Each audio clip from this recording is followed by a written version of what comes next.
told him. I'm Fox 23 Chief Meteorologist James Adelot. Storm moving over Tulsa right now is borderline severe. We've had one quarter-sized hail report on South Lewis. That's going to move right up across Midtown Tulsa. Of more concern immediately, though, this new tornado warning that has just been issued for an increasing rotation now just to the east of Wagner and just on the northeast side of Lake Fort Gibson. This is going to pass just to the northwest of Hulbert right now. Let me clear that alert for you. And again, what we're seeing, and there's a new warning just issued too. Again, back in the metro area, there's the Tulsa County severe thunderstorm warning. So let's go back to our tornado warned storm. While we have the main threat in Tulsa, one of hail, the threat for rotating thunderstorms now just across parts of western Cherokee County. This is going to be moving to the northeast. So that tornado position, if we have one that will occur, is going to be kind of just to the northwest of the community of Hulbert. And this is on the northeast side of Fort Gibson Lake. This is moving to the northeast at about 40 miles per hour.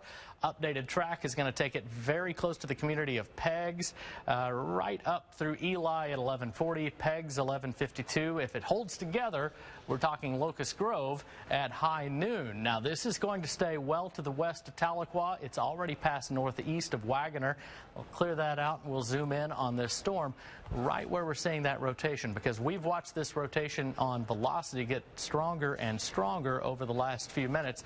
And that's what we're seeing right now. We're actually hearing the hail at Fox 23 right now, too.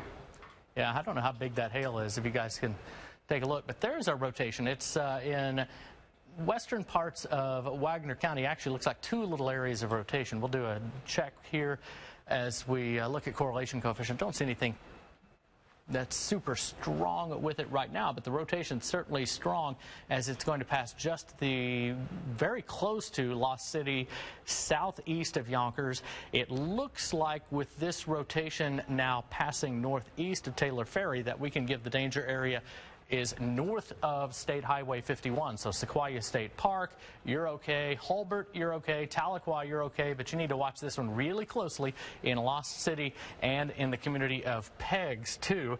Got a new report of quarter-sized hail, too, in parts of South Tulsa. So we're continuing to watch that hail as it moves across the city of Tulsa. Of course, of critical importance to us right now, we've got this tornado warned storm now passing north of Highway 51 in Cherokee County. Let me take a look at high-resolution Doppler radar right here. And again, there is our rotation. So this is across the lake from Whitehorn Cove and just to the west of Lost City. You can see where the brightest greens, brightest reds are right here. I haven't seen any evidence that we have had debris lofted in the storm at all, but we're continuing to watch that closely too.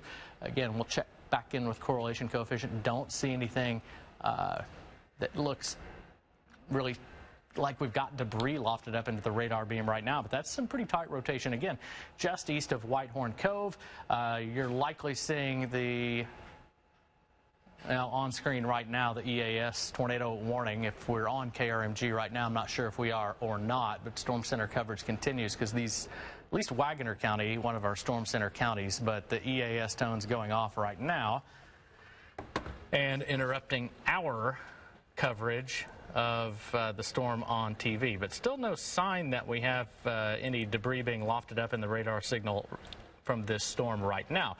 As I look back into the city of Tulsa, that hail core is already moving up toward Tulsa International Airport. I'm going to take a look out and see. Again, we're looking now at I-44. Let's see, airport cam. We do not have, well, it's too bad. That hail moving right up over Tulsa International Airport. If you could swing our camera around, I've got it on the air right now, and we're going to come all the way around looking to the north. We did have some hail fall in the metro area just a few minutes ago. So, and that hail continued to move up toward Tulsa International Airport. Let's take you back into our tornado warned storm. And there's our rotation between Yonkers and Lost City. This is right on the edge of Lake Fort Gibson. Again, passing well to the northwest of Tahlequah, moving up toward the community of Peggs right now. Let's zoom out Take you back in Tulsa County. Want to track that storm because it is producing some hail across the city. Not seeing any significant signs of rotation, but that hail core kind of parked right on top of Tulsa International Airport. Let's take a little closer look right in here. We'll check velocity just to see, and again, not seeing anything. It looks like it's any organized rotation, but hail core kind of right on top of Tulsa International Airport right now. We can do a track on where that hail is going because it's moving right up toward Owasso over the next 10 to 15 minutes. 15-minute track here right on top of American Airlines Maintenance, the zoo, Owasso, Stone Canyon, and Stone Canyon Elementary, and of course the golf course, Patriot, St. John Owasso at 11:51, Tulsa Tech Owasso, and then up toward German Corner by 11:54. So that's going to be mainly a threat for hail as it moves to the northeast. We still have that tornado warning in effect for parts of Cherokee County now. I think we can just about give the all clear in Wagner County too. Let's check in with Fox 23 meteorologist Michael Sager as our team coverage continues. Michael? Yeah, still tracking these couple of severe thunderstorm warnings and that tornado warning, James. And again, as you mentioned, watch that hail core come right across parts of South Tulsa, now working its way up toward the airport. I do want to pan a little farther here to the south and show you some of the stronger storms here down around Henrietta. And nothing severe with this, but we have seen at least some signs maybe trying to get a little rotation in this storm as well as we look here again right around south of Henrietta. So let's see if I can maybe go forward here, zoom in a little bit closer and see if we can get that velocity to show up. But again, as we are looking here, we're going to be tracking these storms pretty much through the day, and then even this evening, far eastern and southeastern portions of Green Country, this tornado threat is going to stay with us. I'll step back here and we'll switch this over to velocity. But again, been seeing some hints here maybe of just weak rotation. That's about it. You can see here just very weak and broad rotation, so nothing too tight as of yet, but still keeping an eye on these strong to severe storms that continue to work their way across Green Country. Again, we'll back that up here just real quick. Again, we've got the tornado warning storm here over now moving from out of areas here near Wagner County, far north and eastern portions here of Cherokee County, and also here for those of you into parts of Mays County. So this is going to continue to track its way to north and northeast. And again, we've got a very spring-like setup, even though we are in January. Time of year doesn't matter. If you've got the ingredients there, that threat for severe weather can certainly develop, even though we are in the winter months. But we'll zoom in a little closer here on this one. And again, as you are heading out and about this morning, just make sure you're staying weather aware as we head through the afternoon. We're going to keep this severe weather threat going. But I will step back here and we'll just zoom in here a little bit closer because this is, again, fairly tight rotation. This thing is really wound up here to the right near Pegs, or to the south and to the west of Pegs, I should say. And switching this over to velocity data, this is fairly tight rotation, James. This is very concerning here. You can see how right here is our outbounds right here. Here come our inbounds. So here is the rotation, and this is the most dangerous part of the storm. So those of you in Pegs, I would take your tornado precautions right now. Hopefully it stays out here to your west, but it's close enough that you will want to take your tornado precautions right now. Do not wait. Make sure you are in an interior room or perhaps basement. If you've got that, you want to stay away from windows. If you've got a helmet, put a helmet on to protect your head.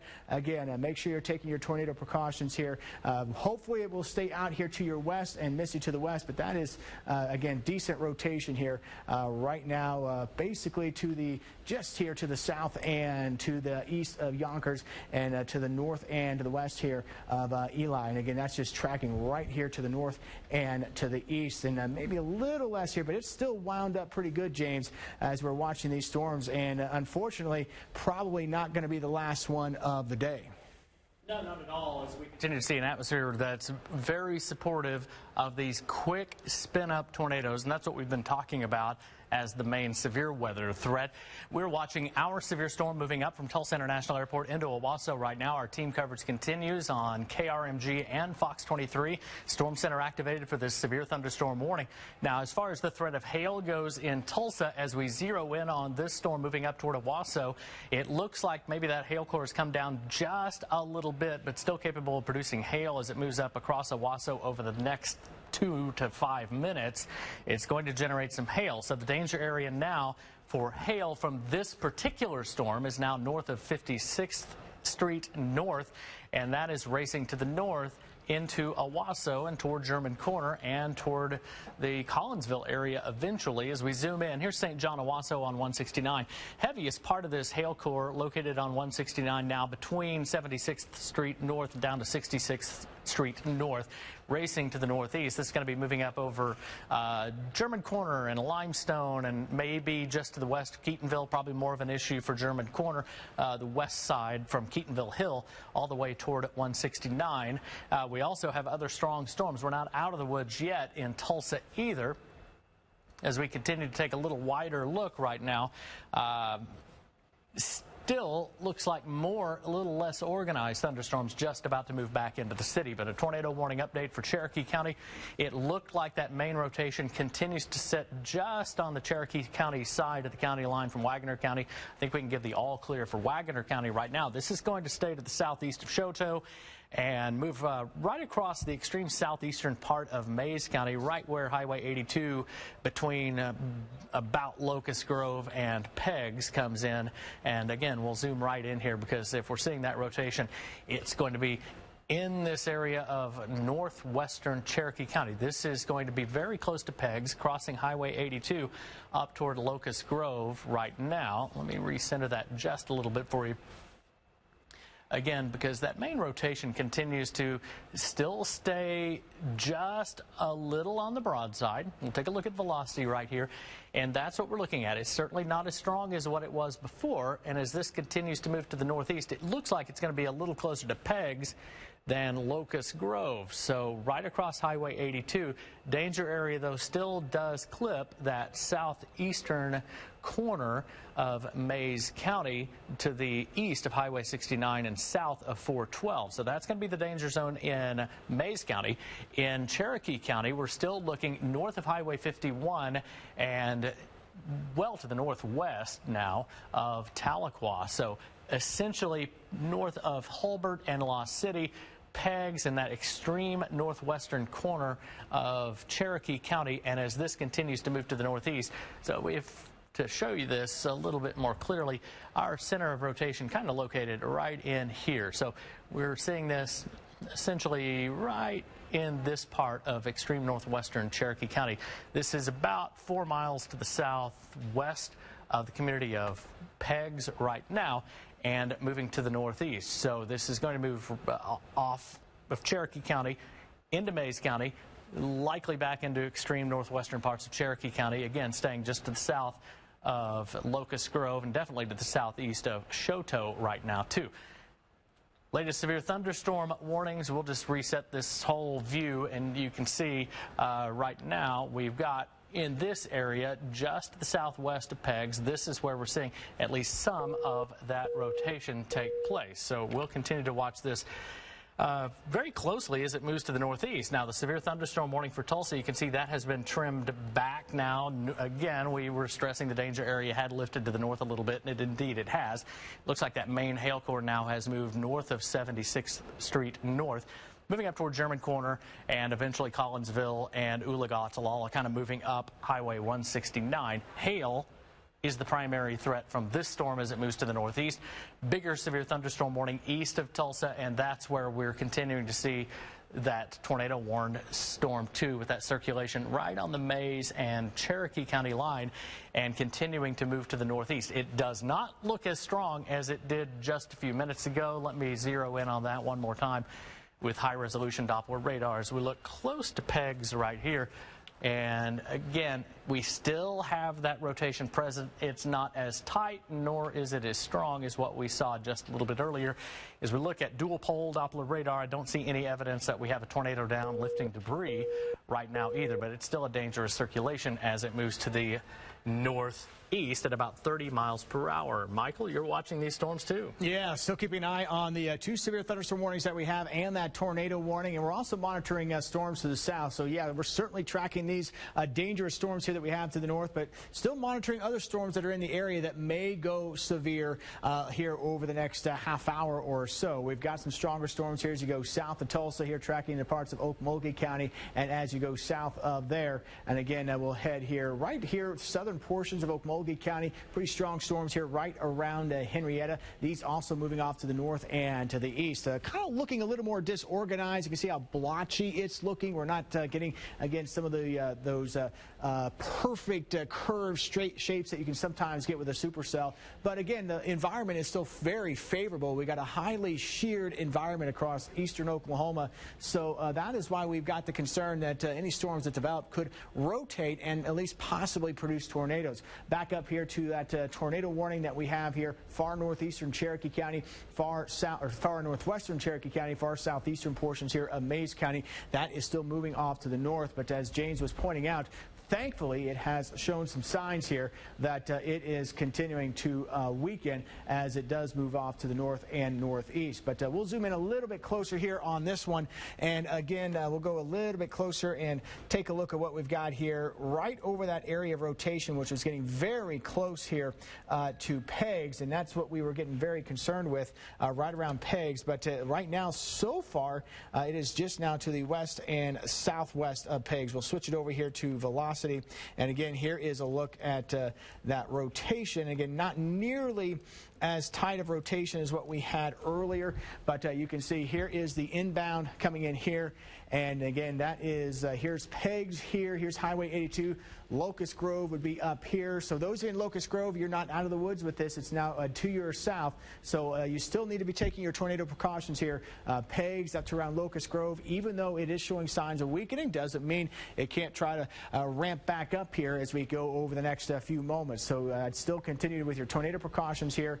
This is going to continue to track off to the north-northeast. We'll do a quick track on this as well. Let me step back and we'll track this off to the north-northeast and zoom out a little bit so you can get a good view here of where this is going to go. So again, we'll track this here.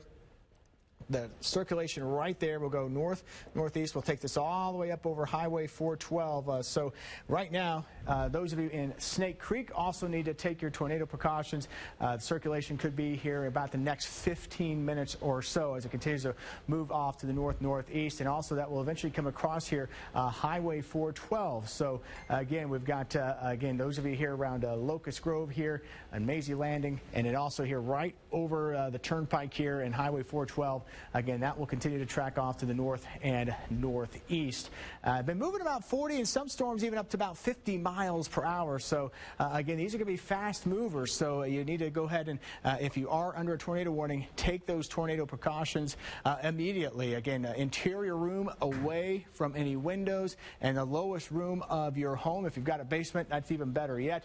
But again, make sure you're taking those tornado precautions here in that tornado warning. But again, keeping an eye on this. This is going to be an active day. We've got a tornado watch all the way through 6 o'clock this evening, and potential that we may even go a little beyond that, especially over eastern and southeastern portions of Green Country. And then on top of this, with the heavy rainfall that we're going to be seeing, the flood threat is going to be up as well. So we'll continue to monitor that as we head here through the rest of the day. James, you've had a chance to look at some of these as well as they continue to track off to the north-northeast. What's the latest you've got?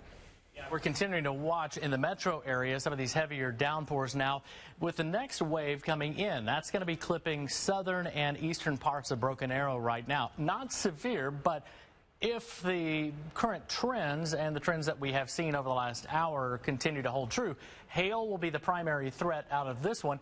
Other storms moving up toward the metro area continue to be a hail threat too.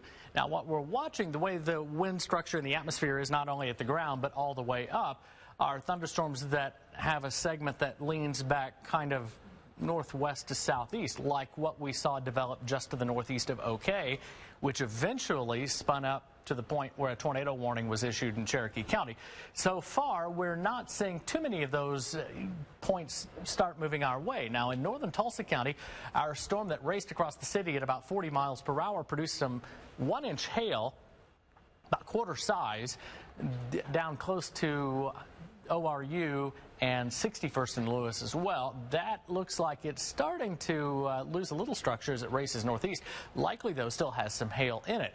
We continue with our official tornado warning until 12:15. Our circulation is much weaker, but it is now due west of Pegs, crossing parts of southeastern Mays County. This is going to stay well to the south of Locust Grove as it moves across Highway 82 between Locust Grove and Pegs. But as Michael said, the rotation in this is quite a bit weaker as it continues to move to the northeast right now. In fact, we're really losing a lot of that circulation. So there's Earbob Road for those of you in southeastern Mays County and back to the west of Pegs.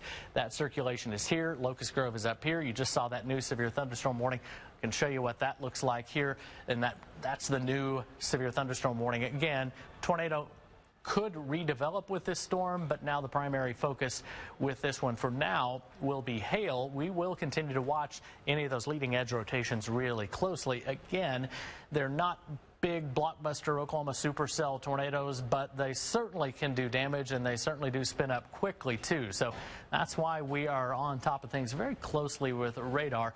But the main core of this now looks like it's crossing 412, just looks like maybe just to the east of Locust Grove right now. That's the most likely spot we're going to see some hail out of this storm. But the official tornado warning, that's going to remain in effect for including southeastern Mays County until about 12:15. So that circulation still is down here while we've got hail over Locust Grove and spreading back to the northeast along Highway 82 and eventually back up towards Spavinaw and crossing the lake there as well. So hail in this part of the storm, still a weak rotation crossing Highway 82 just to the south of Locust Grove right now. Elsewhere, as we again check right into that rotating part of the thunderstorm, we're not seeing the magnitude of rotation that we did a little bit earlier. So that is very important news with now the tornado warning that's still in effect, though, until 12:15. So we're going to watch this one closely as we expand that view just a bit. These are the active warnings that we have in effect now, with the one tornado warning that still does include eastern Mays County. Tulsa, we're in the clear from immediate severe weather threat, at least for the next few minutes. We're watching in Broken Arrow for this cell. More showers and storms west of Sand Springs, curving back down north of Bristow along Highway 48, basically Manford and Keystone State Park. Those are going to be moving to the northeast too, but for the main body of the city of Tulsa, Brookside, Midtown, South Tulsa, North Tulsa, the airport, you can see not a whole lot has filled in upstream, but we will see more showers and storms developing as we head through the rest of the day. We have a tornado watch that is in effect too, and that tornado watch is in effect until 6 o'clock tonight, and that does include nearly all of eastern Oklahoma right now.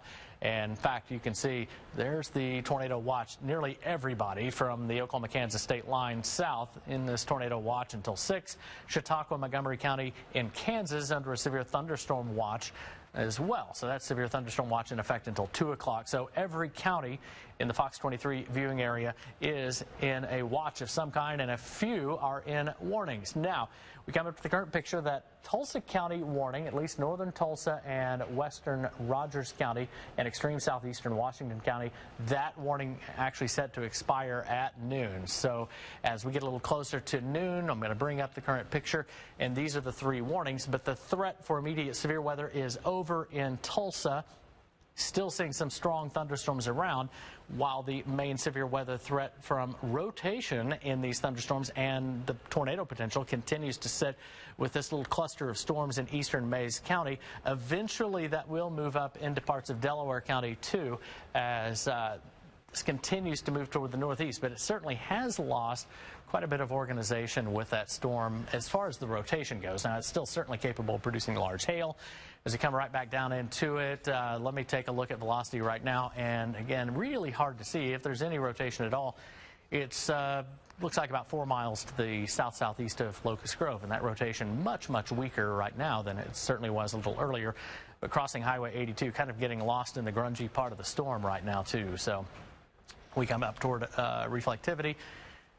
That's the spot where we also have heavy rain with this rotation as well. So These are the scenarios where you really can't go outside and expect visually to see a tornado or funnel, so don't rely on your eyeball to give you a tornado warning. But this one does not look like it's going to be at least an imminent threat. Now, of course, these can spin up a little bit faster too, but on that wider view, we don't see it oriented correctly anymore, aligned with the wind structure in the atmosphere where it's nearly as alarming. But once these things start to rotate, of course, that's when we, of course, watch them closely. Now, as you look back into the city of Tulsa, we've got one downpour over Broken Arrow, more downpours over Skiatook Lake, curving back over Sand Springs and Prattville, and really just to the west of Sapulpa toward Hayburn Lake, moving to the north-northeast. Could see some small hail out of these. This is the way that Tulsa County hail core started as it developed over South Tulsa County and then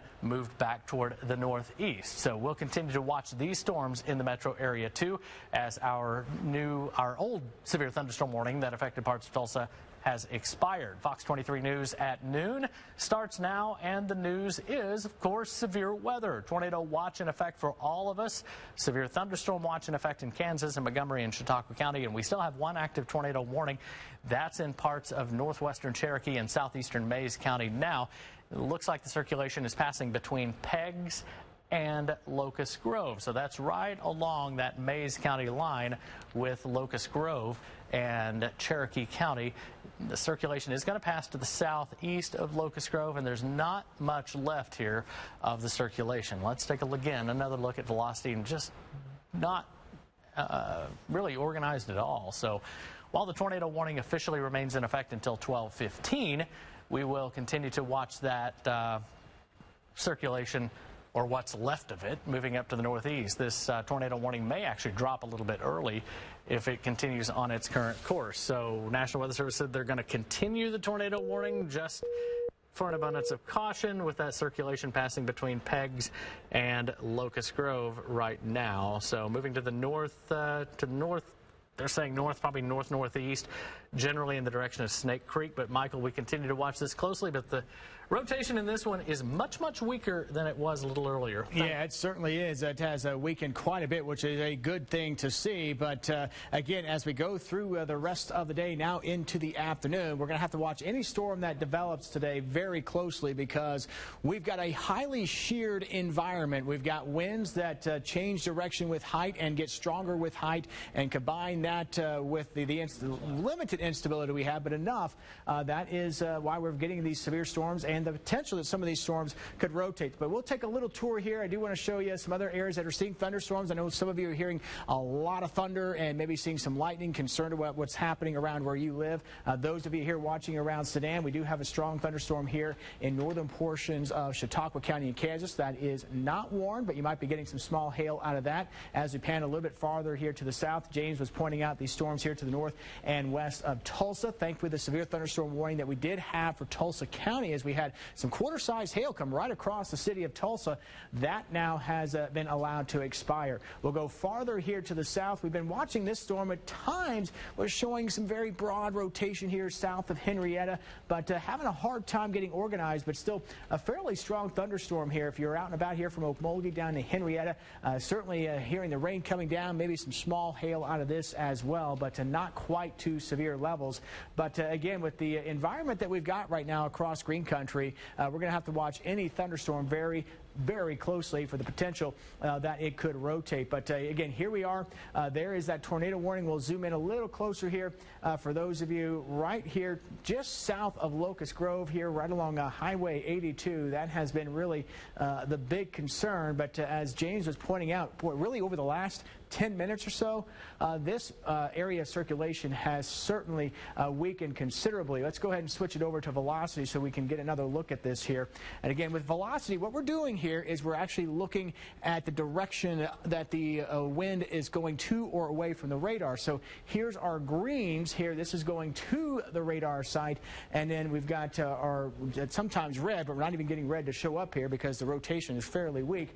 But again, it's this area here is where we would have the rotation. It's fairly broad rotation right now. Still there, though. There is a little bit of rotation here, and it would be right here over Highway 82 here to the south of Locust Grove. So, again, still keeping an eye on this rotation. Still may have a chance to maybe perk back up a bit here as we go over the next few moments, but that's why we're going to keep that, or that's why we're keeping the tornado warning here for the next 15 minutes. Officially, I guess, for the next 11 minutes out to about 12:15. But those of you here, Locust Grove, I'd still keep your tornado precautions going here, because sometimes when these things weaken, they can maybe curve back to the left. So just in case that happens, let's go ahead and keep your tornado precautions here around Locust Grove. You can see now that circulation has moved up. Again, broad circulation. It's not very tight, but it has now moved here to the north and to the east here of Highway 82. So it has now crossed Highway 82 here just to the south and west of Snake Creek. And this is going to continue to move off here to the north and to the east. And we'll zoom out just a little bit more so we can see if it does hold together where this may end up going. Actually, I hit the zoom in, but we'll zoom out. That's what I want to do. And again, it's tracking off to the northeast. And as it does so here, again, we are concerned because we are dealing with this rotation. Again, right about in here to the south and east of Locust Grove, and about west-southwest here of Snake Creek. Again, to continue to move here off to the north and to the northeast. Now we'll go ahead and zoom out a bit, and I do want to show you again where this circulation might be going. Let me just step back and do this by hand. We'll do it that way. And of course, as you are heading out today, stay weather aware, because the severe weather threat is going to stay with us through the afternoon, even in the Tulsa metro, and then also continuing this evening across eastern and into southeastern portions of Green Country. So there we go. Again, if that continues to move off here to the north and to the east, thankfully it is showing signs of weakening, but would continue to track here off to the east of Salina and eventually off probably to near Spavinaw or to the east of Spavinaw if it continues to hold together. Fox 3 meteorologist Megan McClellan has been breaking some things down as well. Megan, what do you have? Well, Michael, we're still seeing that we do have some people without power. We have about 100 people without power across the Fox 23 viewing area. But all of these storms are going to continue to make their way through Green Country. We have storms in our Kansas counties all the way down through the Fox 23 viewing area, all the way into southern portions of Oklahoma. And so you want to make sure, like Michael said, that you're taking those tornado precautions where you are under a tornado warning and taking those severe thunderstorm precautions as well. And I actually want to break down again the tornado safety, because it has been a little while since we've had storms as widespread as what we're going to be looking at for today, even though we had that tornado back in December. So you want to remember to shelter in either a actual storm shelter or in the lower most interior room. If that's a closet, if that's a bathroom, even if that's a hallway, that's where you want to be. Go ahead and grab some shoes. Make sure you put those on. Turn your TV volume all the way up. Turn it up to 100.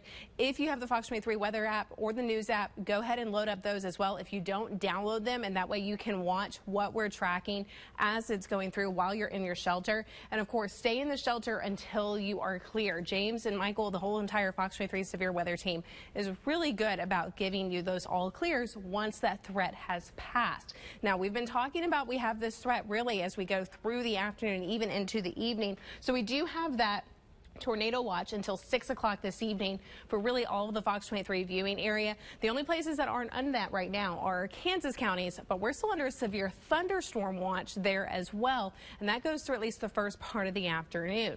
Now, we're going to continue to watch all of these storms rolling through. I'm actually going to go ahead and go back, and again, we can see all of these storms moving through. And let me go ahead and zoom on in. Let's zoom into the Tulsa metro, and you can see that we have these storms rolling through from really north side of Oologah down Highway 75 into Washington County to Skiatook, Manford, Tulsa, even into South Tulsa, Broken Arrow, still dealing with all these storms. And of course, south as we go towards Coweta, Haskell, and we have all of these severe thunderstorm warnings and that tornado warning. Now, our tornado warning does continue for another 7 minutes, and our Fox 23 severe weather team coverage continues with Chief Meteorologist James Adelot as we're continuing to track this rotation moving through. Yeah, so that tornado warning, again, as you said, we've got about 6.5 more minutes of it. bit in parts of extreme northwestern Cherokee County, southern Delaware County, and southeastern Mayes County.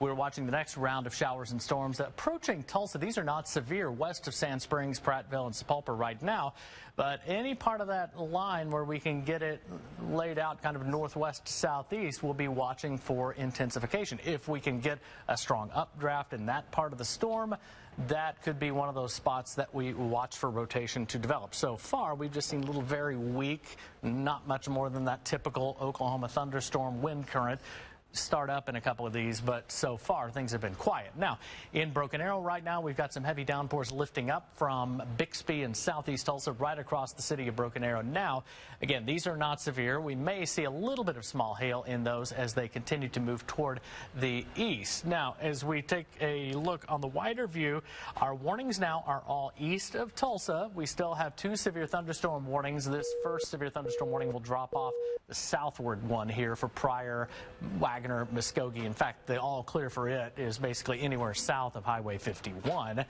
That north of Highway 51, we may still see a couple of pockets of hail. That expires at 12:15. We have that tornado warning we've been covering.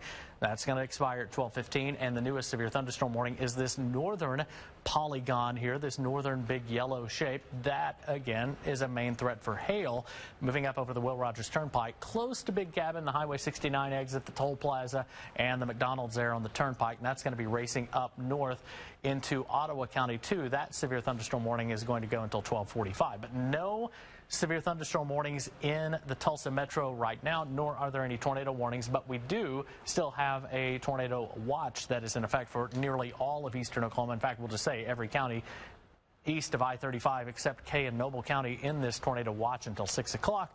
Our Kansas counties, Montgomery and Chautauqua, under a severe thunderstorm watch, and that goes until 2 o'clock. That will likely need to be extended too. But our warnings that we're looking at right now, just the tornado warning is the main focus in extreme southeastern Mayes County. This is passing close to, but just to the southeast of Locust Grove. Let's zoom back into this storm. And again, I'll show you where that storm is falling right now with the strongest part of that rotation taking place just in the southeastern part of Mayes County. It's really starting to come apart even more than it was before. Now, the National Weather Service is also keeping an eye on those storms north of Sand Springs, moving up into parts of Rogers County, too. But again, so far, we have not managed to see a strong updraft develop in those storms that would lead us to increase our concern about any kind of spin-ups with those. But our main concern right now, it looks like in southeastern parts of Mayes County and that northwestern corner of Cherokee County, we'll let this warning ride for about another 3.5 minutes until it expires. So officially that tornado warning in effect until 12:15. As we look to the south of this one, we do have more showers and thunderstorms that have fired up here. But again, they're not severe. Back into the metro area, strongest storms passing north of Sand Springs right now. We're going to be watching these pretty closely as they move up towards Sperry and eventually towards Skiatook too. Let's take a look at velocities. Again, we're not seeing any kind of super strong updraft indicated in any part of these storms that would kind of get us concerned about rotation with them just yet. So something we'll continue to watch closely as they move to the northeast, but the suspicious looking parts of the storm, when we look at the way the rainfall structure is, don't look at all suspicious when we look at the way the wind currents in these thunderstorms are operating. And where the wind currents are making us look, well, the rain distribution is not very alarming either. So thankfully, these storms just not very organized northwest of downtown Tulsa as they race toward the northeast. Now, our Storm Center coverage continues on KRMG and on Fox 23 as we continue with that tornado-warned part of the storm in northwest Cherokee County, southeastern parts of Mayes County, and the National Weather Service letting that one drop just a couple of minutes early. So that is some good news. We are tornado warning clear now in northwestern Cherokee, southeastern Mayes, southwestern Delaware County. We can actually start Fox 23 News in somewhat of a more normal January fashion instead of tracking severe storms. But we will continue to update you on showers and storms all across Green Country. Right now, as we look at the way the atmosphere is set up, it looks like we've got a little bit of a lull for the next maybe 2 hours, but we're not out of the woods yet for the potential for severe weather. We will see this gradually focus a little more and more to the southeast of Tulsa as we head deeper into the afternoon, but we're going to continue to watch it very closely. So off to a very active start today on your Friday, and Sarah, I think that's over there hiding behind the camera. I'll give it to you. Things quieting down, at least for now. We are certainly ready to take it. Thanks so much, James. Good afternoon. I'm Sarah Whaley. Thank you so much for joining us. We're continuing our Fox 23 Severe Weather team coverage.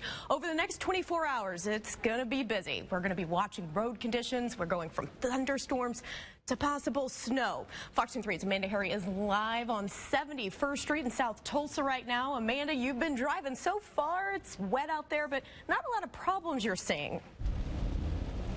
Yeah, it's been pretty clear so far. We've been driving for about 40 minutes. We have seen heavy rain intermittently. It's not that bad right now. Let me show you what we're seeing right now. If you take a look outside, you can see we are on, I think we're on 71st here, and we're headed towards Sheridan. So we're on 71st headed towards Sheridan. And right now we do have some consistent rain, but we have seen very, very heavy rain popping up intermittently. And that's the kind of rain that causes flooding and causes some of the problem areas to really start to back up that water. We're not seeing any of that yet, but just watch out for that if you're headed out. This rain does pop up quickly. I called Tulsa police recently, and they say they are on Operation Slick Streets, so they're only responding to injury accidents. But right now, things aren't looking too bad. I'll come back to me here. We're going to have another update and look at the streets in about a half hour, so just stay with us on Fox 23 News at noon. Live in Tulsa, covering news that matters, Amanda Harry, Fox 23 News. All right, Amanda, Tulsans are out in full force. Grocery stores, hardware stores right now. Fox 23's Amanda Gilbert is live with a look at what will be in hot demand, Amanda, over the next few hours. Yeah, Sarah, I've been to a few stores this morning. Real quick, I want to point out I did get stuck in heavy traffic because of an accident, and I have seen just a ton of lines at cash registers. So despite all this weather, it does seem like a lot of people are out preparing for this weekend. So first, this morning, I stopped by at Reezer's in Broken Arrow, and I spoke with the manager there. He says yesterday they saw some people, but today, going into this evening, things are starting to just fly off the shelves. He says no surprise, eggs, milks, soups, and bread are in high demand right now. He also says they have had some difficulties keeping up with the demand for water, but otherwise they are working hard to just keep the shelf stocked for people like Sarah Reynolds. Oh goodness, we've got stuff to make stew out of and to make some chili, just good cold weather food. There you go. How are you feeling about tomorrow? I'm pretty excited about it. My grandson and daughter have come to live with us, and he's never been in the snow before, so I'm hoping for some snow. There you go. And next, I stopped by Lowe's hardware store here. I did just speak with the manager. He says right now what's in high demand is ice melts and tube sand. He also gave me some advice he'd like to share with others, so I'm going to share that tonight at 6. Covering news that matters. Amanda Gilbert, Fox 23 News. And Amanda, before we get to possible winter weather, we got to deal with storms. Right now, all green country is under a tornado watch. This is just the beginning of what is going to be a day full of severe weather. Chief Meteorologist James Adelot is back in the Fox 23 Severe Weather Center. He's been tracking storms for us throughout the morning. There's been some warnings. Thank goodness those have been allowed to expire. But there are still some storms out there, James. Where are they at? Yeah, and it's still a very wet afternoon. You can see that rain falling right now on our Fox 23 Sky View Network camera looking across Midtown Tulsa, across I-44 down Memorial Drive. Raindrops, thankfully not hailstones like we saw a little earlier. You can see on Fox 23 Doppler radar right now as we look right into the metro area. Strongest showers, storms, downpours southeast of Tulsa and northwest of Tulsa right now.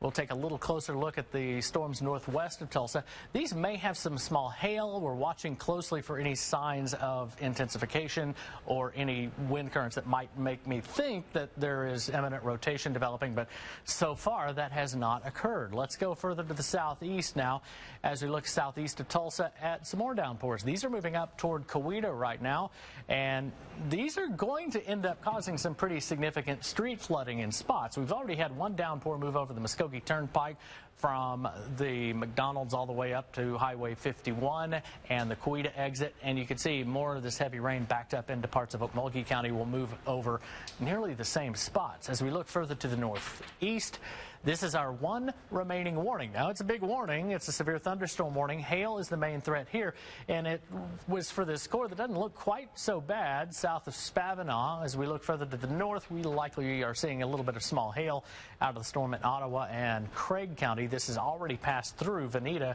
Again, no sign of imminent rotation with this storm either as it moves up into Ottawa County toward the Miami area and also in Craig County toward Welch, too. And this is going to be moving, already seeing some of the heavy rain falling close to Afton.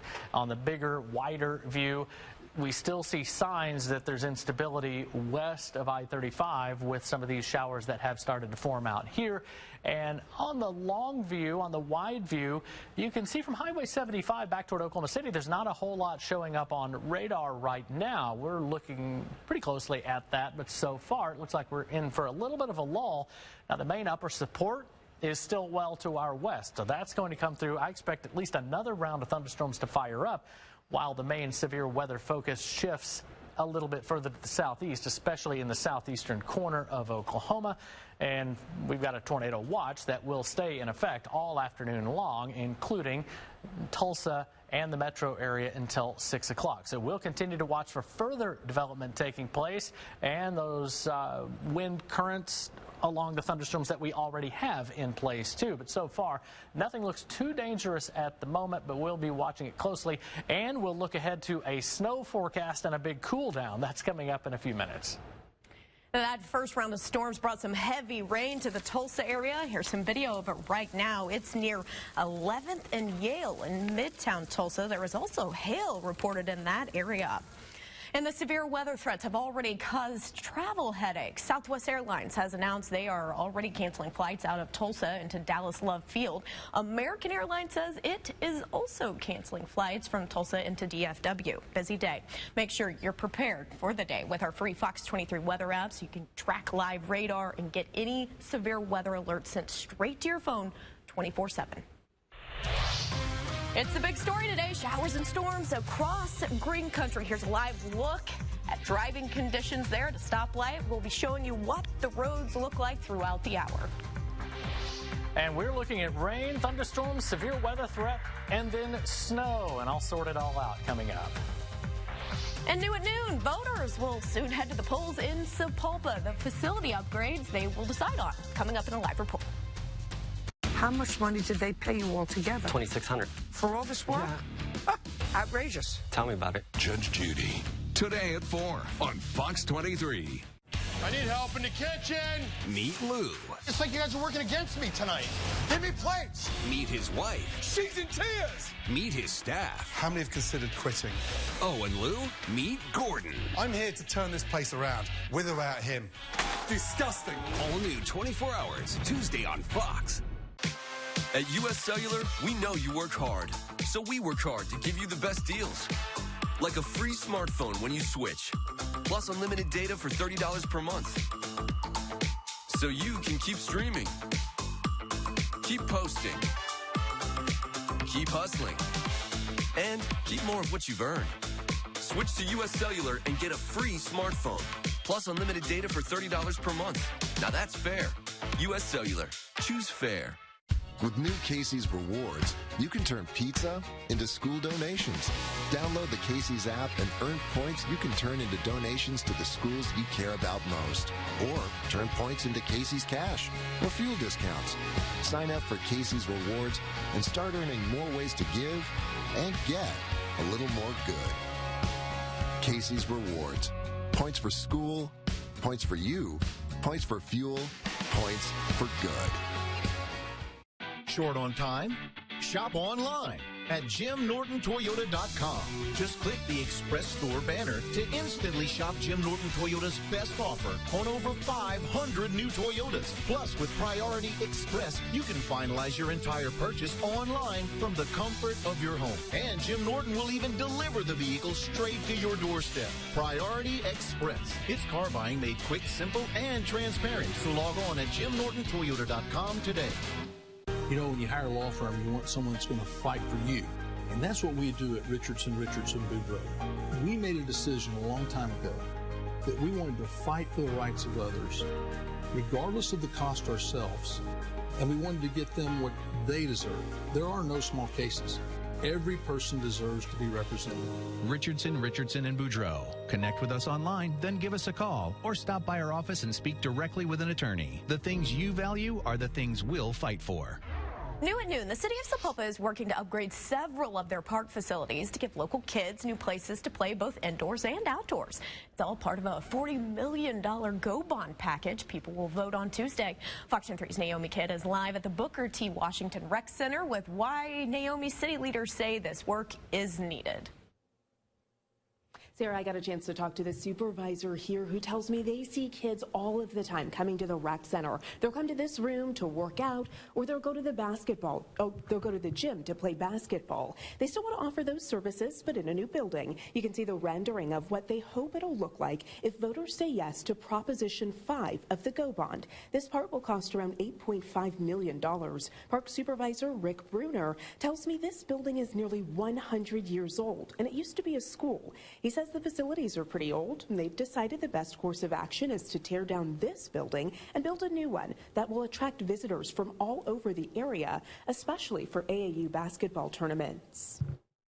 Being able to bring not just people from locally, but from out of state will participate and be a part of. So then we get to, feed them and house them, and, all the money is generated here, get to stay here in Sapulpa. The city also has other plans for parks around town. This is a rendering you're seeing now of the new ADA playground that they want to build at Liberty Park. They also want to make upgrades to McGoy Park. The city manager says they have a lot of functions there where hundreds of people attend, but they don't have a bathroom at that park. It's all a part of Proposition 3. Those projects would cost around $3 million. Voters will vote on all 6 of these propositions on Tuesday. We've been telling you about them throughout the week. They tell us that if all 6 of those propositions pass, if you have a $100,000 property, your taxes will go up by about $48. Reporting live in Sapulpa, covering news that matters, I'm Naomi Kitt, Fox 23 News.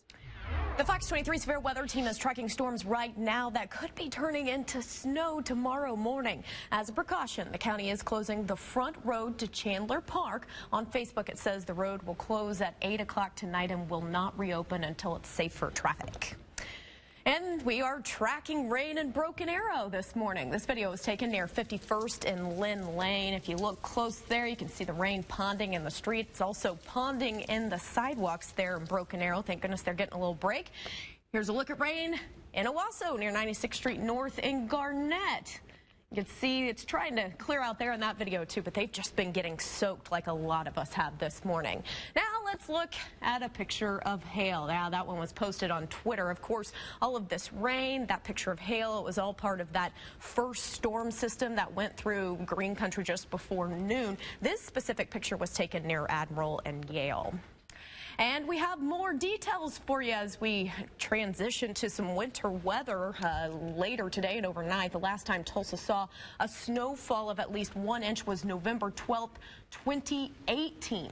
Last winter, Tulsa saw about 3 inches of snow total. The last winter in Tulsa with normal or above normal snowfall was 2013 and 2014 when we had 12.4 inches of snow for the season. Tulsa averages about 9 inches of snow during a typical weather. A stormy day across Green Country. Here's a live look at driving conditions as we head through town there. We're live with what we're seeing around T-Town. A burglary suspect back in jail. The number of crimes police believe he's connected to. Heavy rains, dark clouds over the city, but no severe weather now. I'll update you on afternoon severe weather timing and the timing of winter weather returning too. Keep your family safe all winter long. Turn to the Fox 23 Severe Weather Team.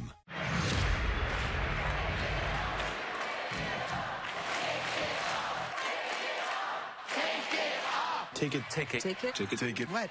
Take it off. Take it off. Take what off? Take the day off.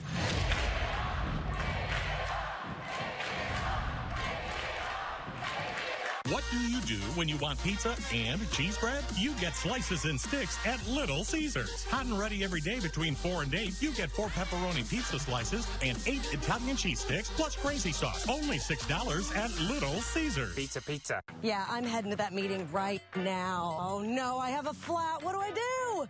Look, life happens. If you find yourself in need of tire repair, don't stress out. Just call Same Day Auto Repair and Tire Pros. We'll roll out our mobile unit and bring our legendary same-day service to you.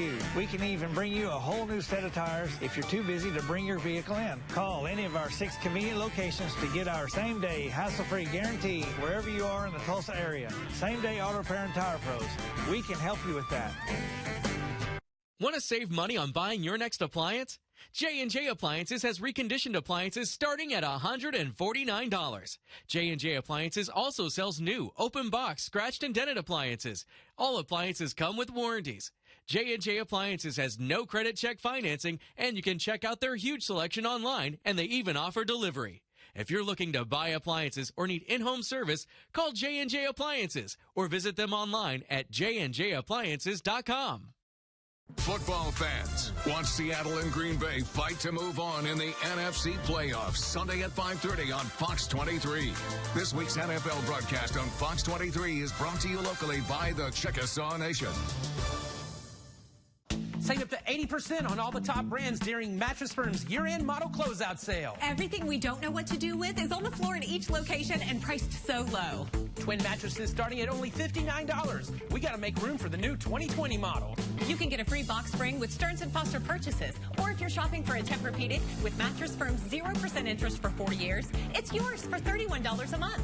How about a king for the price of a queen or a queen for the price of a twin? Hurry in to Mattress Firm's year-end closeout event. This portion of Fox 23 News brought to you by Robinson Air. Right now, all of Green Country is under a tornado watch, and you can expect storms throughout the afternoon and evening. We have live Fox 23 Severe Weather team coverage. Fox 23 Chief Meteorologist James Adelot is in the Fox 23 Severe Weather Center tracking strong storms moving across Tulsa. Yeah, you can see right now as we look out some dark clouds and low-hanging clouds, but nothing severe in the metro area right now. In fact, most of the rain and thunderstorms have skipped by Midtown, central Tulsa, all the way back through Brookside with just a couple of showers. We pick up some light to moderate rain over Broken Arrow, heavier rain parked over Claremore. It's not severe. Heavier rain in Wagner County that has just moved up over Coweta. And we've got some more showers starting to roll up into Bixby, Leonard, and that's going to eventually move into parts of Broken Arrow too. Now northwest of downtown, a pretty heavy downpour right now. That's sliding up over Highway 97, moving toward basically north of Skytook and north of Sperry. It's a long way from becoming severe. The only severe thunderstorm warning that we have in effect right now is in parts of Craig, Ottawa, Delaware, and Mays County now, and even these storms don't look as organized as they race to the northeast. We also have, you can see some spotty showers developing along and west of I-35. That's still an indication that we've got a lot of instability left in the atmosphere. So while we're in a little bit of a lull right now, eastern Oklahoma will see more thunderstorms fire up as we head through the afternoon, and that's why we are still under that tornado watch until 6 o'clock. Now, our team coverage continues, and we've been watching with meteorologist Michael Sager, not only the first watch of 2020, that was a severe thunderstorm watch in Kansas, but now the second watch is the tornado watch in Oklahoma. And, Michael, we continue to see atmosphere still supportive of severe storms this afternoon. Yeah, it certainly is. The storms that we've had this morning, and again, they've been dealing with a lot of wind shear, so even though that wind shear helps them rotate, it can also, if it's very strong, can kind of tear them apart a little bit, and that's what we've had with the storms this morning. They've gotten rotating, and then all of a sudden have been kind of torn apart and have struggled to organize. But as we get a little bit more instability, as we warm things up throughout the afternoon, storms will have a better chance to sustain themselves in that high shear environment. So that's why we've got still that tornado watch. It's in effect until 6 o'clock this evening. Now, the watch is out until 6 o'clock, but we may still see that severe threat extended beyond 6 o'clock, especially for those of you eastern and southeastern portions of Green Country. So the threat won't be necessarily over for all of us yet by 6 o'clock. I do think in Tulsa, though, as we head toward the late part of the afternoon, especially early this evening, the higher severe threat will start to push to the east and southeast of Tulsa. We'll break that down. And we've got winter weather to talk about as the backside and colder side of this system swings on through for tomorrow morning. We'll have more on possible snowfall amounts in about 50 minutes. And the Fox 23 severe weather team is staying on top of road conditions at this hour. Fox 23's Amanda Harry is on the streets right now. She's live with what she's seen over the last half hour. Amanda? Yeah, we're in Broken Arrow now, and it's continued to be fairly quiet. We have seen some very dark-looking skies as we've driven, but we haven't seen any of that really heavy rain for about 45 minutes. We did see a spell there of very heavy rain. Let me show you what we're looking at right now. If you take a look outside, you'll see it is raining. We do have, you know, a moderate rain, nothing too heavy, more than a drizzle, but no downpours. It's definitely drivable. But Tulsa police are on Operation Slick Street, so they're only responding to injury accidents, and there have been a couple accidents throughout the day. So streets aren't perfect. Things are a little bit slick, so just take your time wherever you're going. Don't rush. You'll get there. Roads are a little bit wet, and people are driving carefully, it seems, right now. It hasn't been too bad for us, but it could get worse as we see that intermittent heavy rain pop up again. We're going to continue your live weather coverage. We'll have weather coverage all afternoon if more things pop up live, covering news that matters. Amanda Harry, Fox 23 News. New at noon, Tulsa Public Schools is canceling this weekend's enrollment expo because of that potential chance for snow tomorrow. Over the last 48 hours, the district says they've been monitoring the forecast and are concerned about a possible winter mix. Of course, we'll let you know if and when they reschedule that event. It is going to be a busy couple of days with the weather, so now definitely a good time to download the free Fox 23 weather app so you can track live radar, also get any severe weather alerts sent straight to your phone 24/7. 4 people, including 2 home invasion suspects, ended up in the hospital after a chase led to a head-on crash in South Tulsa. We brought you this as breaking news right here on Fox 23 News at noon Thursday. Wow, look at that, man. It happened near 81st and Sheridan when police say the suspects slammed into another car. Investigators say shortly before that, the suspects put a gun to a woman's head in her home, held her hostage, and stole from her. She was able to give police a good car description, show them home security video that led to that chase, which around lunchtime, many people witnessed. Saw the cop cars go by, about 30 of them. Figured something unusual was up, so we decided to come check it out. The crash victims and those suspects are expected to recover from their injuries. Police say the suspects may have also been involved in other break-ins in the Tulsa area. We'll stay on top of that. And police say the crash happened less than 10 minutes after that chase started. According to the guidelines of the department's website, TPD's protocol for chases say they are appropriate if it involves a felony crime or if a suspect poses, quote, a clear and immediate threat to the public. Officers are also required to consider several factors, including time of day, weather, traffic conditions. At that point, whether to chase or not is left to the officer's discretion.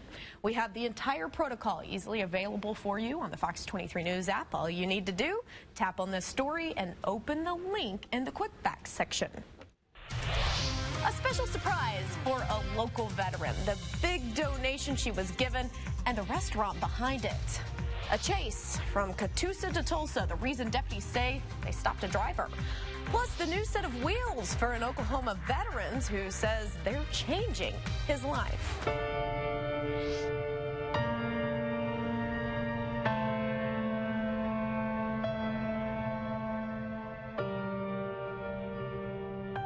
Get the news that matters to you on your Apple TV. Add the Fox 23 News app today. Hurt in a car wreck is your health, your money, and your pain and suffering. You want what's best. Call the heavy hitters, because around here, you matter. I'm attorney Jeff Martin. Call a heavy hitter, don't hesitate. Call 728-8888. It's here. Instant funding online from SpeedyCash.com. Don't have time to stop by a Speedy Cash store? Get cash now, no matter where you are. Apply for a loan using the Speedy Cash app. If approved, funds applied to your debit card in minutes. With instant funding from SpeedyCash.com. Apply now. It's fast. Go to SpeedyCash.com for instant funding today. What we achieve for patients is life-changing. You get your smile back, your confidence back in just one day. A new smile at a price you can afford. With the dignity and respect you deserve. Don't wait another day. Nothing is more life-changing than a healthy, confident smile. Let Affordable Dentures and Implants create your new smile. Schedule your free consultation. Call 1-800-DENTURE or visit affordabledentures.com. When the tribes are strong, Oklahoma is strong. If you don't live in rural Oklahoma, you don't really understand. The tribes invest. They invest in roads, in our schools, in healthcare, and water planning. Anytime you bring a business into a community, it's not just about the wages that are going into that employee's pocket. The ripple effect from that economic infusion of cash into the pockets of our people is critical for economic development. In fact, it's the only way that we grow rural Oklahoma. I can remember years ago in 1990 when I first came to Durant as a banker, and it was always cars going toward Texas for jobs. Today, it's people coming to Durant, Oklahoma out of Texas for jobs, and because our economy has grown so fast. If we as a rural state lose our economic driver in our rural areas, our state doesn't succeed. We are United for Oklahoma. To join the conversation, visit unitedforoklahoma.com. Hurt in a car wreck? It's your health, your money, and your pain and suffering.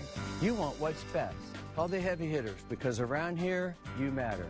I'm attorney Jeff Martin. Call a heavy hitter, don't hesitate. Call 728-8888. How do you feel about winter weather? I love winter weather. I don't care for it. It's nice if it's snowing, but this stuff is painful. It's cold. It's way too cold. Whether you enjoy cold and snow or hide from it, Fox 23 will alert you long before it hits to give you time to prepare. Keep your family safe all winter long. Turn to the Fox 23 Severe Weather Team. Nobody can read between the lines. I like people to be honest, not stupid. Like Judge Judy. I still love this job.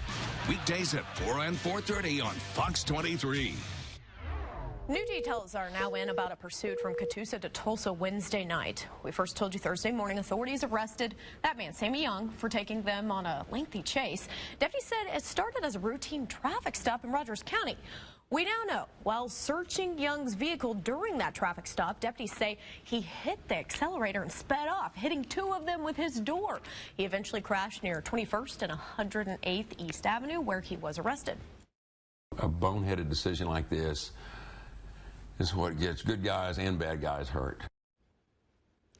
Court papers say he ran from them because he was a more sovereign citizen, meaning he does not believe the law applies to him, but that defense did not keep him out of jail. An Oklahoma veteran has a new set of wheels that he says are changing his life. Take a look. After serving just a few months in Vietnam, Eddie Beasley lost both legs. When he moved back to Edmond, Beasley got a second-hand set of wheels called the iBot, but it eventually died.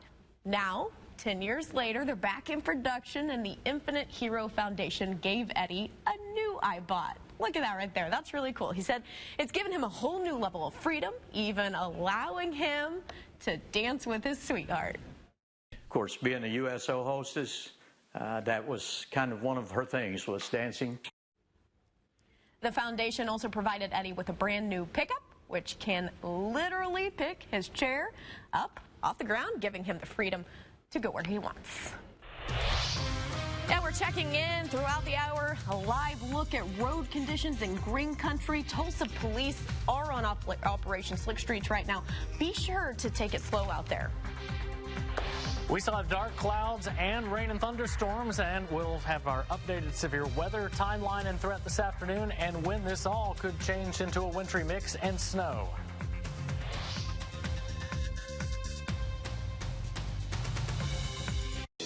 Which one of these items can be recycled in the city of Tulsa's blue recycling cart? Mini blinds, hanger, plastic bottle.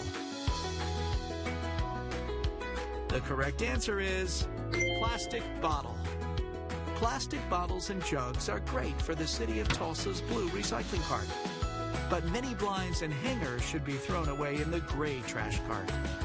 Learn more at tulsarecycles.com. This is my body of proof. Proof I can fight moderate to severe rheumatoid arthritis. Proof I can fight psoriatic arthritis.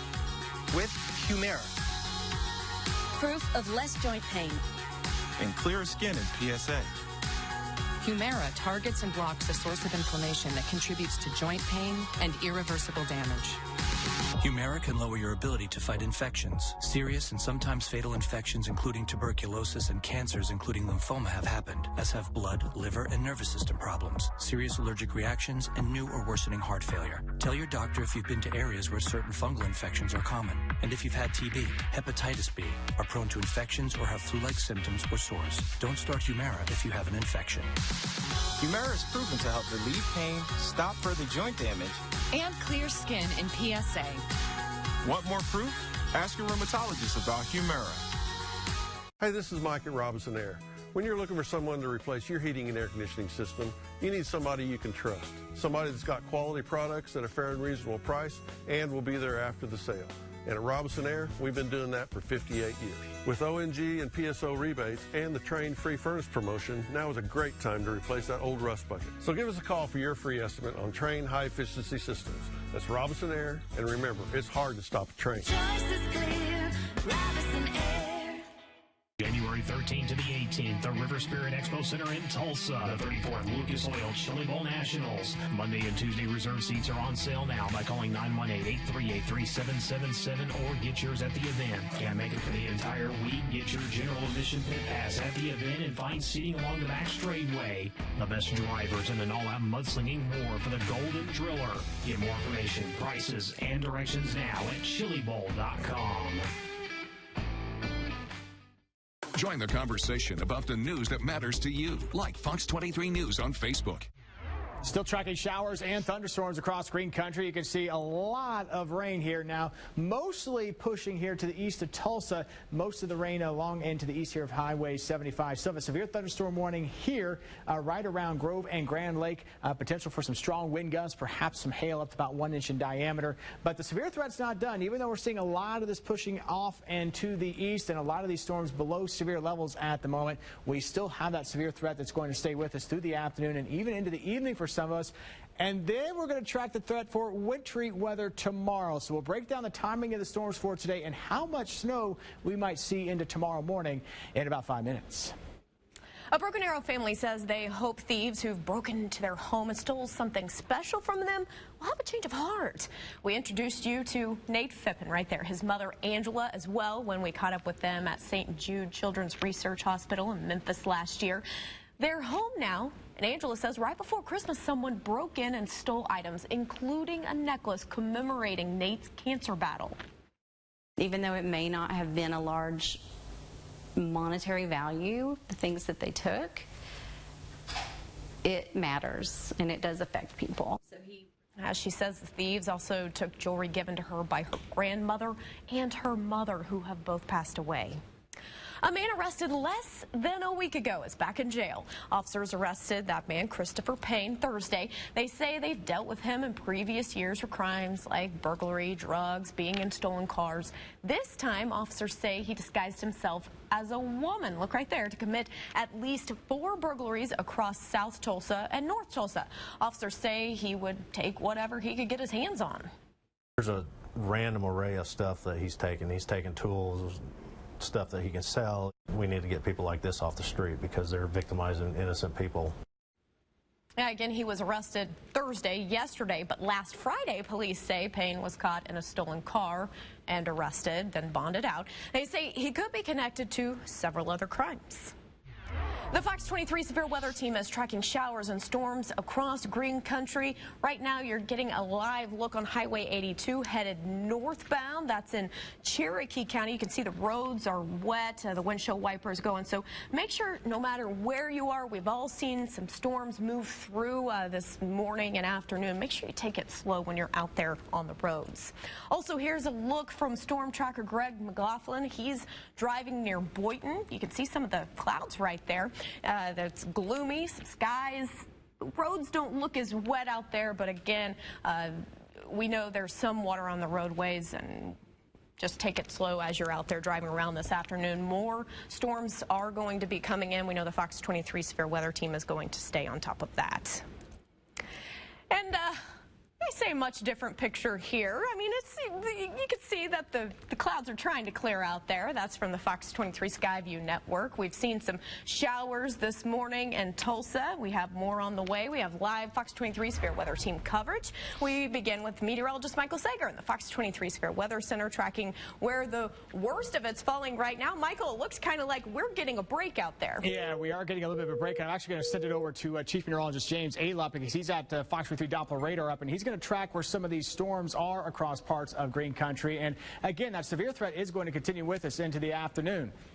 Yeah, we look right into the metro area. Heaviest rain right now over Broken Arrow. This is not severe. It's a long way from severe, but we'll show you where some of the heaviest rain is, at least right now.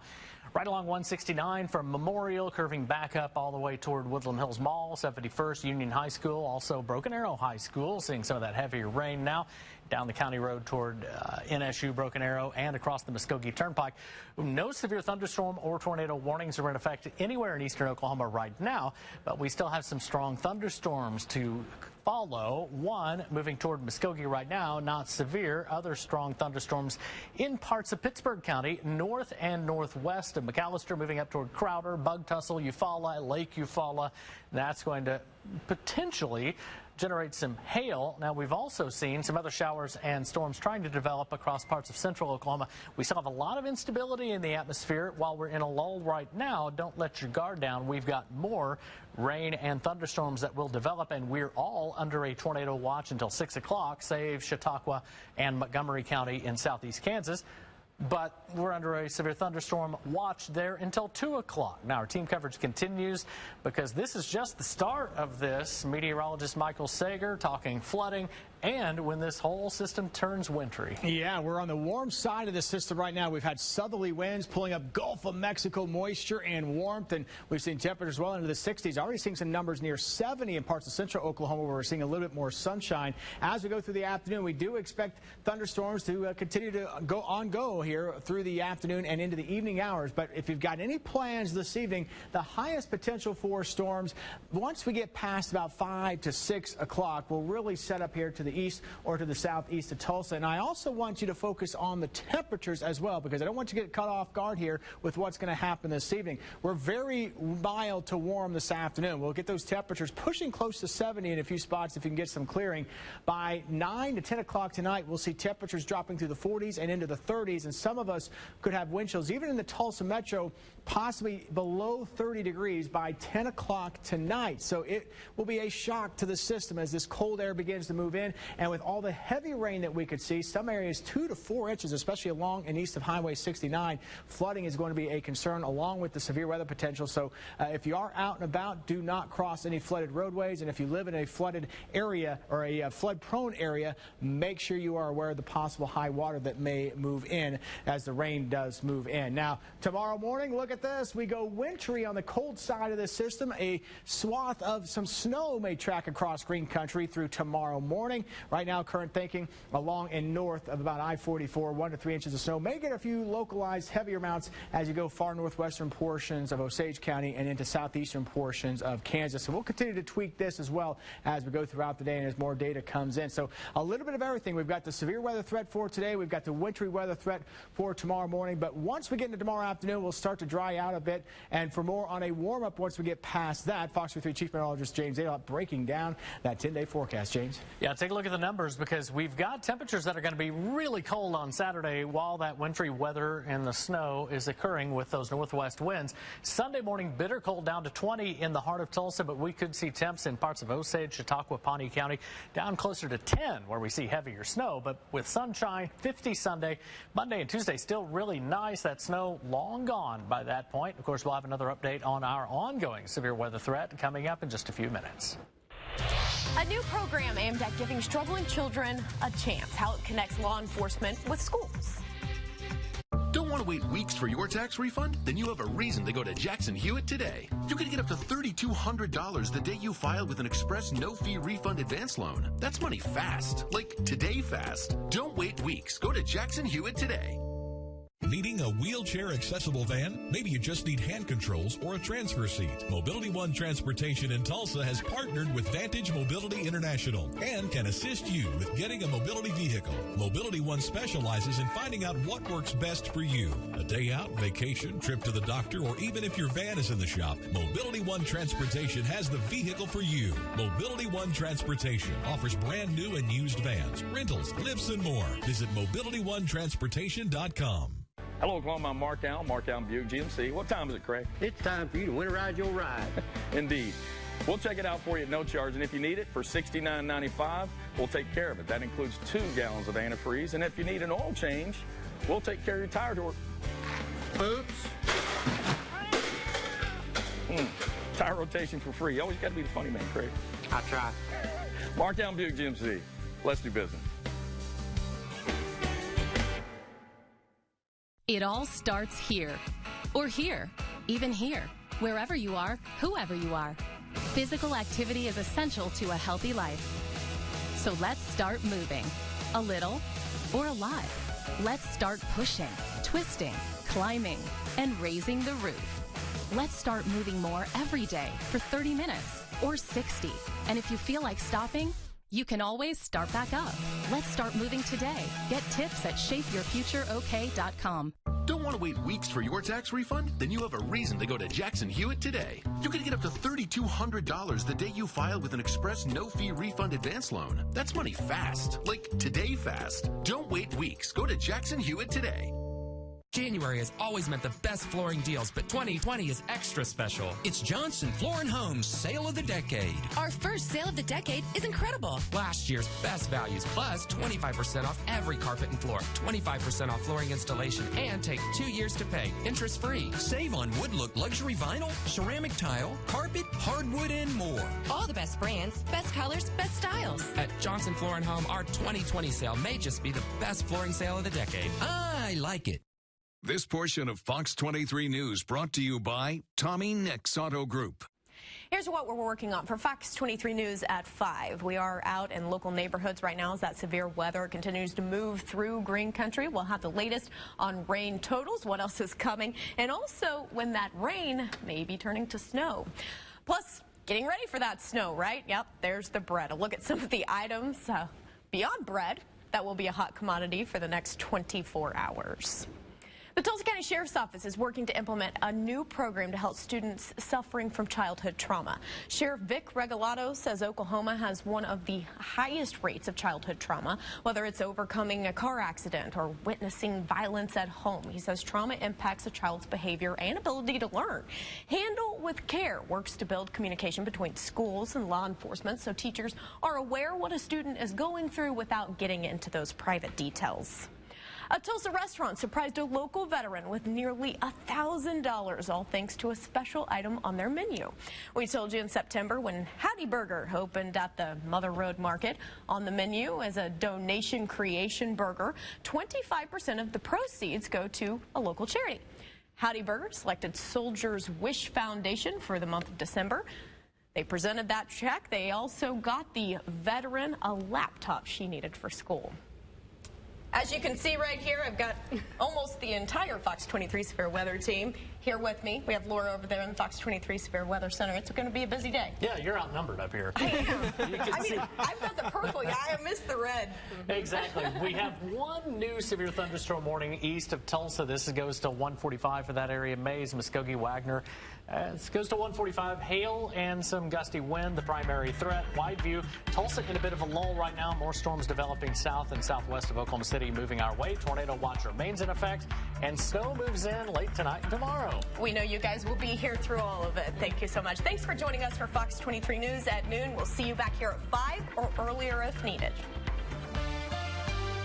Fox 23 is a Cox Media Group station. It's a resolutionary week. Next Tamron Hall, the Property Brothers will be here. Drew and Jonathan Scott will share how small steps can lead to big dreams in 2020. Part of Tamron's Mind, Body, and Soul overhaul. On the next Tamron Hall. Today at 2 on Fox 23. An unsolved axe murder with a DNA link to the husband, yet he's walking free? No. Daily Mail TV. Today at 1 on Fox 23. Downsize your home and upscale your lifestyle with a spectacular home at Rabbit Run. From floor plans to materials, customize everything the way you want it, because it's the little things that make a home spectacular. Visit Spectacular Homes at Rabbit Run to start your journey to the lifestyle you've waited for. The flu sucks everything out of you. The fever, aches, and chills can flatten you fast. Prescription Xofluza can help you feel better in just over 2 days. Over-the-counter medicines just treat symptoms. Xofluza is different. It attacks the flu virus at its source with just 1 dose. But your window for prescription treatment is short. Ask your doctor about Xofluza within 48 hours of your first symptoms. Xofluza treats the flu in people 12 years and older whose flu symptoms started within the last 2 days. Before taking Xofluza, tell your doctor if you're pregnant, nursing, and all the medications you take. Do not take Xofluza if you are allergic to baloxavir marboxyl or any of the ingredients in Xofluza. If you develop an allergic reaction, call your doctor immediately. The most common side effects are bronchitis, nausea, diarrhea, sinusitis, and headache. The sooner your doctor prescribes Xofluza, the sooner you can start feeling like you, not the flu. Xofluza, 1 dose can do it. Visit Xofluza.com to download a coupon. It used to be okay in teachers' lounges. It used to be okay in maternity wards. It was okay in sporting arenas, college campuses, and office spaces. But now that we understand the deadly dangers of secondhand smoke, that's not okay anymore. So why is it okay that thousands of employees are exposed to it every day at work? Bottom line, it's not okay. Let's protect hardworking Oklahomans. Join the fight at stopswithme.com. At Med Farm, we're different. Located in Broken Arrow, Med Farm is a local, veteran family-owned and operated business offering a unique, patient-driven shopping experience. Let us take care of your alternative, plant-based, and hemp-derived wellness needs. And together, we'll provide animal shelters for the needs of our four-legged friends across Oklahoma. Med Farm, located on Highway 51 in Broken Arrow. Med Farm, PHARM, it's only natural. Downsize your home and upscale your lifestyle with a spectacular home at Rabbit Run. From floor plans to materials, customize everything the way you want it, because it's the little things that make a home spectacular. Visit Spectacular Homes at Rabbit Run to start your journey to the lifestyle you've waited for. I'm Jesse Palmer. Here are Daily Mail TV's Fast 5 stories happening right now. The accused Connecticut wife killer walks. Mr. Dulos, where's the body? You won't believe how he was set free with a smile as an ambulance rushes his girlfriend to the hospital. Then, a royal exclusive. Did Meghan Markle secretly hide her Hollywood agent from the public? And did Oprah advise the couple? Plus, what happened after a Florida teacher placed a 14-year-old in a chokehold and then threw him out of a classroom? Also, women abused by Jeffrey Epstein speak out. I don't want to be known as the victim. And only we have the photo of Bill Clinton on the pedophile's Lolita Express private jet. And gadgets galore. From mixing the perfect baby formula to folding computer screens, the top new tech for the new year. Welcome to the show. We're following dramatic new developments in the gruesome murder of Connecticut mom of 5, Jennifer Dulos. Her estranged husband, Fotis, is charged with her murder, but investigators say he didn't act alone. His former attorney, Kent Mawhinney, has also been implicated, and he's no stranger to cops. Mawhinney has been arrested 2 other times, once for domestic abuse, and now his wife says she actually feared for her life. She believed that Mr. Mawhinney wanted her dead. New video shows Kent Mawhinney's wife looking out the window of her Connecticut home. A man lurks outside wearing a black hoodie. He has a crowbar in one hand and a gas tank in the other. The woman calls the cops. There's somebody in the house. Can you please come and get me? He's looking right behind now. Please hurry. There were also signs of forced entry on the garage door. The alibi allegedly given was that he was there to repair the garage door. I don't know about you, but no repairman I've ever hired shows up unannounced with a crowbar and tries to forcibly break into my home. Mawhinney and Fotis Dulos allegedly plotted to get rid of each other's wives. The 54-year-old still sits behind bars, charged with conspiracy to commit murder. Mr. Dulos, where's the body? Dulos was released on a $6 million bond and driven in a black SUV to his mansion in Farmington, Connecticut. The father of 5 changed into a bright orange jacket and was escorted by 2 cops. The suspected murderer looks like he doesn't have a care in the world, smiling and chatting with the officers. Once inside his home, Dulos peeks out the window, presumably to catch a glimpse of the press. The 52-year-old is on house arrest and must wear a GPS monitor. $1.5 million. Dulos' ex-girlfriend, Michelle Draconis, is charged with conspiracy to commit murder. She was also released on bond, but taken to the hospital with an undisclosed illness. Now 3 suspects await trial for their horrific death of a mother of 5 gone too soon. And for more on this story, head to dailymail.com. Well, the battle royale continues as new details now emerge about the departure of Prince Harry and Meghan Markle. The decision to step back from their senior member title has caused quite a stir.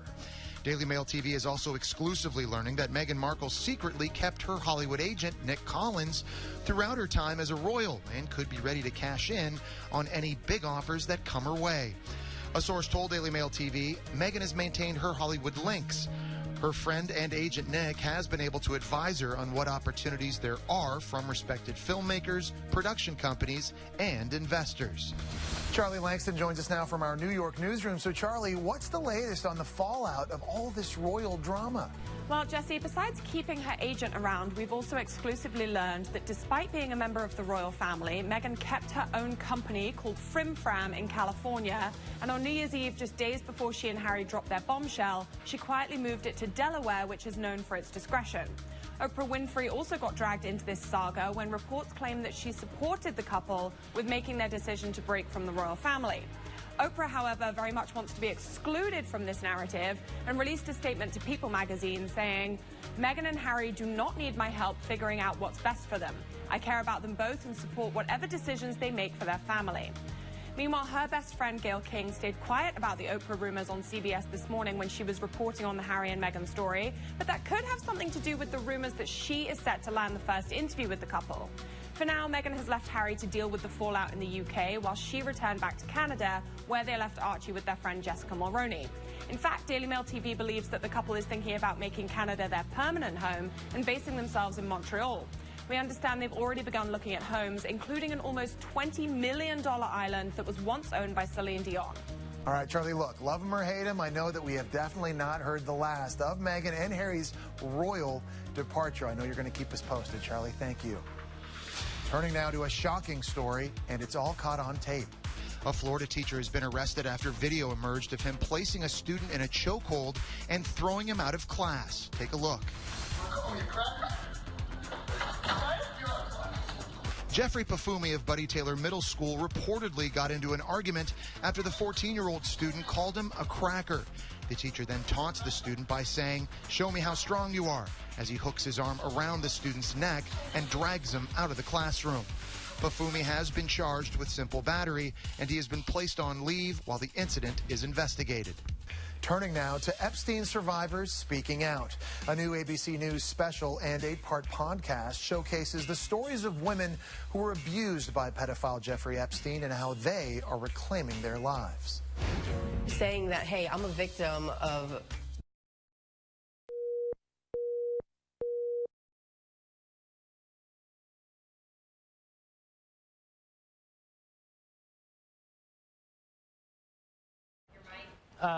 Yep, there we go. It's on. Yep, just didn't have the right one potted up, I guess. Here we go with that tornado warning now. It does include Muskogee and Wagoner and Highway 69 with that rotation just to the southwest of the city of Muskogee right now. Let's zoom into the storm. You folks in Muskogee need to take your tornado precautions on the south edge of the storm. That's where we're seeing that rotation start to develop right in here. So this is going to be very close to Peak Boulevard, just to the west of Highway 69 and moving over the west side of the city of Muskogee right now. I think now east of the Muskogee Turnpike 165 and south of 165 Peak Boulevard, at least, you're okay down here. That includes Davis Airport all the way up to Peak Boulevard. So the rotation is right in this area. I'll put this on for you because this is where we're seeing it. West side of Muskogee approaching Highway 69. This is going to be moving right across the western side of the city of Muskogee. Let's go back to reflectivity.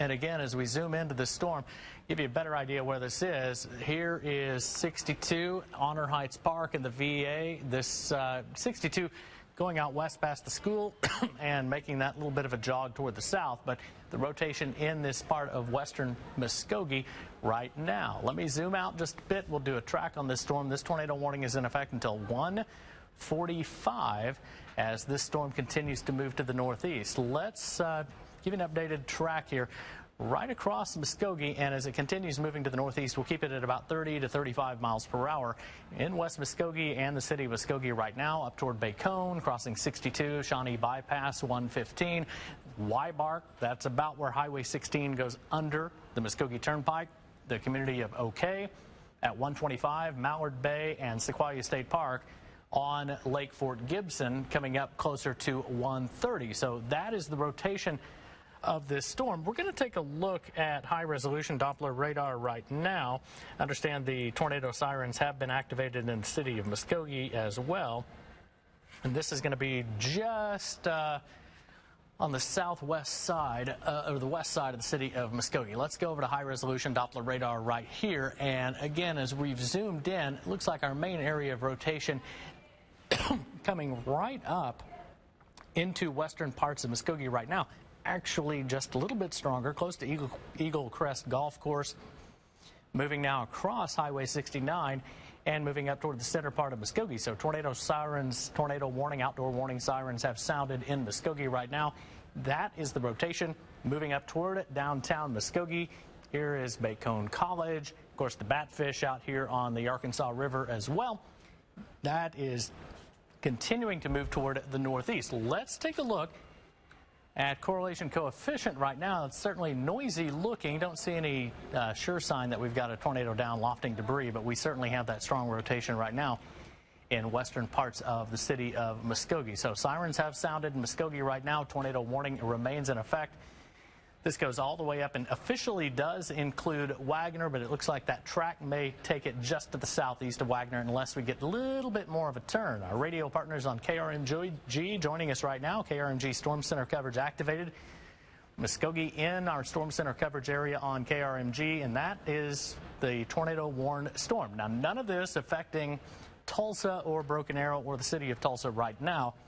We'll still see more severe weather possible as we head through the afternoon, but the most likely point for additional severe weather will stay to the southeast of Tulsa, and that's where we're seeing this flare up right now. But that tornado warning remaining in effect for Muskogee County. That circulation coming right across the city of Muskogee right now, eventually across the Muskogee Turnpike, very close to the Arkansas River Bridge north of Muskogee, crossing Highway 16, very close to OK, moving east of Wagner and right up over Lake Fort Gibson and close to Sequoia State Park, too, and Taylor Ferry, and eventually perhaps as far east as the community of Hulbert right now as we continue with that tornado warning. Tahlequah not in the tornado warning, but it's going to be close as the storm races up to the northeast. Now, we continue to watch that closely. Let me look at velocity one more time. Right into Muskogee or just to the north. Now, the good news is these things are moving fast, so we're not having to watch this thing move at about 15 or 20 miles per hour, but circulation continues. It's a little, not real tight, but it's continuing right now. Looks like maybe two, one over Muskogee, another one could be developing right over the Arkansas River bottoms just to the west of the Turnpike Bridge right now, and that's going to be moving toward it to the northeast, too. We've got the full Fox 23 severe weather team here, and Fox 23 certified meteorologist Laura Mock also tracking these two tornado-warned storms. And again, Laura, what we've seen, the trend, the main threat shifting southeast of Tulsa, but this is still a pretty strong circulation we're watching close to Muskogee. The huge concern that we're seeing right now is that the rotation is coming into the central part of Muskogee. The tornado warning extending past Muskogee now. This is extended all the way to Wagner, over by Hulbert, Fort Gibson. You need to be alert too, but the main area of concern currently is in Muskogee. So let's go ahead and take a closer look in here. McIntosh and Pittsburgh just had a new tornado warning. Actually, I'm going to quickly undo that, zoom in, and we're going to get a quick check of that new tornado warning that was just issued. So this is down to the south. This is in Pittsburg County, just north of McAllister. So if you are in Crowder, Indianola, Canadian, right along Highway 69 here, you are now in a tornado warning. This tornado warning going until 2 o'clock. So again, Pittsburg and McIntosh County, new tornado warning and alert. So we have 2 tornado warnings currently ongoing. One storm over in Muskogee County, our newest one in Pittsburg County, north of McAllister, coming into Crowder and Eufaula. Let's take a closer look in at velocity. Here is our rotation just to the west of Highway 69. This is heading almost directly into the town of Crowder. If you know anyone traveling along Highway 69 between Crowder and Eufaula, you need to tell them to get somewhere safe, get off the road if they can. This is a dangerous situation, and this is just a dangerous day too, as we have several storms coming through the area, again with 2 tornado warnings. I'm going to zoom things out and just give you a quick update because we have a lot on our hands right now.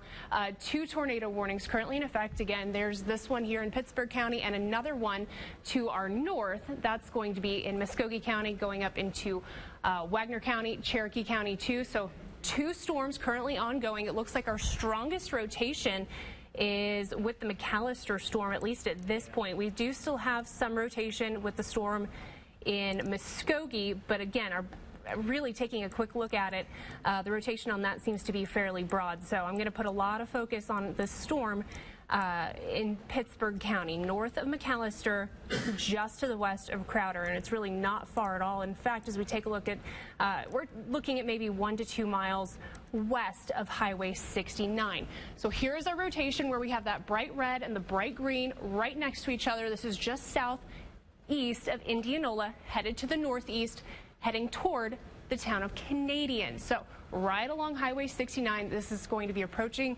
the Pittsburgh-McIntosh County line right here. You can see the county line right here. So if you're in McIntosh County, be on alert. This is heading in your direction, and this is going to be moving at a pretty quick pace too. We're talking about 30-35 mile per hour forward movement with this rotation. So actually, as we put a quick timeline on this, just kind of give you a timeline of when these are going to be heading into your area. I'm mainly focusing on Canadian right now. Time frame on getting into Canadian, about 1:26. So you don't have long. You have maybe 10 minutes before this officially gets to you, maybe even less than that. So go ahead and get to your safe place now, right along Highway 69 between Crowder up toward the county line. And as you can see, we just had that update there.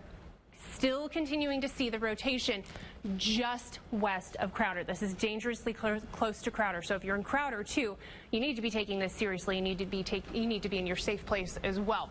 Let's clear this off, get a quick look of reflectivity. And you can see right here, this is where our rotation is. We were just looking at the velocity, putting it just to the west of Crowder, just west of Highway 69. That's where we have the rotation. Quick check of correlation coefficient, see if we have any debris with this. Not seeing anything really definitive, but we have a lot of rotation with this storm currently, and this is heading toward Canadian, right along Highway 69 here. So here's a look at the reflectivity one more time. This is where our rotation is. I'm going to zoom things out, get another check of our other storm, because we have to kind of go back and forth. We have to ping pong between these, because we do still have, again, 2 tornado warnings currently ongoing. We were just looking at this one to the south in Pittsburgh and McIntosh County, but we still have this tornado warning up into Muskogee. So let's take a closer look at that one. Let's see. Let's come, I'm going to step off screen just to zoom that in a little bit better. Let's take a closer look into Muskogee. Here we are, still seeing the bottom edge of that storm. That's the area that we're going to be concerned with. That's going to be approaching the northern edge of the Muskogee County line. In fact, that's right about where we are. The rotation on this still looking fairly broad.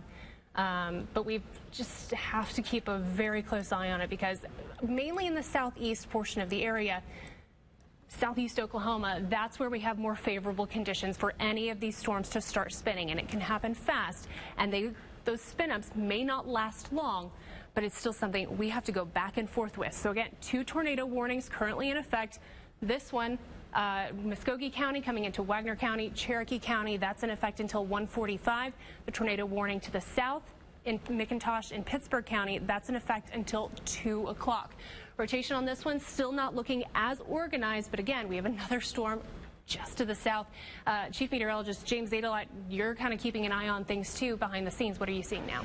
Yeah, that rotation continues strong. Right in the Crowder area, we can get the all clear south of 270, which includes the city of McAllister, but the circulation very close to Crowder right now. As we look at velocity, we're still seeing maybe just to the west of Crowder, but it's in the Crowder area too. And this is going to be moving to the northeast right along Highway 69, and this is going to be taking it up eventually closer to Eufaula too. So I'm going to zoom in on this storm. And again, that main rotation now looks like it's just west of Crowder, just to the southwest of the community of Canadian right now, and moving to the northeast. So if we were to have a tornado down with the storm right now, it would be located in this area. And as it continues to move to northeast, you folks in Canadian should be taking your tornado precautions right now. That means lowest level center part, smallest room of your home as that moves to the northeast. Now, on up to the northeast in this path, we've got Longtown and eventually toward Eufaula. Let me zoom out just a bit. I'm going to give you an updated track on this storm as it moves to the northeast too. So right to the west of Crowder and moving toward Eufaula. 30, 35 miles per hour. There you can see the towns. We just kind of went through those. Canadian, Eufaula by 139, and toward the community of Fame by 145. That is tornado warning number 1. So that tornado warning is in effect until 2 p.m. As Laura said, further to the north, we've got that other tornado warning that is in effect that basically from Muskogee back up into extreme southeastern parts of Waggoner County right now. It looks like we can give the all clear to the city of Muskogee as we take a little closer look at this storm, because it's going to be moving up toward Highway 51. The rotation here continues strong now. It's just to the east of the Muskogee Turnpike, so everybody west of the Muskogee Turnpike and south of the Muskogee and Waggoner County line can breathe a little easier. It looks like that circulation is now passed just to the north of the county line. Again, we'll check correlation coefficient. It's a little bit noisy. I'm going to take a look right now at high resolution Doppler radar, and we're going to look right into that Muskogee storm too, because I want to examine that a lot closer. Again, no sign that we've got a tornado down with it right now, but we're watching that one really close for you. I'm going to switch radar sites right now and take another look right into that storm. Very close to OK is where that strongest circulation is, kind of right in here. So just to the south of the county line. It looks a little noisy on our correlation coefficient, but we do have a lower signal here, but the reflectivity is also a little lower too. So really it's not conclusive that we've got a tornado down, but if we were to have a tornado occurring with the storm, it's right in here where those bright greens, bright reds are. Just to the northwest of the city of Fort Gibson. These green lines, these are county lines, and oops, we just lost me here. If we could go back, there we go, right into this area. So this is Muskogee way down here on the edge of your screen. We can go ahead and sound the all clear for Muskogee with this tornado warning. That's the spot that we're watching very closely. Let's go back to reflectivity right now on Fox 23 Doppler radar, and again with that rotation passing just to the south of OK. Folks in OK, Sequoia State Park, all the way up toward Holbert need to be in your tornado safe place right now. As we broaden out the view and get an update on that storm that's a little bit further to the south right now, that's moving north of McAllister and toward Eufaula. That rotation continues pretty strong right now as we see that getting up closer to the Canadian River and toward parts of Lake Eufaula, and we continue to see really strong rotation here. I'm going to shift this back just a little bit and see if we can't get a little better view. So just now in the community of Canadian and west, that's where we're seeing the strongest rotation taking place. Again, it's where the greens are meeting the reds right here. So if we've got a tornado possible with this storm, it's going to be located right here. Want to give you an updated track, and then we'll check in with Laura as she continues to watch these storms too. Frame that up just a little bit better right now as we see that potential tornado just to the north of Crowder and moving to the northeast. So this is going to be moving up very close to Eufaula here in the next few minutes. Canadian right now, Eufaula by 138. This tornado warning is in effect until 2 o'clock. So again, as we look at high-resolution Doppler radar, I don't see any strong evidence that we have a tornado down lifting debris with this storm or with the storm that is passing just to the southeast of the community of OK. But we're watching that very closely. 2 tornado warnings remain in effect, neither of which are directly in the Tulsa area, and we're very thankful for that. But we're also on the air for our friends there, too. And a third tornado warning is on the way as north of Tulsa in parts of Nowata County. But as we continue to track our Canadian storm to the northeast toward Canadian and Eufaula in northern Pittsburgh County, that's pretty strong rotation right now and could produce a tornado at any time. So we're talking right along Highway 69, crossing the lake and moving up toward the community of Eufaula. As we look a little bit further to the north, we're also watching that tornado warned storm that developed over parts of Muskogee, and we may have had some damage in Muskogee from strong straight line winds too. Had a couple of reports of power lines arcing there. As we take a little closer look, that rotation area is now out of Muskogee County. We can give you the all clear here. It looks like it's just about to move out of Wagner County into parts of southwestern or western Cherokee County too. So strongest rotation now in that extreme southeastern part of Wagner County. The new alert is in. The new tornado warning will jump right to it right now.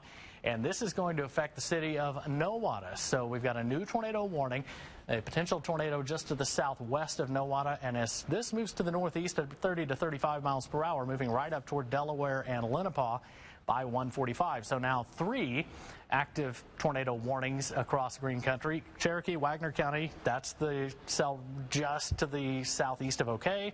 That's in effect till 1:45. McIntosh, Pittsburgh County, north of McAllister. That's just about to move toward the lake. That's 2 o'clock. And now this newest tornado warning for Craig and Nowata County until 2:15 for this circulation just to the southwest of the city of Nowata.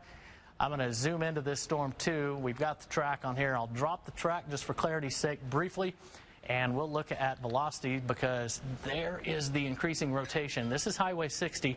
Here is Nowata and 169. So this is north of the Rogers County line. And as this moves to the northeast, it's going to be very close to Nowata. So anybody from Nowata all the way west in Wagner in Nowata County should be in your tornado safe place right now as this new circulation moves to the northeast. Our team coverage continues as we track 3 active tornado warnings right now in Green Country. And Fox 23 meteorologist Laura Mock. Laura? Yeah, 3 warnings currently in effect, as James was just going over. So 3 areas that we have to watch out for. We have Nowata County here, just to the east of Bartlesville. This is moving to the northeast, approaching the Oklahoma-Kansas state line. We have this storm just to the north of Muskogee County, now clear from this. And then another one to the south, coming out of Pittsburgh County, getting into McIntosh County. So I'm going to start from the south, and then we'll work our way up to the north. So I'm going to zoom in first to our Pittsburgh County storm as we come into this. The rotation on this has been, last time I checked in with you, is just to the west of Crowder. This is now going to continue to move up to the north a little bit. So let me just zero this in a little bit more as we take a look at this rotation. Obviously that didn't work. Let's fix that for you. Rotation, again, Pittsburgh County coming into McIntosh County. As we take a look at the rotation, this is just to the north of Canadian. Now keep in mind, what's very dangerous about this is if we do have a tornado currently ongoing, this is almost directly over Highway 69. If you know anyone on the road between Canadian and Eufaula right now, if you are in Eufaula, if you have friends or family in Eufaula, make sure they're getting into their safe place because that's where this is headed next. This is only a couple miles away from the county line here, going right along Highway 69, Canadian. This is currently affecting your area right now. You should be in your safe place, even over in Longtown. If this were to shift a little bit more to the east, this would be heading in your direction. So here's Highway 69, 9A. You can see Highway 9 here too. Any of these areas, you need to be in your safe place. So let's get a quick check of the correlation coefficient. Look for some debris. Let me just take that back in time a step or two just to get a better sampling of the situation. Doesn't look like we have anything super definitive with that. So again, still keeping a very close eye. You can see that just had an update with where the velocity is right over Highway 69. A quick check of timeline on when this would be getting into Eufaula. Looking at 137 into Eufaula, 153 for Onapah. So if you are in these areas, even closer up to Dutchess Landing. Eventually, if this were to hold together, this would be headed toward Interstate 40 here. Take this storm carefully. So there's the check of one of our tornado warnings. We have 3 ongoing currently across the area. So as we come back to the north, this is going to be for the second storm we check on. This was the first tornado warning that was issued, at least out of this set of 3. This is coming out of Muskogee County. Muskogee County, you are now clear. We are now focused in on Wagner County and Cherokee County. That's where we have our rotation, and it's still fairly broad, but for where we're seeing the rotation, this is going to be just to the west of Holbert. Here's Highway 51, here's Highway 80 here. This is right along the county line, moving into Cherokee County now. So here's our rotation.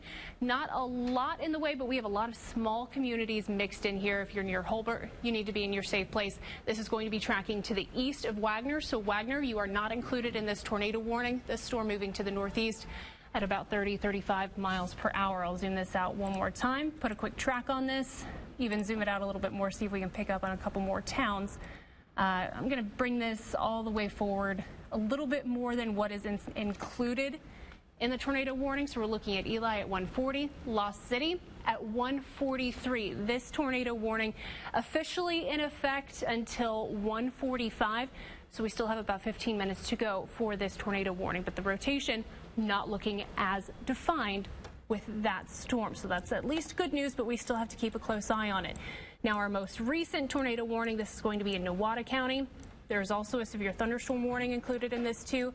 Quick check of reflectivity. The reflectivity is not looking very defined really at all, but as we take a look at the velocity, we do at least have one area just to the west of Nowata that is looking at least somewhat suspicious for some rotation. Not looking super defined. Quick check of correlation coefficient, see if we can pick up on any debris. Not seeing anything there, but still a tornado warning is in effect for Nowata County, and even into Craig County, that is until 2:15. So 3 tornado warnings currently ongoing across Green Country.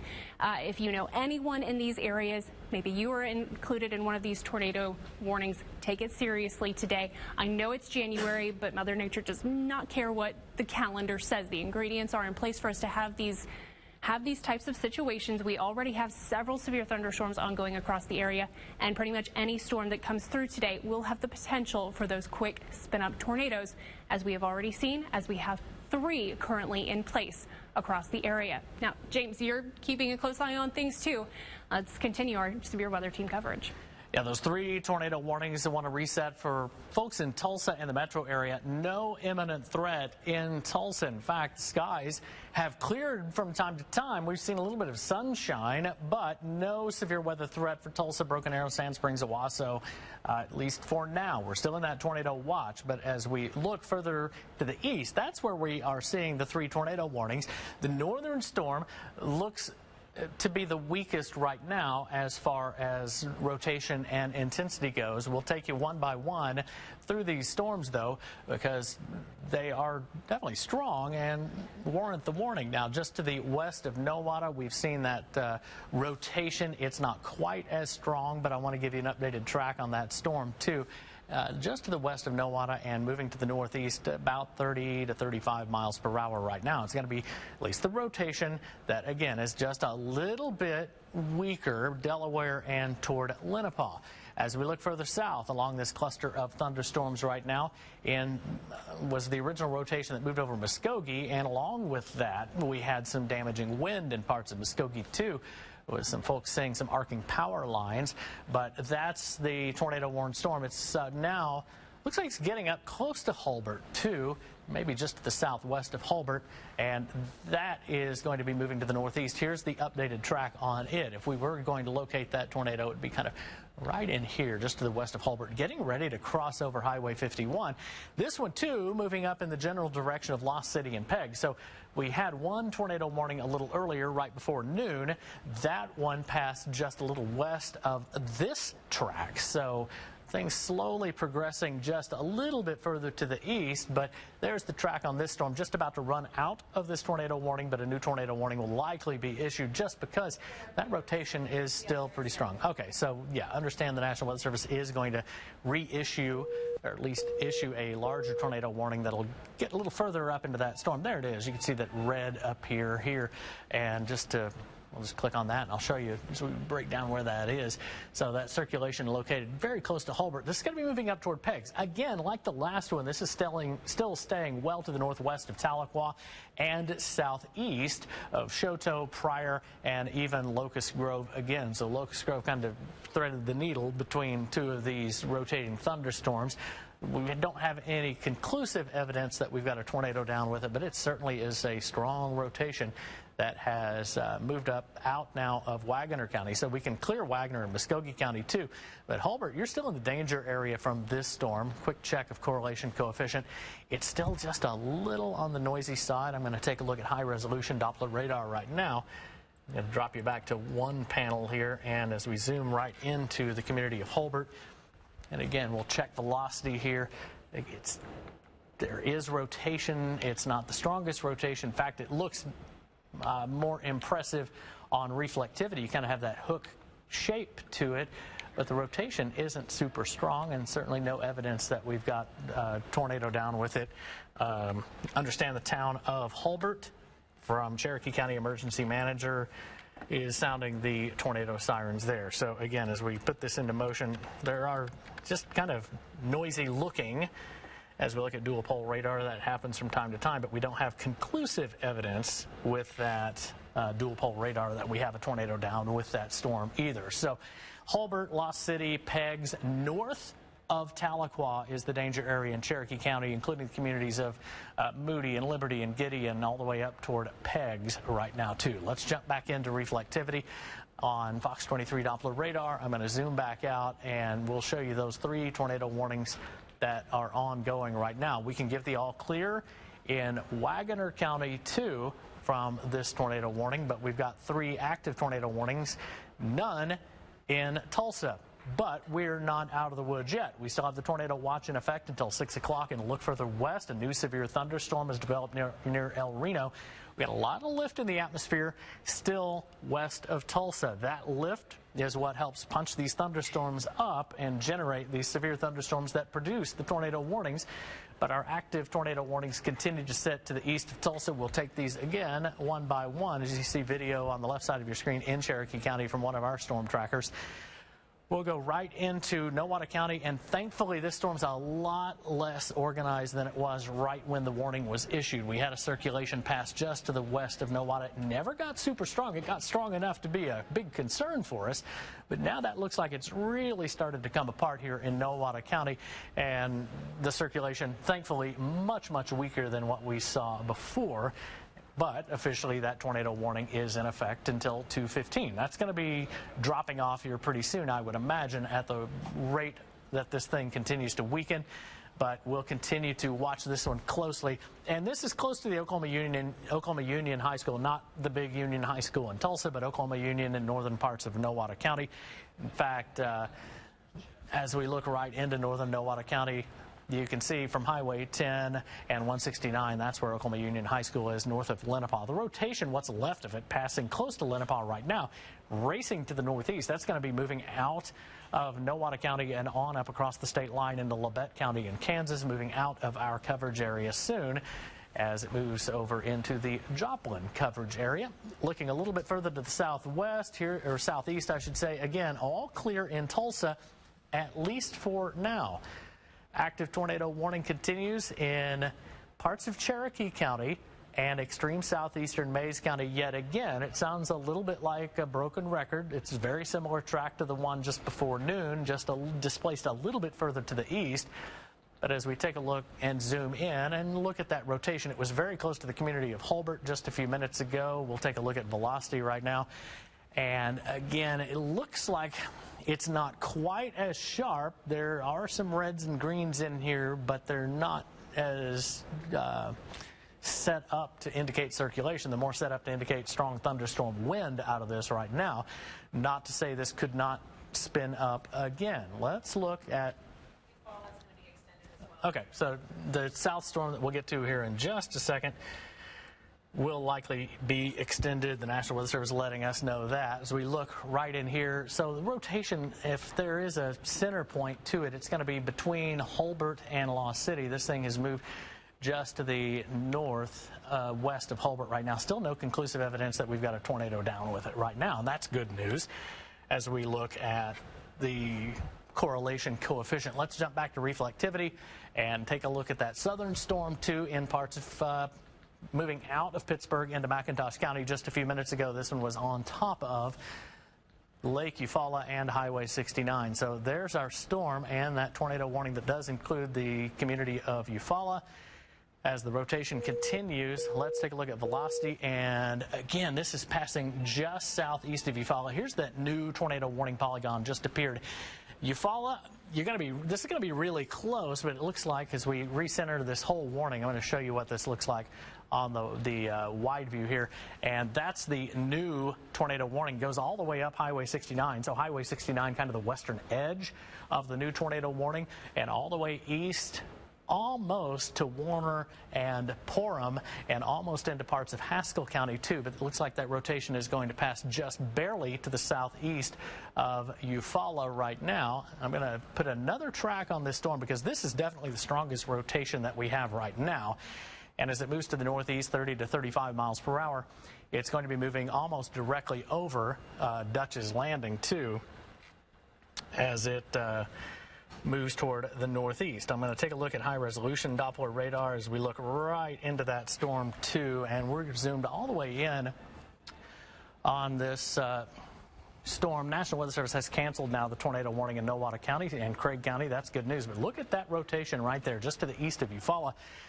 Pretty easy to pick that one out. The bright reds next to the bright greens right in here, and as this moves to the northeast, I'm going to turn off the radar data so you can see a pretty good idea of where that is. This is Lake Eufaula, so the strongest circulation is over the water right now, just to the east of Eufaula, but it will be moving up over the point here just in the next few minutes and continuing in that tornado warned zone. So that's what we're looking at right in here, just to the east of Eufaula over the water.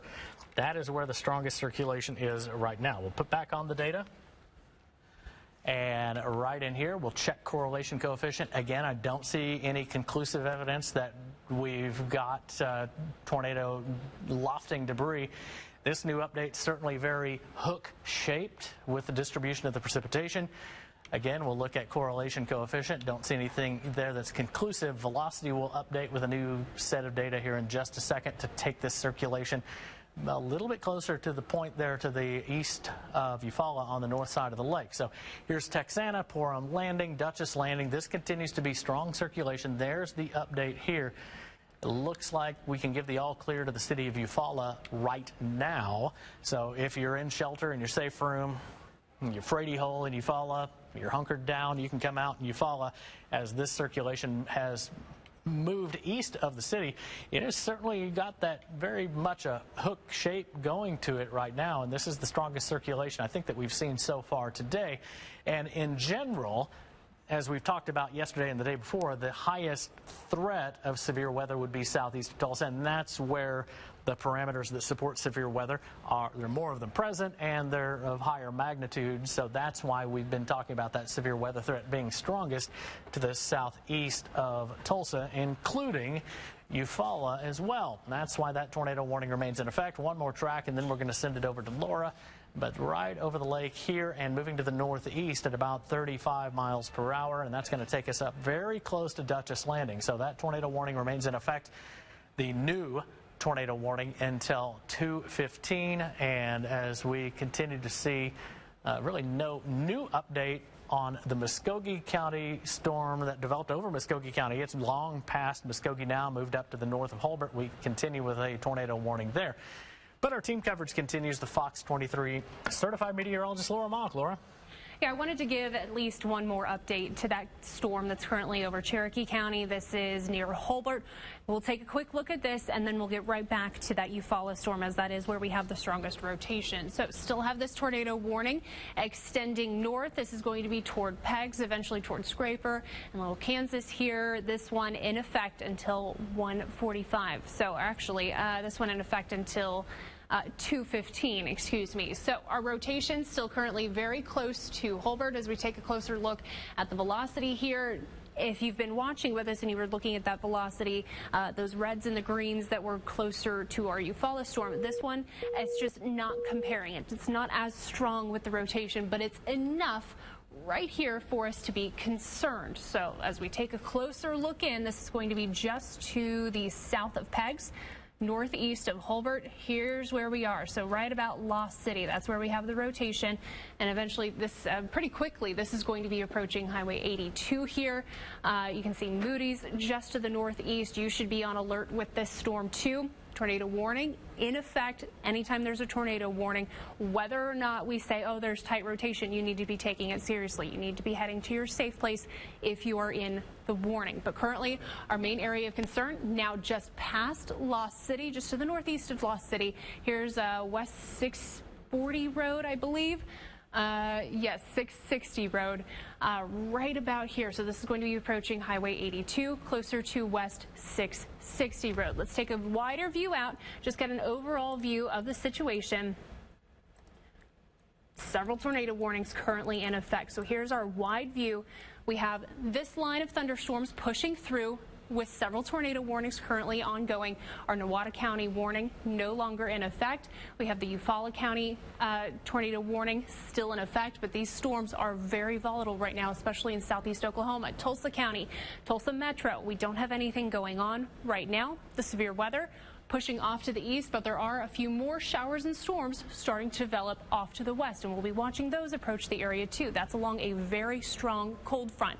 So as for right now, Tulsa County, Tulsa Metro, we're okay. It's to the southeast that we're watching. So technically several tornado warnings, but two main areas that we're watching closely for rotation. So as we come back closer to our Eufaula storm, this has been the one with the most significant rotation. This is now past Eufaula, and you can see that hook right there, or what looks to be a hook. This is where we're going to have that area of rotation. As we take a look at the velocity, looks to be very strong right now. To the east of Eufaula, north of Longtown, approaching Dutchess Landing. If you were to put it this further out, we're talking Interstate 40, Warner, even Shakota. You need to be taking this very seriously, as you are technically included in the tornado warning. I believe this is going to be moving to the east of you, but still be on alert and take it seriously. Let's take a look at correlation coefficient, see if we can see any debris being lifted with this. Not looking very clear with that, but still, we're seeing a lot of very tight rotation with this storm. So there's our rotation, at least very bright colors. It doesn't look like it's a very tight rotation, but the signals on this are pretty strong. So approaching Dutchess Landing, let's take a closer look in. We'll zoom this in a little bit more, see if we can pick up on any more roads. So Porham Landing, this is just to the southwest of you. You need to be taking this seriously. Texana Road. That's the road showing up right here, Texana Road. If you live along Texana Road, near Dutchess Landing, Porham Landing, to the east of Eufaula, this storm is directly over you right now. We have those bright greens and the reds. Again, what that means, it's wind speeds going toward or away from the radar. So the green is going toward the radar, closer to Inola, the red going away. So here's our rotation right over Texana Road. This is to the northeast of Eufaula, approaching Dutchess Landing and Porham Landing. I'll zoom this out, put a quick track on this, give you guys a heads up on where this is headed. So I'm going to take this to the northeast. We're going to try and pick up Dutchess Landing in here. 1:55. It is currently 1:45, so we're looking at 10 minutes, maybe less than that, getting into Dutchess Landing. Warner, 2:14. That's how much time you have before it gets to you. And that's going to be, at that point, be very close to I-40, just to the east of Shakota. So two main areas that we're watching, two tornado warnings currently in effect, very strong, dangerous storms moving through Green Country right now. We're going to continue our Fox 23 severe weather team coverage with James. And we do want to reset you in the Tulsa area. We have no imminent severe weather threat. That goes for Tulsa, Sand Springs, Broken Arrow, Bixby, Owasso, Claremore, Skytook, all of the center cluster of Tulsa and Tulsa County right now.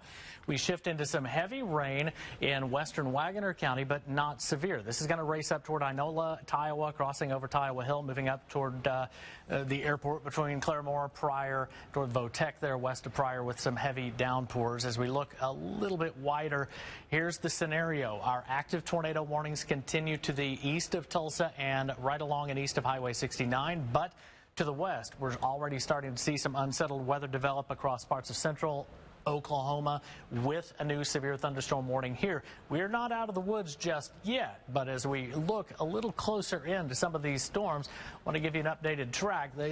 We've said the strongest storm and rotation-wise continues to be this storm that's approaching Dutchess Landing. This has had some very strong rotation in it. It's really not had any confirmation that we've had a tornado down with it, but we continue to watch that very closely right now. You can actually see we don't have any severe thunderstorm warnings, just the 3 tornado warnings. Now, we're all under a tornado watch. That's in effect now until 6 o'clock. It includes nearly all of Green Country, including the Tulsa area. We, again, are not out of the woods yet. What will bring an end to our severe weather threat, the cold temperatures sweeping in from the north. In fact, you can see the progress here already down to 49 in Ponca City. This is much more stable air that will not support severe thunderstorm development, but it'll be a little while before it pushes all the way across eastern Oklahoma. As we take a little closer look again one more time right into this storm and this circulation here that's now northeast of Eufaula and continuing to move toward the northeast, now out of McIntosh County. And we can put your velocities on here, and the rotation now northeast of Eufaula, approaching Dutchess Landing right now.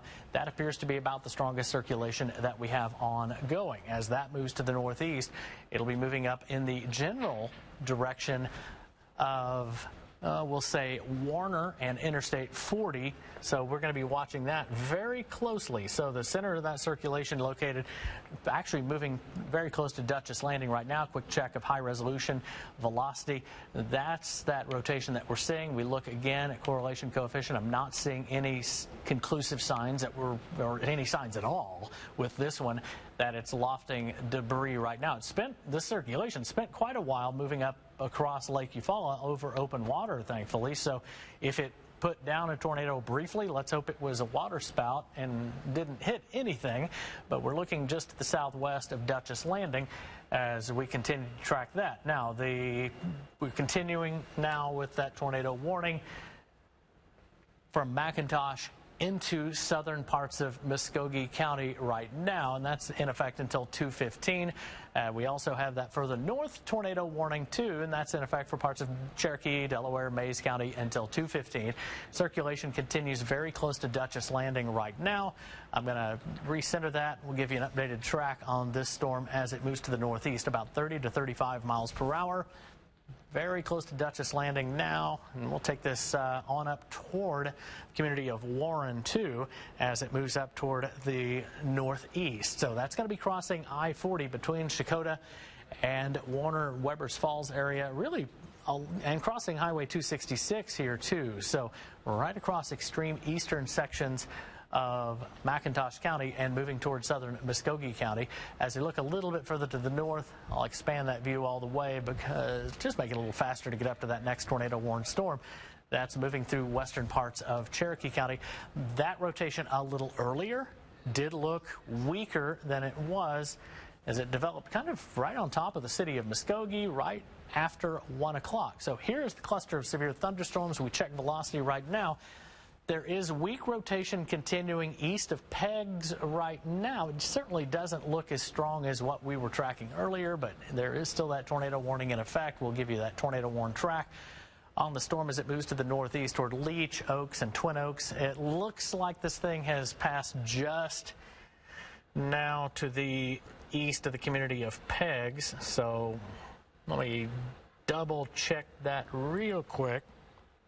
As we, yeah, looks like that may have passed just to the east of the community of Peggs, where that circulation is right now. Let's take a look at that on high-resolution Doppler radar, and we'll bounce back in. I'm going to roll back through these, and again, we're looking at correlation coefficient, and yeah, still just a really noisy signal here. So no conclusive evidence that we saw a tornado down with this storm. But the circulation continues there just to the east of Peggs right now. It's very close to Teresita, Liberty. Eventually it'll move up toward Leech, Oaks, Little Kansas. But like the last one, this is staying well to the north and northwest of Tahlequah right now. And again, the next big highway this thing's going to come over to is probably going to be 412, and that's going to be very close to the community of Leech. So Cherokee Turnpike area close to Leech. Generally, at the current track of this, it is going to be just to the east of Rose and much, much closer to Oaks and Leech than the community of Rose. So circulation is still there, and that's what we're looking at as it moves very close to Teresita right now in northwestern parts of Cherokee County. This is the Delaware County line, so this thing is just about to move out of Cherokee County. So if you're in Leech, Little Kansas, Oaks, need to hunker down for this one, take cover in lower level center part, smallest room of your home. If you're in J, you need to watch it very closely. The trend has been, as these storms move to the northeast, that they lose the circulation, or at least it weakens to the point where we're probably not seeing an imminent tornado or threat.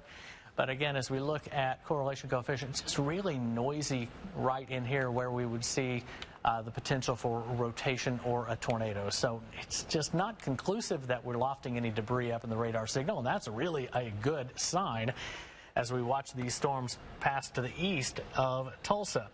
As we go back to our southern storm right now, the one that's been very close to Dutchess Landing, that one continues to, does not look nearly as strong at the level that we're cutting it into with Fox 23 Doppler radar. Doesn't look quite as strong, but it's still strong and still rotating, where you have a core of hail getting ready to move up over Interstate 40 in extreme eastern parts of McIntosh County, and this is going to lift up into parts of Muskogee County too. Let me take you back to reflectivity, and I'll broaden that view out because we continue to see in our Cherokee County storm, that one's going to be moving from Teresita back up toward Leech and Oaks and eventually crossing into Delaware County. Now, we also have some strong thunderstorms in parts of southern Rogers County, too. And these are moving right up into Inola right now. Not severe, and we haven't seen any sustained rotation with these, but we'll continue to watch that. We had a tornado warning earlier to the north in Nowata County. What's left of that storm has weakened, just about fallen apart, and moved into the state of Kansas right now, and that's a good sign. Already up into Labette County and out of our coverage area, as we continue to watch closely for any further rotation with the storms a little further south. But what we're seeing in Delaware County is where we pick up some of those strong to severe thunderstorms. Again, we have no severe thunderstorm warnings, but we do have 2 tornado warnings. And the first, northern Cherokee, moving up into southwestern Delaware County. The second is passing just to the southeast of Shakota. That's going to be crossing Interstate 40 and Highway 266, too, between Warner and Shakota. Let me zoom into this one. This has been really the most sustained, strongest rotation that we have seen with any of the thunderstorms today. We continue to watch that one move to the northeast. Again, thankfully, no conclusive indication that we have a tornado down with it, but this is passing just to the northwest of Shady Grove. That's Fox 23 Storm Tracker. Do we have Greg on the phone? Don't think so, not right okay. now. His service is a little iffy. So that's Fox 23 Storm Tracker Greg McLaughlin. He is on Interstate 40, and he's right in this area in that core, so he's in a great spot to intercept this rotation as it moves to the northeast and crosses I-40 and 266. Of course, the visibility is terrible. A lot of folks slowing it way down, turning on those hazard lights, both good ideas, but it's just best not to be on I-40 between Warner and Shakota right now, and that goes for 266 as well. So the rotation that we're seeing now, very close to Dutchess Landing. As that moves to the northeast, that's been the strongest rotation that we have seen so far today.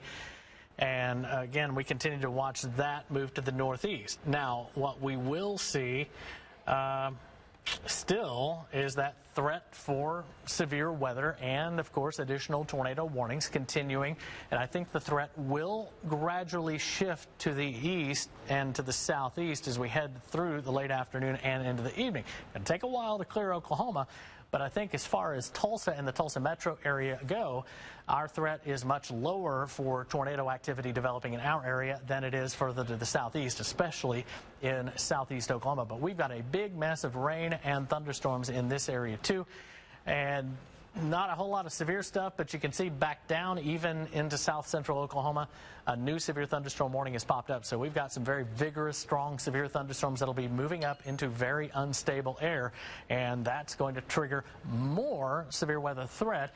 And we will be watching the colder air to the north as that moves in. That will put an end to our severe weather threat, thankfully. Our team coverage continues right now with 2 active tornado warnings, both going until 2:15. So got about another 18 minutes to go with the 2 active tornado warnings. Hopefully things will quiet down at that point. Meteorologist Laura Mock is standing by. Laura. And we're going to stay with you as long as these tornado warnings are active. As James was just talking about, this line, this messy line of storms pushing to the east with more storms developing to the west. Tulsa County, we're just kind of in the middle of it at this point. So 2 tornado warnings currently in effect. Are one of biggest concern is the one moving into Muskogee County currently that our storm tracker is on right now. He's starting to get out of that heavy rain, starting to get out in front of that storm. So let's take another look at exactly what we're dealing with this storm. So tornado warning in effect until 2:15. This is going to be approaching Interstate 40 here between Chakotah and Warner. As we take a look at the velocity, we are situated, this rotation is situated just to the north of Dutchess Landing. At this point, we're only a couple miles away from Interstate 40, so I hope everybody on the road is being very vigilant and getting out of the way of this storm, because this rotation has been extremely consistent as it's been moving all the way out of Pittsburgh County. So we've been tracking this one for quite a while, but this is going to be approaching Interstate 40 just to the west of Warner. Warner, you need to be on alert with this storm. You need to be getting to your safe place, as this is going to be approaching very closely to the town of Warner. This is going to be staying to the east of Chakotah, but again, very, very close. And there's that update right there. We are getting even closer to Interstate 40 here with this rotation. I'm going to zoom this in just a little bit more, because boy, are we really close to this. We're talking probably less than a mile at this point. Just now seeing this rotation about to cross Interstate 40. So here's Warner, here's Highway 2, here's Route 266. This is going to be along 266 and Interstate 40 here between Warner and Chakotah. This is approaching the western edge of Warner. This is very, very consistent rotation. Not seeing it super, super tight at this point, but we're still seeing the winds rotating on the edge of this storm. So this is where we're looking at right now. I'm going to get a quick check of correlation coefficient, see if we're picking up on any debris. And not really at this point. It still looks to be very messy. Reflectivity still showing the edge of this storm right here, getting right over Interstate 40. And let's get back to velocity, as that's where we have our best picture of where the rotation is. And as you can see, our storm tracker there taking a look at the storm, maybe even turning around. But he has kind of our best viewpoint right now, as he is right along Interstate 40. He's been getting out of the rain, so it looks like he's just in front of this storm, taking a look at the area of rotation. Thankfully, at this point, it doesn't look like we're seeing anything on his screen. Right now, definitely a very dark and ominous cloud, but this is the best view that we have of this. Still seeing this rotation. It is likely now getting very close to Interstate 40 here. I'll zoom this out, put another track on it, give you another heads up on where this is headed. Again, Warner, you need to be on alert with this storm. You need to be getting to your safe place. This is just now getting over Interstate 40 here. I'm going to try and catch Warner in here. Didn't quite catch Warner, but I'd give it 5 to 10 minutes, maybe even less than that. But we're looking at Martin at 2:19, Keefton 2:20, McLean 2:22. That's the time frame on this rotation. And I will say, this has been our biggest concern. This has been our area of biggest concern, because this rotation has just not died down. It just keeps going and going. It's kind of like the Energizer Bunny of our storms today. Again, right over Interstate 40 here, we have a great view of this storm. with our storm tracker in Muskogee County, right on Interstate 40 here. We are watching this storm come over the interstate, looking like we may have, it's trying to get together some kind of lowering, but at this point we don't have any visual of any tornado or a funnel currently happening. But fantastic viewpoint, always good to have eyes on the storms. But again, the storm continuing to move to the northeast. We're looking at about 35 to 40 miles per hour forward movement. So this is moving pretty quickly at a decent pace, again, right over I-40. Let's get another check of our storm coming out of Cherokee County. This is going to be moving into Delaware County. Just got another update with that one. Rotation still ongoing here right at the county line. This is the storm moving out of Cherokee County into Delaware County. Here is our rotation. This is going to be approaching 412. This is going to be just to the west of Kansas, between Kansas and Locust Grove. Eventually, as it moves to the northeast, you're going to be wanting to stay alert on Highway 10 here, 59, Colcord even on alert with this storm. Yeah, looks like we still have a fantastic view of this storm right here in Muskogee County. It looks like still not seeing anything definitive on the ground, but we're just keeping an eye on this storm in Muskogee County. So there's a quick check of this one. I'll do a quick check of any debris correlation coefficient. See if we have anything with this storm again. Always good to check. Not seeing anything with that one. But as we come back to reflectivity, still seeing about the area where we would have that rotation. So I'm going to go ahead and zoom back out, give you a quick overview of what's going on across the entire area, and then we're going to head it back. And then we're going to toss it back to Chief Meteorologist James Adelot. So again, we have this line of storms pushing to the east of Tulsa. 2 tornado warnings currently in effect. What you're looking at on the left side of your screen, visual of our storm moving into Muskogee County, right over Interstate 40. More storms developing to the west. Those will eventually be moving into the Tulsa metro as those develop. That's along a very strong cold front headed our way. Once that cold front comes through, then we start to get rid of that severe weather risk. But as for right now, we're kind of in the thick of it with these storms continuing to strengthen and continuing to rotate. So still 2 tornado warnings in effect. James, you've been watching things behind the scenes. What have you seen now? Yeah, and again, it's a good wrap-up as we look into the city of Tulsa. We've got some dark clouds, a couple of showers, nothing severe in the metro area. We're still under that tornado watch, though, and that means conditions still unstable, and we could still see severe weather here. Looking out west across the Arkansas River and the refineries, again, the dark clouds continue to be what we're dealing with. But further west, starting to see more showers start bubbling up now in parts of Osage, Pawnee, and Creek County. These are going to be moving to the northeast, not severe now, and they're still a long way from it as we watch that main severe weather threat likely shifting east of Tulsa over the next, we'll say, 2 hours, and especially by late afternoon and into the evening. Our 2 active tornado warnings are remaining in effect until 2:15 east of Highway 69 right now. This one with circulation that's moved up into Muskogee County from McIntosh County has been the strongest that we've seen. The one in northern Cherokee County, it continues present, moving across the county line into Delaware County too, but a little bit of a concern. We're seeing more and more development take place to the west of Tulsa. That could mean more showers and storms for us moving our way. Now, as we come up to the loop, you can see this band of the heaviest rain continues to fall in the same spots. That's going to eventually lead to some big-time flooding concerns too if this heavy rain continues east of us. We still have that tornado watch that is in effect for nearly all of eastern Oklahoma except for McCurtain County.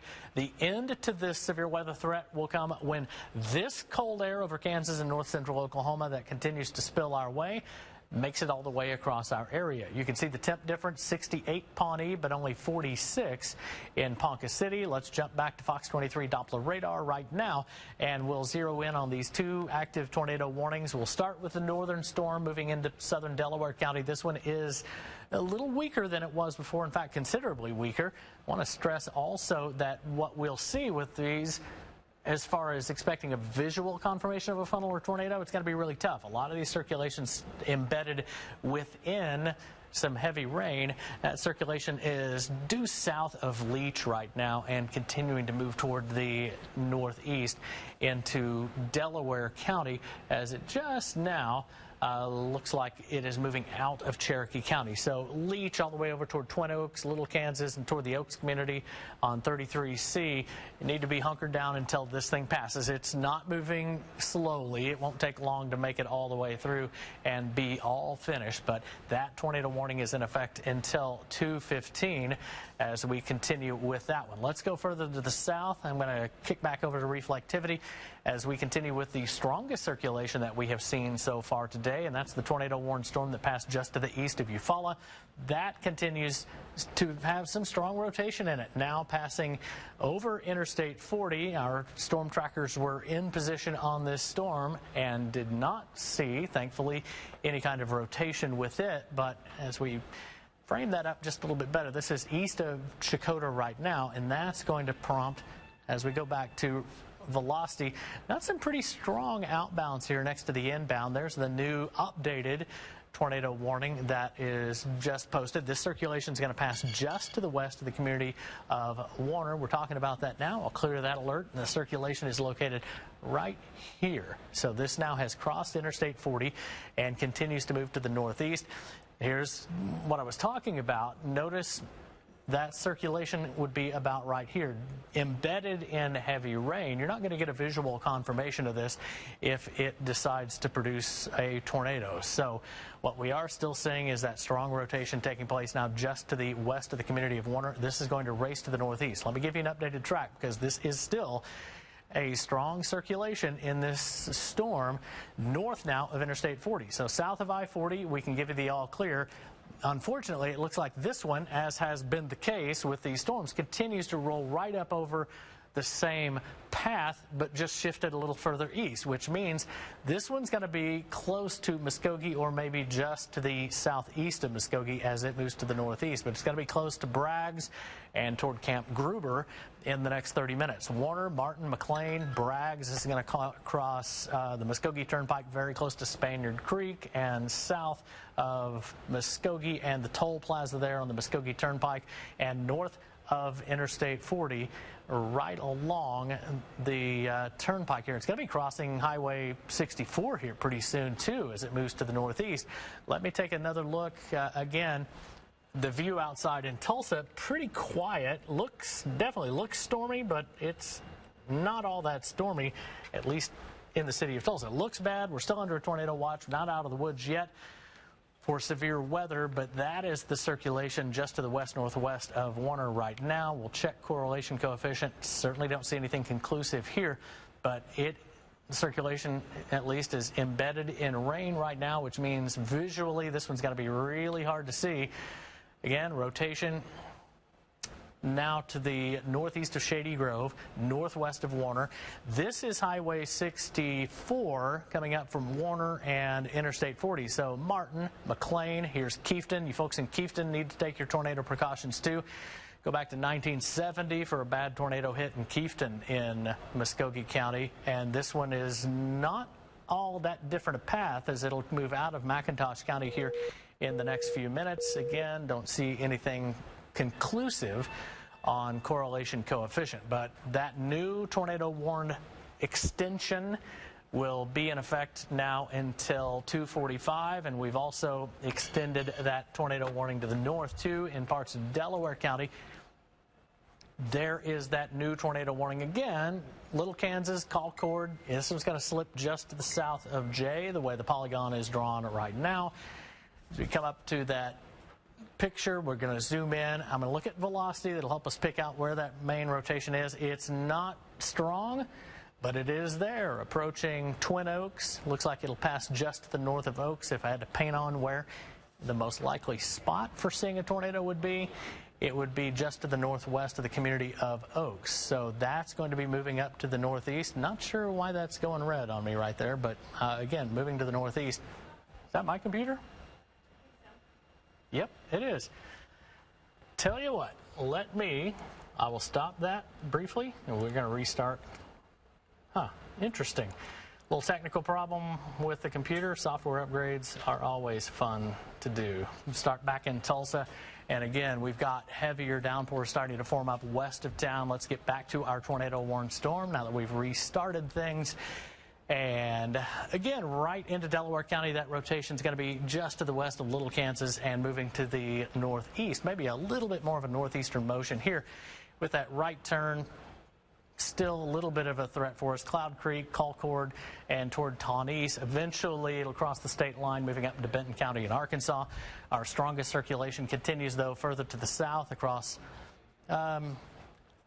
really McIntosh and into Muskogee County right now. This circulation is not that far from moving into Muskogee County, but that's still some really strong. You see, we get into some of these brighter yellows here to the northwest of Warner. That's really strong, warm, moist air flow into the storm. That's thunderstorm fuel. That's why this one continues strong, and that's right where Fox 23 storm tracker Greg McLaughlin is. He's on the storm on the west side of on the left side of your screen. That is his live feed from the storm. In fact, there's Greg out of his car taking some pictures of that storm. But our circulation continues right here, moving up toward Martin and McLean. That's going to be moving right across Highway 64 and into Muskogee County. We'll shift this just a bit. See if certainly looks like now the danger area may be out of McIntosh County and into Muskogee County. It's right on the county line right here, but that is going to be our circulation. It looks a little on the broad side. It's not quite as strong as it was just a few minutes ago, but it's been the strongest, most persistent one that we have seen so far, as we kind of keeping a close eye on Greg's video stream there on the left side of your screen in Muskogee County too. No conclusive evidence that we've had a tornado down with the storm, but the tornado warning continues now until 2:45 in here. We will be dropping, we're really south now of 266. You're all clear from this storm, including all the way south in the old tornado warning polygon into McIntosh County. But the circulation is now just across the county line in parts of Muskogee County right now. We'll do a track on the storm, again, just to the northwest of Warner. Thankfully, these things have moved along and managed to not go over populated places, but it's still been pretty close. Martin, McLean, toward Camp Gruber and Braggs by 2:37 for the track of this storm as it moves toward the northeast. So far, again, not seen conclusive evidence that we've had a tornado down with the storm. Right in here as we go full, looks like that circulation on high-resolution Doppler radar is going to pass to this barely to the south of Kiefton. This is what we're looking at right here. So here's Kiefton, here is Warner. Everybody in McIntosh County, we can sound the all clear here.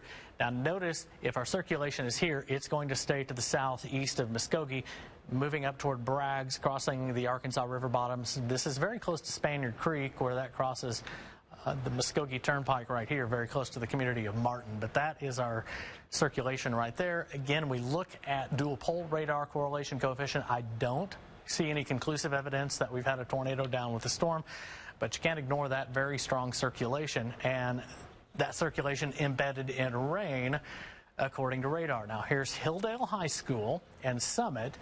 Soon, this is going to be crossing over the Muskogee Turnpike, which is right here. We'll be able to give the all clear to everybody to the west of the Muskogee Turnpike here in about 5 minutes.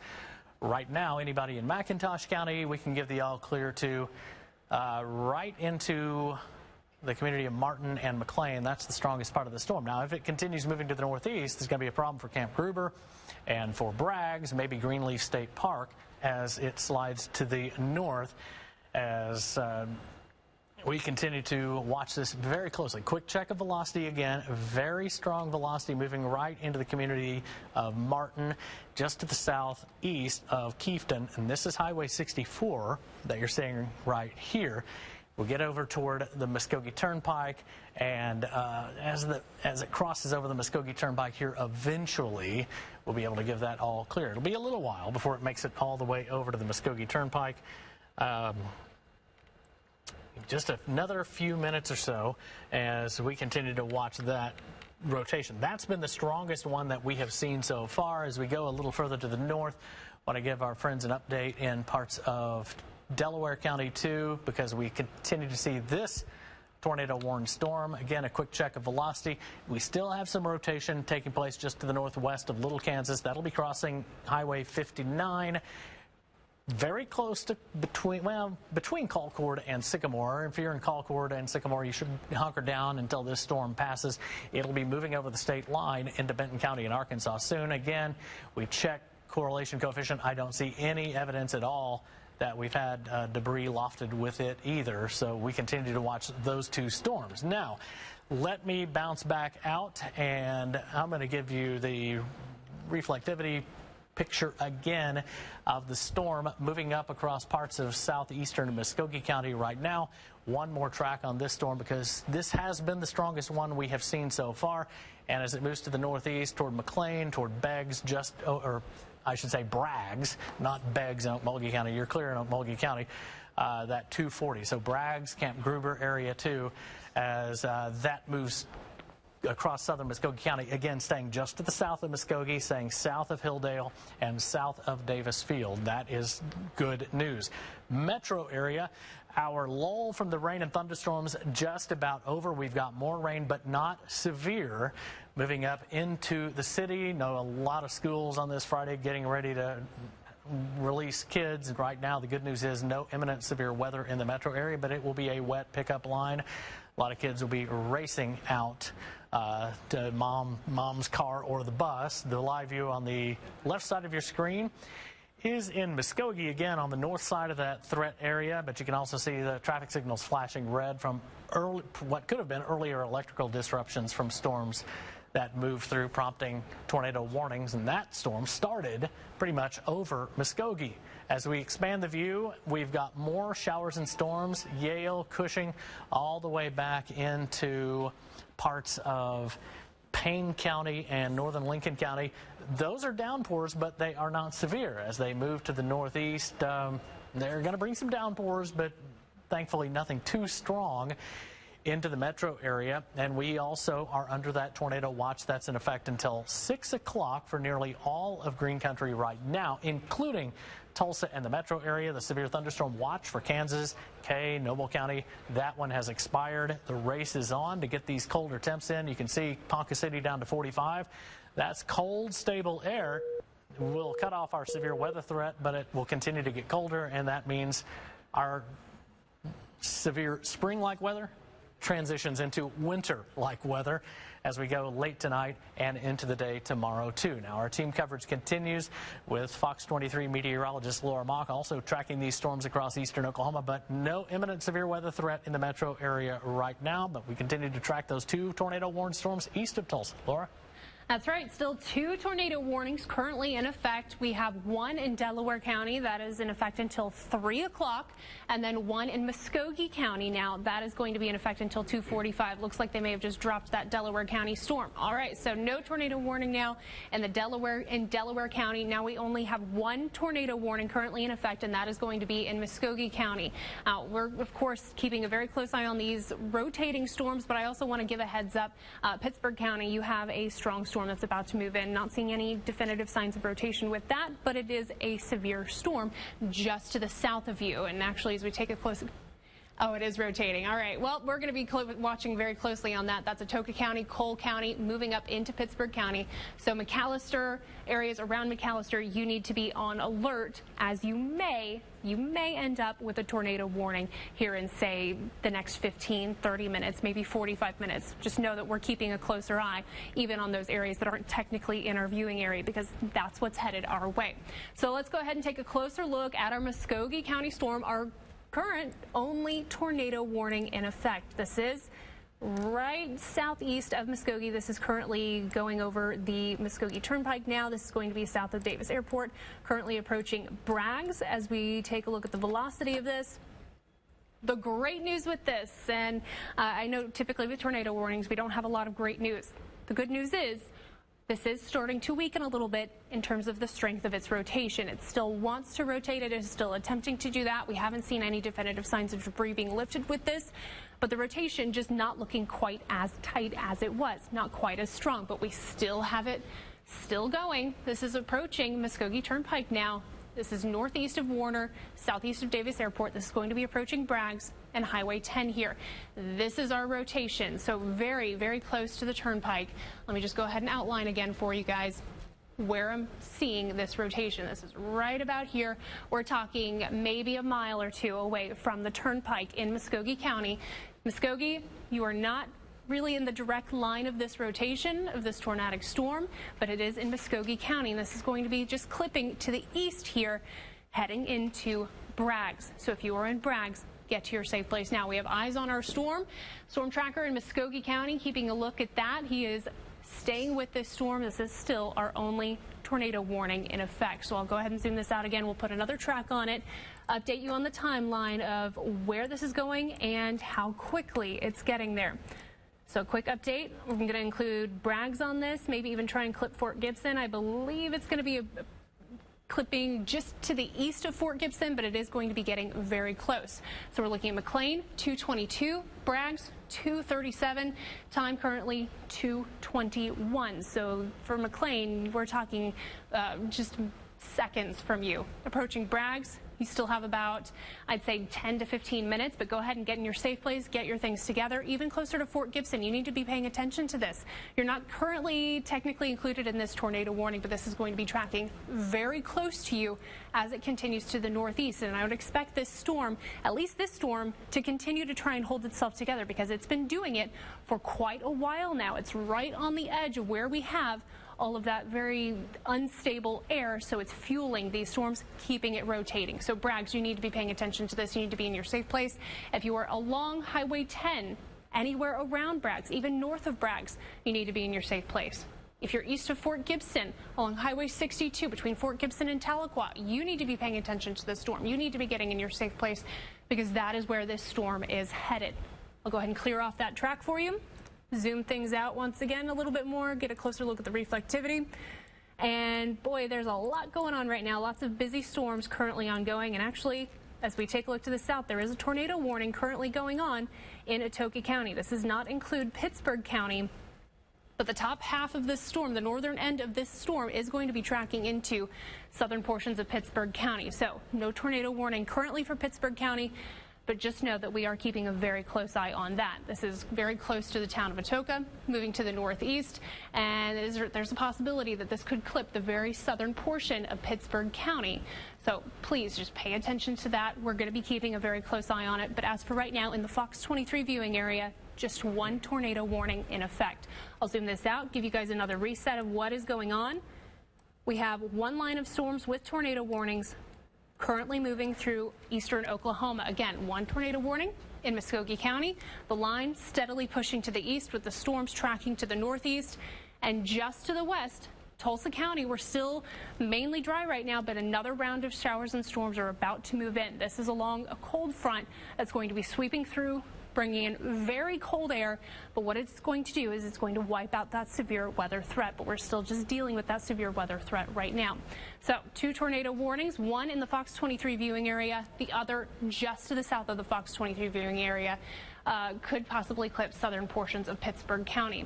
So there's a quick update on things. I'll go ahead and zoom back in to our Muskogee County storm, as that seems to be our biggest concern right now. And again, this is going to be crossing the turnpike. The rotation on this still looking a bit broad, but this is going to be approaching Braggs right now. This is tracking to the west of Paradise Hill to Gore, eventually tracking to the northeast between Fort Gibson and Tahlequah along Highway 62. If you're in Tahlequah, if this thing holds together, you're going to be next in line for where this storm is headed. So here's just kind of your early heads up before a warning is issued. If a warning were to be issued, that's where it would be headed. So again, very broad rotation here. We can check correlation coefficient, see if we're getting any debris lifted with this. Not really seeing anything definitive on it, so that's good news, but still very consistent rotation with this. Back to reflectivity. This is the area that we're looking at just to the southwest of Braggs. Approaching the town of Braggs, we're a couple miles out from that, so it is going to be very soon moving into the area of Braggs. Again, here's Highway 10, eventually tracking to the east of Fort Gibson, heads up to Tahlequah. But the severe threat right now, we're not seeing anything in Tulsa County or the Tulsa Metro. There are a few thunderstorms on the eastern side of the metro. Those are pushing east, and at the moment, not at any severe levels. But as for right now, again, one tornado warning currently in effect for our viewing area. That is Muskogee County until 2:45. So we still have about 20 minutes left on this tornado warning, and we're going to stay with you as long as there are any tornado warnings in our viewing area. So busy day for us here in the Fox 23 Severe Weather Center. We're going to continue that Fox 23 Severe Weather Team coverage with Chief Meteorologist James Adelot. And in the Tulsa area, we've got more rain and thunder moving in from the west side of the city right now, but it is not severe, and it's a lot weaker than what we're tracking east and southeast of the city right now, where we have one active tornado warning in our area. That's eastern parts of Muskogee County. We'll zoom into that storm because that one has been the one that's had the sustained rotation and the strong rotation, too, as it has moved to the northeast right across Eufaula Lake. It's now crossed the Muskogee Turnpike very close to Spaniard Ford, or Spaniard Creek here, and that is between Davis Field and Highway 266, the power plant there at Warner and Weber's Falls. So what we're looking at now due south of Braggs, moving to the northeast, is that strong rotation. And fact, as that moves to the northeast, it's going to be moving very close to Camp Gruber and on the east side of this tornado warning polygon. So here's Braggs, and eventually as it moves out of that tornado warning polygon toward Qualls, if this rotation continues at this rate, we will likely get another tornado warning issued into parts of Cherokee County too. That one, again, as these things progress, shifting a little further to the east and a little further to the east as that threat area moves to the east, and that one could threaten Tahlequah eventually. So we're going to be watching this one really closely for you. Let's clear that out, because what I'll also want to see is further to the south. We've got a severe thunderstorm with a tornado warning in parts of Tahlequah County. This is right along Highway 69. If you know anybody that's driving to Dallas, they need to be off of Highway 69. Nobody needs to be on Highway 69 at all between Kiowa and Atoka. We've got the two tornado warnings here, one overlapping the other, but getting into southern parts, not quite into southwestern Pittsburgh County, but we're now in northern Atoka County with that rotation continuing. Looks like now just to the north of Stringtown, and that's going to be Highway 31 over, or I believe that's 31, over toward Colgate in Cole County. That's that turn once you move north of Stringtown and north of the prison there, and you take that turn over toward Colgate. But that is our circulation here. That moving to the northeast will eventually make it up into parts of Pittsburgh County if this doesn't weaken. Now, as we go further south, the parameters get a little stronger for tornadoes and severe storms. So we will likely continue seeing that tornado threat rolling on through the rest of the afternoon and even the evening too. But if we were to put where that circulation is most likely, it's going to be very close to Highway 69 right now, right in this area. And as that moves to the northeast, we will see that moving up in the direction of southern parts of Pittsburgh County. Let me do a track on that storm too. Is from about right here, moving to the northeast at 25 to 30 miles per hour, maybe closer to 30. That's going to be very close to Chalky. That's right along the railroad there in Highway 69 in northern Atoka County up toward Limestone Gap.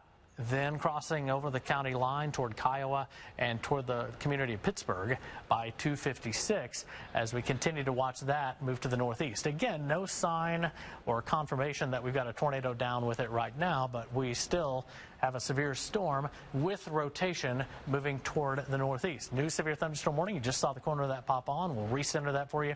This is for that cluster of thunderstorms moving into parts of McAllister. Looks like most of this has crossed the Indian Nation Turnpike right now, but as we put this to the northeast, 35 miles per hour or so. McAllister Airport there south of town toward McAllister, Krebs, Alderson, Richville, Reams, Carbon, Crowder, Bristow Point, and all the way over toward Blocker by about 258 as that cluster, that line of severe thunderstorms moves to the northeast right across Pittsburgh County. But the rotation continues strong in Atoka County too, and I wouldn't be surprised that we get a tornado warning issued for southern parts of Pittsburgh County here in the next few minutes as that storm gets a little closer. Let's update you on our storm to the north, moving to the southeast of Muskogee. Muskogee, you're all clear from this one, but the rotation continues here in on the east side of the Arkansas River. And in fact, it looks like it may be just a tick stronger, just about to cross Highway 10 right in here. Close to Camp Gruber, too, and this is pretty heavily wooded area right here. So again, visually, it's going to be really tough to get a confirmation that we've got a tornado with it, but the circulation continues strong, too, right in here. So this is very close to Braggs and Camp Gruber. If this gets extended into parts of Cherokee County, that will get up close to Tahlequah, at least by the current track of this storm. Let me do a 30-minute track on this as it moves to the northeast. Again, very close to Braggs right now. 30-minute track is going to take us up close to Braggs, Qualls, and Pettit. They're on the southwest side of Cherokee County. So I expect this, at the strength of that rotation, will likely be extended up into Cherokee County as well. But the good news is, at least for Tulsa, the threat is just rain and not necessarily super severe weather moving back into the city of Tulsa. As we come up again toward 2:30, we're just past 2:30 as our continuous coverage rolls on, excuse me, with tornado warnings and heavy rain. We've seen a couple of big splashes on the left side of your screen. That's Fox 23 storm tracker Greg McLaughlin, and he is throwing up a lot of water. There's a lot of standing water, so be careful. Thankfully, there's a lot of daylight. You can see water over the road. Makes it slightly better than at night when you can't see water flowing over the road, but just don't drive in flooded roads. Now, Greg's been over all these roads probably a million times tracking tornadoes across eastern Oklahoma, so he actually is pretty safe about this. And you can see essentially south of Interstate 40, it's this cluster of thunderstorms that is our focus. As we go north of Interstate 40, it's the thunderstorms moving close to Braggs right now and just about to move into parts of Cherokee County. Officially, this tornado warning is in effect until 2:45, while the southern one, Tahlequah County, in effect until 3, but that will likely be extended into parts of Pittsburgh County. Our continuous coverage rolls on. Fox 23 certified meteorologist Laura Mock has also been watching these storms very closely, and we ping-pong back and forth. I take it so she can analyze radar data. She'll take it so I can analyze radar data, and our team coverage continues. Laura? Yeah, and the National Weather Service has said that they are going to be extending the tornado warning that is currently ongoing in Muskogee County, likely going to be extended out into Cherokee County once the time comes, once they get all of that together. It's not currently in Cherokee County just yet, but that is a heads up to you that the storm is continuing to move to the northeast in that direction. We still, at least for the Fox 23 viewing area, that is our only tornado warning currently happening, but we are keeping very close eyes on the tornado warning just to our south in Tahlequah County. That is likely going to be moving to the northeast up into Pittsburgh County. That is in effect until 3 o'clock, but the rotation on that is very close to the county line. So I'll start there, and then we'll go back to this Muskogee County storm, just kind of watching things very closely for us. So as you can see, as we come in closer to this, this is on the south side of Pittsburgh County. So here's Kiowa, Savannah, McAllister, Ashland here. Here's the storm that we're watching. You can see some high reflectivity, some purples, dark reds in there. Very heavy rainfall with this, possibly even some hail associated with this too. As we take a look at the velocity on this, here's our general area of rotation. You can see they cut back the edge of this tornado warning in Tahlequah County. So just this small area for this rotation currently warned, but we're watching it as it moves north along Highway 69 here. So kind of a very volatile area right around 69, as that is where we had that tornado warning earlier, just north of McAllister. And that's that same rotation that's now in Muskogee County, about to move into Cherokee County. So some of these rotations have been very consistent and are not letting up, and that's what we're worried about with these storms. Is here's our area of rotation. If this continues to the northeast, you can see severe thunderstorm warning issued with this storm. No tornado warning just yet, but we are watching this area of rotation. Not seeing any debris signatures with that. We can check that with the correlation coefficient. Not quite seeing that. If we did, it would be right about in here. So closer into Kiowa, just be on alert with this storm. It's going to be strong regardless of if there's a tornado warning or not as it moves into your area. And eventually it's going to be tracking to Savannah and McAllister. So that's one area of rotation that we're watching, and we can come back and take a look at our Muskogee County storm. This is the one that we've been worried about more often just because of how long we've been tracking this, and at times it tightens up and other times it starts to lose its strength of rotation. But at this point, we're still tracking this. Here's a look at velocity. Front edge of the storm right about here. And you can see those bright reds and greens. This is where our rotation is now past Highway 10. Just to the east of Braggs, this is approaching the Muskogee Cherokee County line. So eventually this is going to be tracking into the southern portions of Cherokee County. Here's Cookson, 100, Highway 82 here, 62.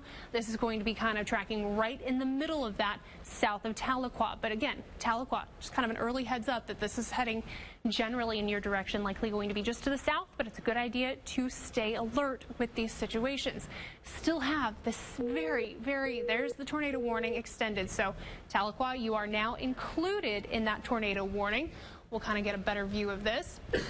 Currently crossing the county line here, and this extends all the way out to Tahlequah, even clipping into Adair County here. So if you're in Tahlequah, here's your warning. This is the tornado warning now in effect for Cherokee County and Adair County, Muskogee County. This one in effect until 3:15.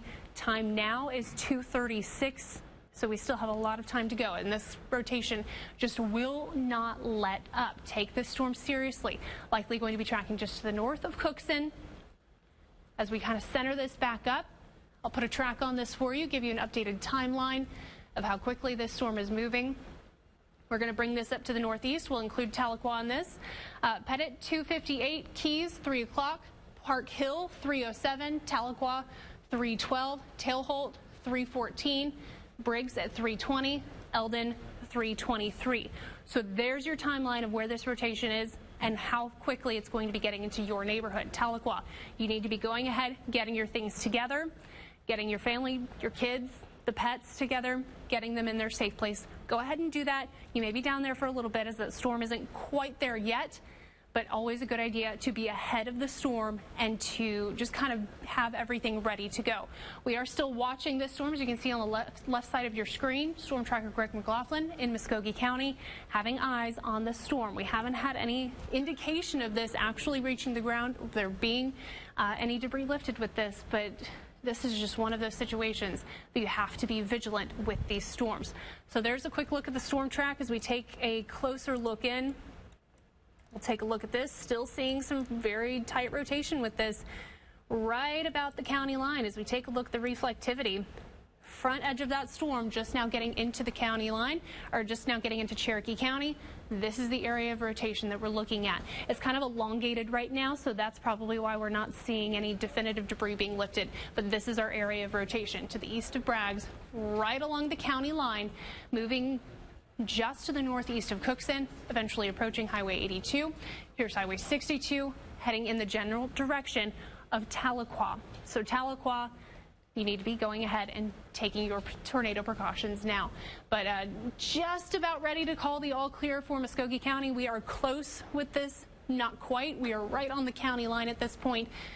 But Cherokee County, you are next with this storm. I'll go ahead and zoom this out. We'll give another just kind of wide view of the situation. Still seeing the tornado warnings to the south. Have not seen that be extended into Pittsburgh County right now, but we do have a very strong storm just on the north side of McAllister here, south of Crowder. This is a severe thunderstorm warning. You can see these purples and dark reds, very heavy rainfall, likely seeing some hail with that on the north side of McAllister. And as we get a quick check of velocity with this, we'll see if we're seeing any rotation with that. Looking very broad at this point, so nothing too much of any concern with that. We'll get a quick check of this storm to the south and kind of pick which radar we want. Here we are, Kiowa. That's our general area of rotation. No tornado warning with it at this point, but still an area of rotation that we are watching approaching Savannah and eventually into McAllister. Now I'll go ahead and zoom all the way out. We'll take a look at reflectivity. Kind of give you a heads up on what is happening in the Tulsa Metro right now as we come in a little bit closer, kind of see what's going on behind all of these severe storms. We have one small line of storms moving into the southern portions of Tulsa County, Bixby, Sapulpa, Sand Springs. You likely just saw some rain, likely getting some rain coming into downtown Tulsa. But with these storms to the west, they're not nearly as severe as the storms that we've been tracking with those tornado warnings. And of note, look just to the west. Radar trying to show some winter weather starting to mix in. There's very cold air pushing in, and once that cold air moves in, that's when we can say the all clear for any severe weather across the region. But at this point, we're still just kind of waiting, and we're having this cold front push through the area.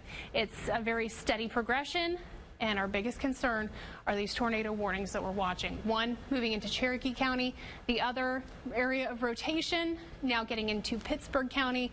No tornado warning at this point for Pittsburgh County, but just know that we're keeping very close eyes on it. And really, with either of these storms, we haven't had any definitive signs of any debris being lifted with it, and so I'd say that's pretty good news for us, but still, you want to be vigilant with these storms. So, very busy day for us. We're going to continue our Fox 23 severe weather team coverage. James, you're looking at things behind the scenes. That's what we do when we're kind of ping-ponging back and forth.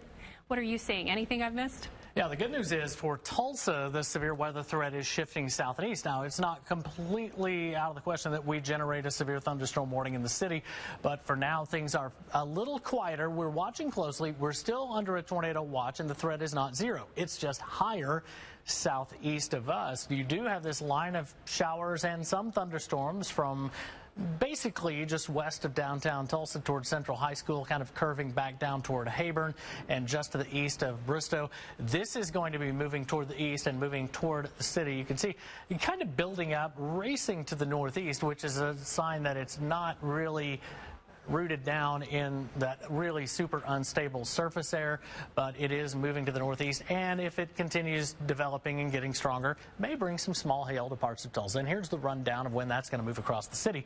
Sapulpa 243, Oakhurst, Red Fork, Webster High School by 249 between 2:50 and 3 o'clock. Downtown Tulsa, TU, Fairgrounds from 3 o'clock on. We're talking Riverside Airport and Jinx, Tulsa International, ORU, Memorial High School, back toward East Central High School by about 3:09, and again, nothing severe associated with that. Let's bounce this out a bit.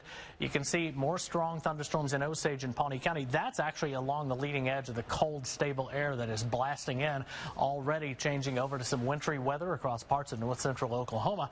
And when that cold air arrives, that marks the end of severe weather threat, but then we'll be dealing with winter weather, of course. Our two tornado warnings, east and southeast of Tulsa, and one in Atoka County. We're watching closely for our friends in Pittsburgh County. Atoka County actually not in our coverage area. That belongs down there toward TV stations in Sherman and Denison. So we'll be watching that closely as it moves very close to Pittsburgh County. Of course, we cover Pittsburgh County too, and that is our coverage area. When a warning gets issued for Pittsburgh County, we'll be on that. But as we watch our tornado warned storm now, we can give the all clear to Muskogee County. The rotation still very strong, really tight right here. Bright blues and greens next to some pretty bright reds. Let me do a track on this as it moves to the northeast. As Laura said, this is going to be moving up in the general direction of Tahlequah. Get ready to hunker down. Now, Keys just in the next few minutes toward Park Hill. That's getting really close to Tahlequah. And then Tahlequah by 3:10.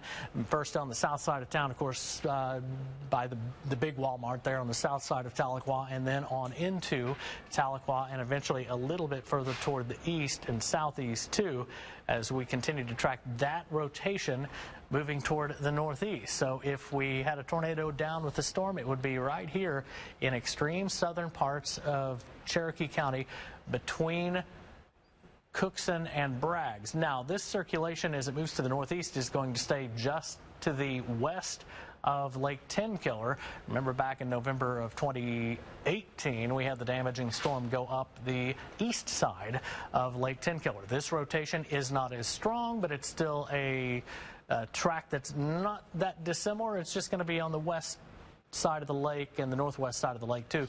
But there you can kind of pick out where that rotation is. Again, all clear for Muskogee County, but as this continues moving to the northeast, it's going to be crossing Highway 82 and eventually moving up a lot closer to Tahlequah. So let me take a little closer look at this storm too as it moves up in the general direction of central parts of Cherokee County. Again, very strong rotation taking place right here. We jump over to our dual pole radar correlation coefficient. You've heard us say that an awful lot today.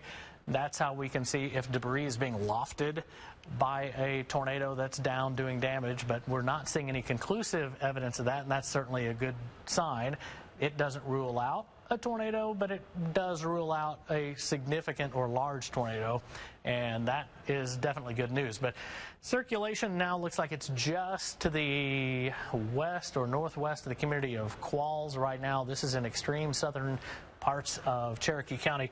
We'll drop the radar data just so you can see. This is very heavily wooded area right here. This is nearly solid trees and forest. So if we actually had a tornado down, the likelihood is we would see debris being lofted from it, but it's still a strong circulation just to the northwest of Qualls. But again, this is mostly heavily forested area, and it also means it's going to be really tough to see if we've got a tornado down with the storm right now too.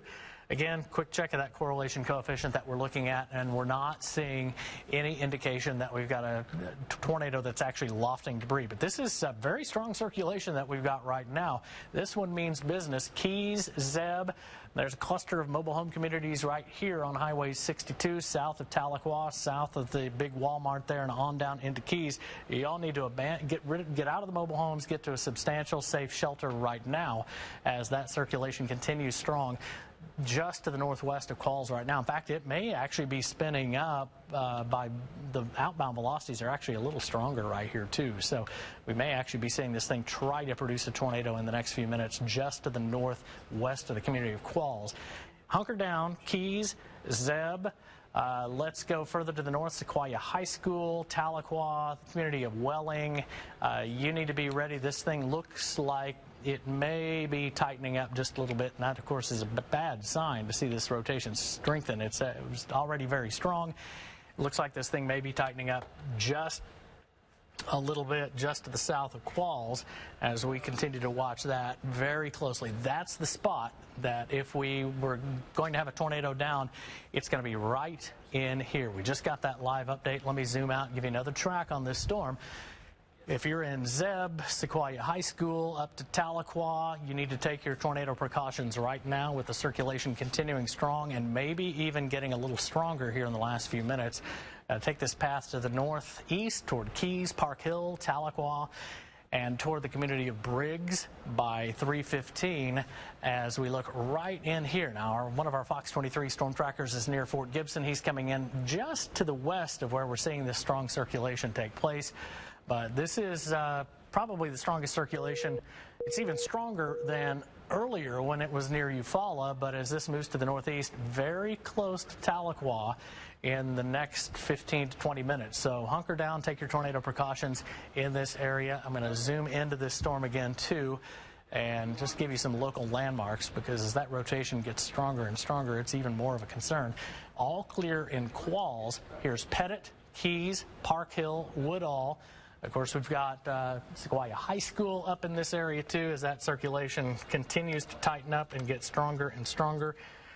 Looking off scene again at correlation coefficient, I don't see that thing getting any,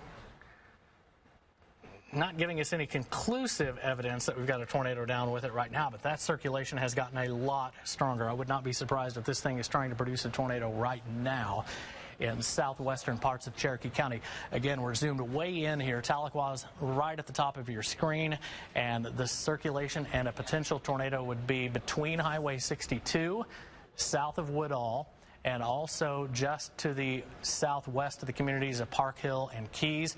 There is the new tornado warning polygon that just popped on there, too, as we continue to track this storm to the northeast. But that's where, if we're going to have a tornado down with the storm, it's going to be right there. Moving northeast, we're going to increase that track speed just a little bit. I'll give you an updated time here, too, as we see this very dangerous storm getting stronger and stronger in central parts of, moving towards central parts of Cherokee County, out of southern Cherokee County. I'll take that up. Yeah, it's about as far as we can go at 37 miles per hour. It's actually going a little bit faster than that, but this thing's going to be close to Tahlequah as we get close to 3 o'clock, maybe just a little bit before. Briggs, Eldon, Ellerville, east of Tahlequah. Now we're talking Zeb and Park Hill, just in the next few minutes. So hunker down, take your tornado precautions. That means lowest level, center part, smallest room. Now listen to me closely. If there may be some kids home alone without mom and dad home yet, you need to go to the center part of your home.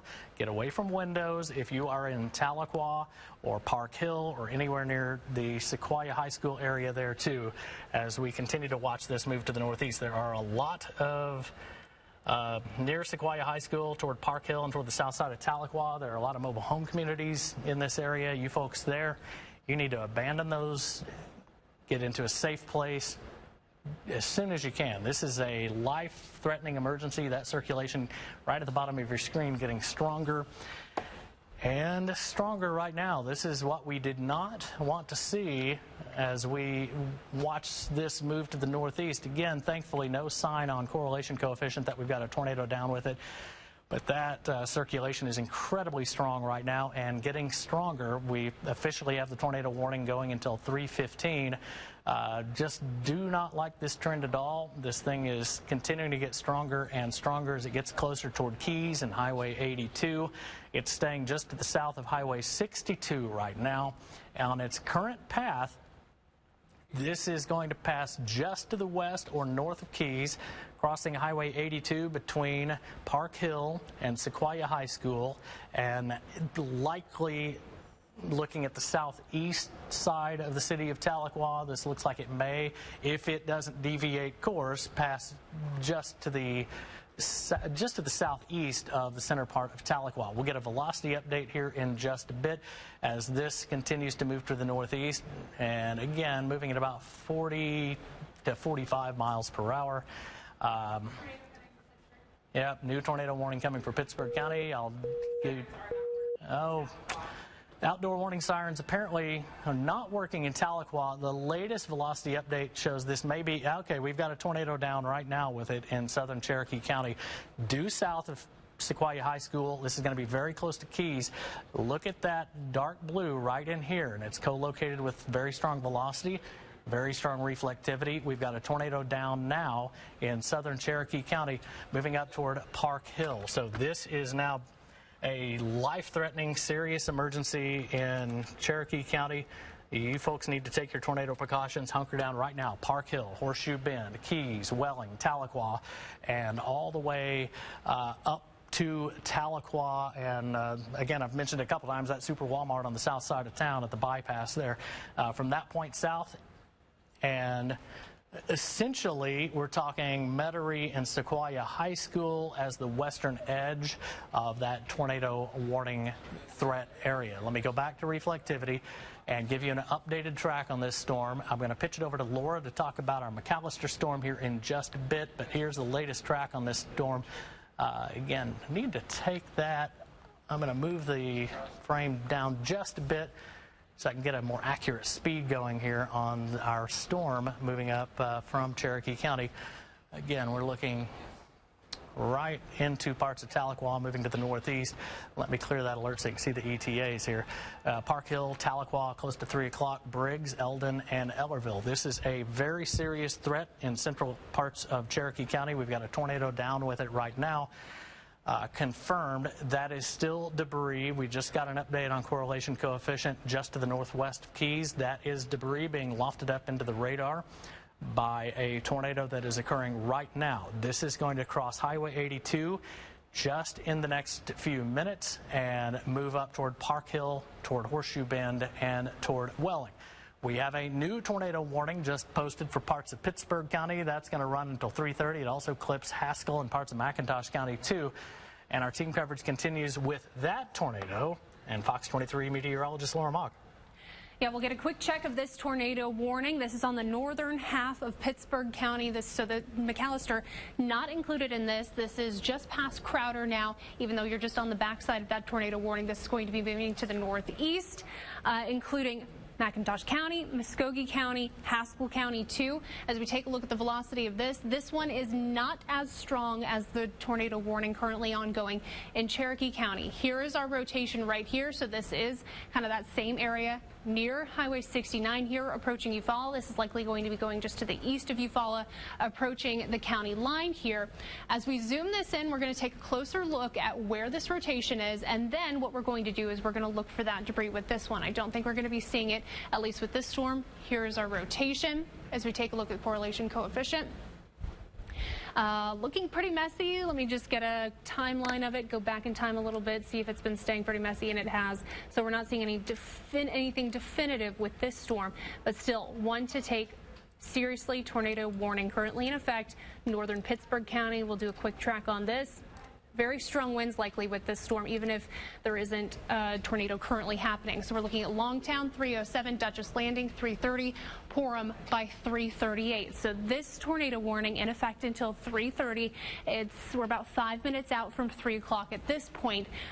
So as for right now, we're going to keep a very close eye on this one, but I want to get back to our Muskogee or our Cherokee County storm, as that's where we have had evidence of a tornado currently ongoing approaching Tahlequah. So here's our storm as we take a look at the velocity.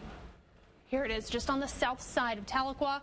If we take a quick look at correlation coefficient, so like we're seeing, still looks like we're seeing signs of debris being lifted. Yep, still down, still happening. So this is just south of Tahlequah here.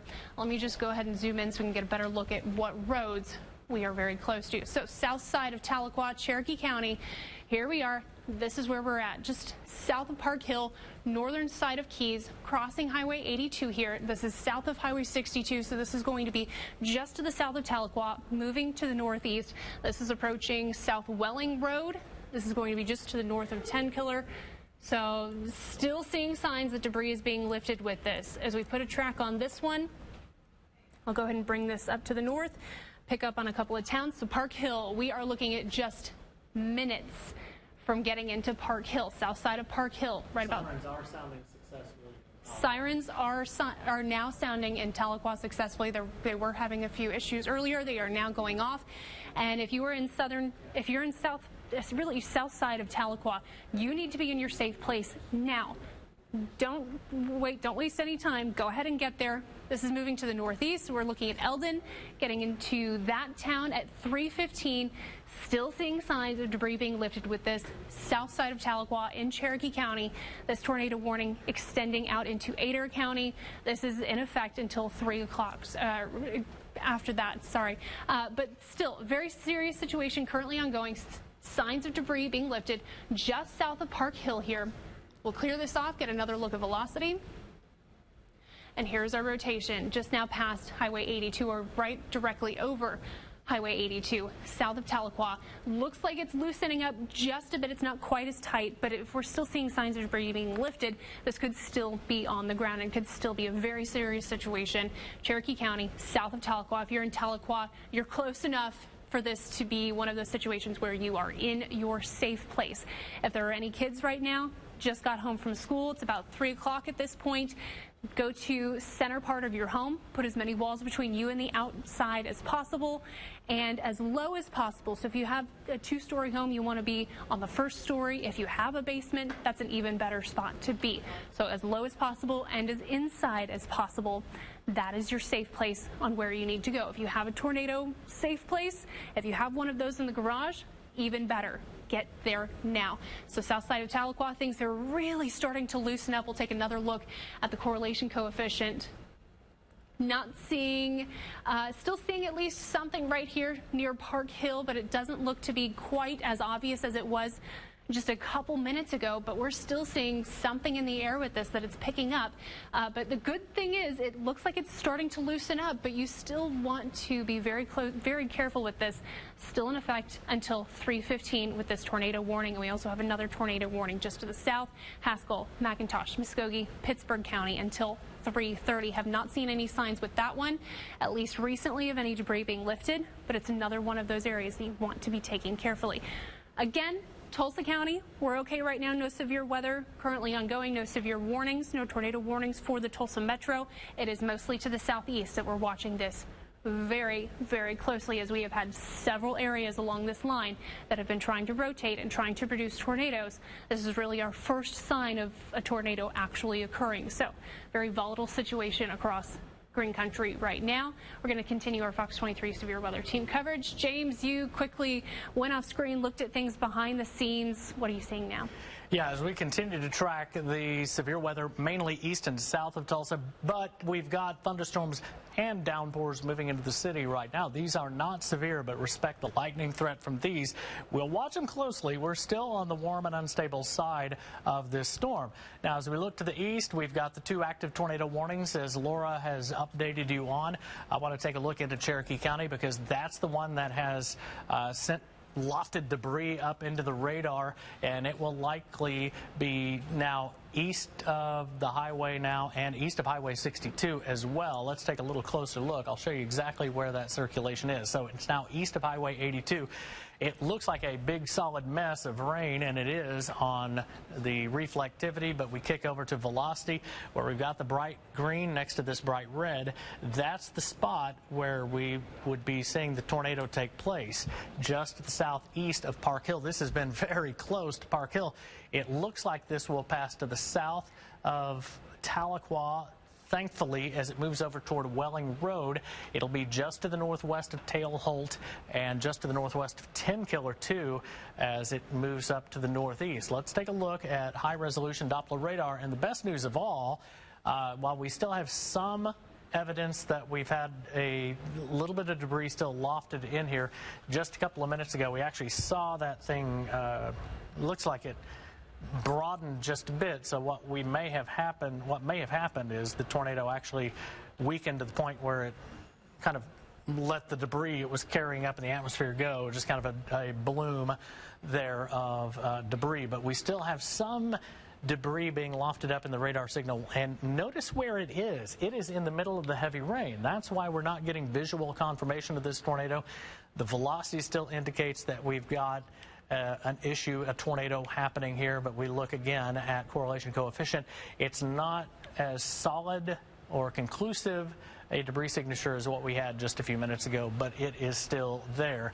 So we have had a confirmed tornado in Cherokee County that has passed just to the south of the city of Tahlequah now, and it's going to be moving really very close to Welling, and if it holds together, it's going to be crossing over highways 51, close to Briggs and Eldon too, and then moving up toward Highway 62 as well. So this is just passing southeast of the city of Tahlequah right now, very close to the community of Welling. Let me kick back over to velocities. Thankfully, the velocities are a little bit weaker. We're edging a little bit weaker, and again, just to the south of Welling, kind of lost our conclusive signature that we have had a tornado, that we still have tornado debris with it, but it is still a very dangerous circulation as it passes just to the southeast of Tahlequah. Let me give you an updated track on it, because again, it is still warrants the tornado warning. We've confirmed the tornado with it. Once we get one thunderstorm that produces a tornado, odds are it can produce another tornado pretty quickly, and as it moves to the northeast, it'll be moving out of the tornado warning area soon, probably get that extended into parts of northern Adair and northeastern Cherokee County. Briggs, Eldon by 3:10. There's Chewy and Chance by 3:29. Let me go south. And as we drive south into parts of Pittsburgh and McIntosh County right now, there is the other tornado warning box that is in effect. We'll go to velocity. I'm going to zoom in here and we'll just inspect this closely. The rotation on this one has not been nearly as strong as what we saw just a little bit earlier.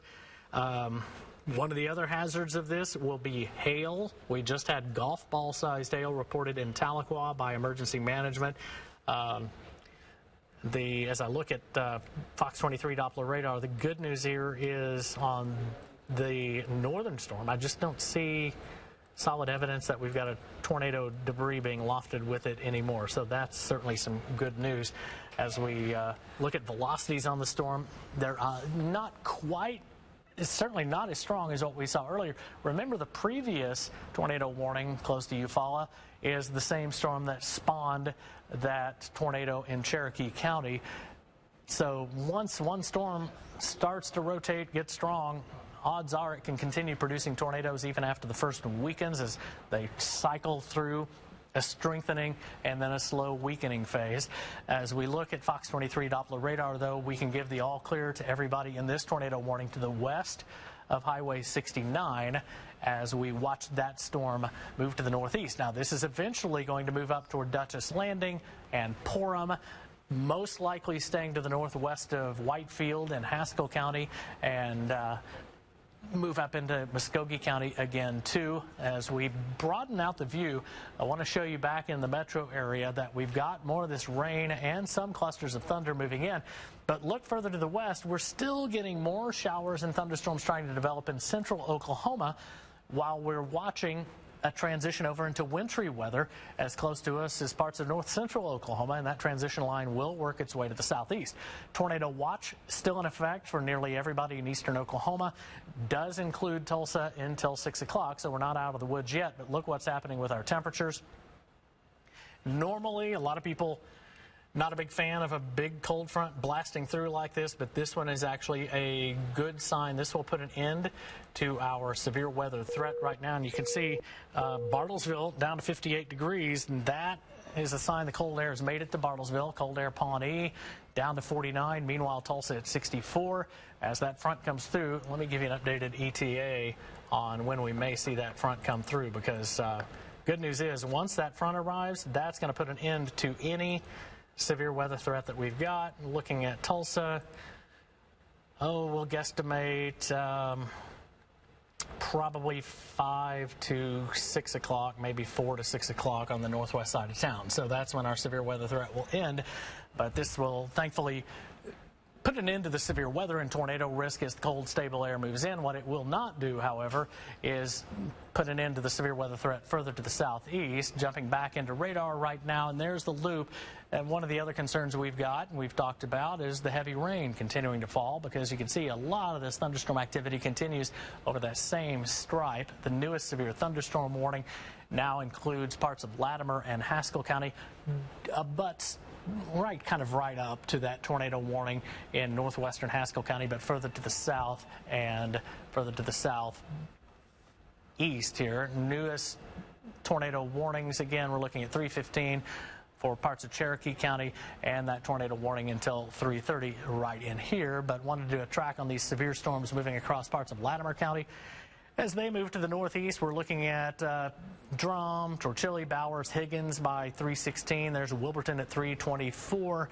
And, of course, the College, Kinta by about 3:29. Let's go further to the north and see our tornado warned storm 2 as that continues to move to the northeast. Not seeing any strong evidence that we've got a tornado down with it right now, but it is still a strong storm and does warrant the tornado warning, especially because this is rolling over nearly the same atmosphere that produced a tornado from a previous storm, too, as that moves to the northeast. I want to take a little closer look. We're in Cherokee County right now, tracking that tornado warned storm that's now passing to the east of Tahlequah, a little bit closer toward Eldon. Let's see, is our storm now... Looks like that main rotation may be up northeast of Eufaula right now. Let's examine that a little bit closer, and that's going to be putting it close to Dutchess Landing. Yeah, that's what we're seeing. A little, some rotation. I don't mean to say little because it's not significant, but again, in the Dutchess Landing area, we're seeing some rotation take place with this storm. It's not super strong right now, certainly not as strong as what we saw earlier. And remember, the Eufaula storm that spun up a little earlier this afternoon is the one that produced that confirmed tornado in parts of Cherokee County too. So we come up to the current picture, and we're looking northeast of Eufaula, kind of in this area. Again, this one's going to be very close to I-40 and 266 as it moves to the northeast. We can zoom in here, kind of frame this up just a little bit better. So in the Dutchess Landing area, moving to the northeast, that's going to be up to the north of Porham with the main circulation. Now, we still could have a little bit of damaging wind with the storm as it sweeps in and moves to the northeast up a little closer toward Warner and I-40 and Highway 266 too. So if there's any good news with that one, the circulation's certainly not as strong as what we have seen a little earlier today. I'm going to bring this all the way back out and kick back over to rainfall and reflectivity. But you can also see we've kind of got a string of showers and storms all the way down to the Red River, too. Now, this is why our main severe weather focus kind of shaping up over parts of southeastern Oklahoma right now. And as we progress through the rest of the afternoon, things will be much quieter in Tulsa and a lot less active, too, as we watch these thunderstorms move toward the southeast. Now, we're still looking at some showers and storms possible in the metro area as we head through the next couple of hours, but as that cold air arrives right around dinner time, that puts an end to our severe weather and tornado threat. Let's take a close-in view with high-resolution Doppler radar looking right into parts of McIntosh County and extreme western parts of Haskell County right in here. Little bit of rotation trying to form just to the north of the Eufaula Dam right now. Again, no evidence that we've got a tornado down with it right now. And as we said a little earlier, the good news is we lost our debris signature in parts of Cherokee County, and that's probably the best news of all. So we did have a brief tornado pass to the south of Tahlequah, and that circulation has moved right up a little closer to Eldon, so we're right on Highway 51 and 62 here. Now, this is still a strong circulation. Even though we've lost the debris signature, doesn't mean that it's still not dangerous, but located very close to Eldon. This is Highway 51 leading into 62 there, and again, not seeing really strong evidence that we've got a tornado down with it yet, but it's still a dangerous storm. And as we've stressed all afternoon, once these things confirm one tornado, that same thunderstorm is a little more likely to have the capability of producing another tornado or multiple tornadoes as it cycles through, growing stronger, weakening, growing stronger, weakening, things like that. Again, Tulsa area all clear. It is, as we come up right now, on about 11 minutes after 3 o'clock, we've got tornado warnings. This one that will expire at 3:15, so we've got another 3 minutes on this one. The rotation's still strong enough. It may be extended, but the rotation is a little weaker than it was a few minutes ago. So playing that trend, maybe it'll be weak enough to avoid another tornado warning. We still have the tornado warning in effect further to the south in parts of McIntosh and Haskell County right now, too, but no big issues for the Tulsa Metro. This is all southeast Tulsa with the main severe weather threat. And this is going to continue. This is not the end of this. Even as these warnings get close to expiration, we will likely see more severe thunderstorm and tornado warnings, especially east of Highway 69 and the Cherokee County one. Okay, so Cherokee County tornado warning will be extended. Circulation still strong enough to warrant that. So we will continue to look at that. Now, the front may be a little faster than anticipated. Our friend Felix Nance at the Emergency Management Office in the city of Hominy reports they just had their wind shift to the northwest. So that's good news. When the cold air gets here, it's going to bring in stable air and push our severe weather threat out, and it'll eventually scour that severe weather threat out of all of the rest of eastern Oklahoma. So here is the circulation moving out of tornado warning number 1, moving into the second tornado warning. Let me give you an update on that with a current track here, again, right along Highway 51 and 62, moving to the northeast around 40 to 45 miles per hour. So Chance, Ballard, this holds together toward Watts, and then crossing the state line toward Lake Francis and West Siloam Springs over. You look at that, about 340 as the last time. That put it right on the state line. So one of these storms will move out of the state, out of our coverage area, and we'll be left with its second storm further south, now approaching Interstate 40 and Warner. The circulation on it, though, has been a little bit weaker, and we have not confirmed any kind of tornado debris being lofted with this storm now in about 15 to 20 minutes. And so far, that's been our only confirmed tornado that we've seen, tornado debris, on Doppler radar. Now, our team coverage continues with the Fox 23 meteorologist Laura Mock. As I check my watch, because one of these tornado warnings is going to drop, and we'll be able to give the all clear for everybody from Eldon back to the west, including Tahlequah through central parts of Cherokee County. Laura? Yeah, even though we're getting rid of the back edge of this tornado warning, there's still 2 in effect. One of those what James was just talking about, the extension of our Cherokee County storm pushing off to the northeast. That's going to take it into parts of Delaware County and Adair County, and we still have this tornado warning to the south.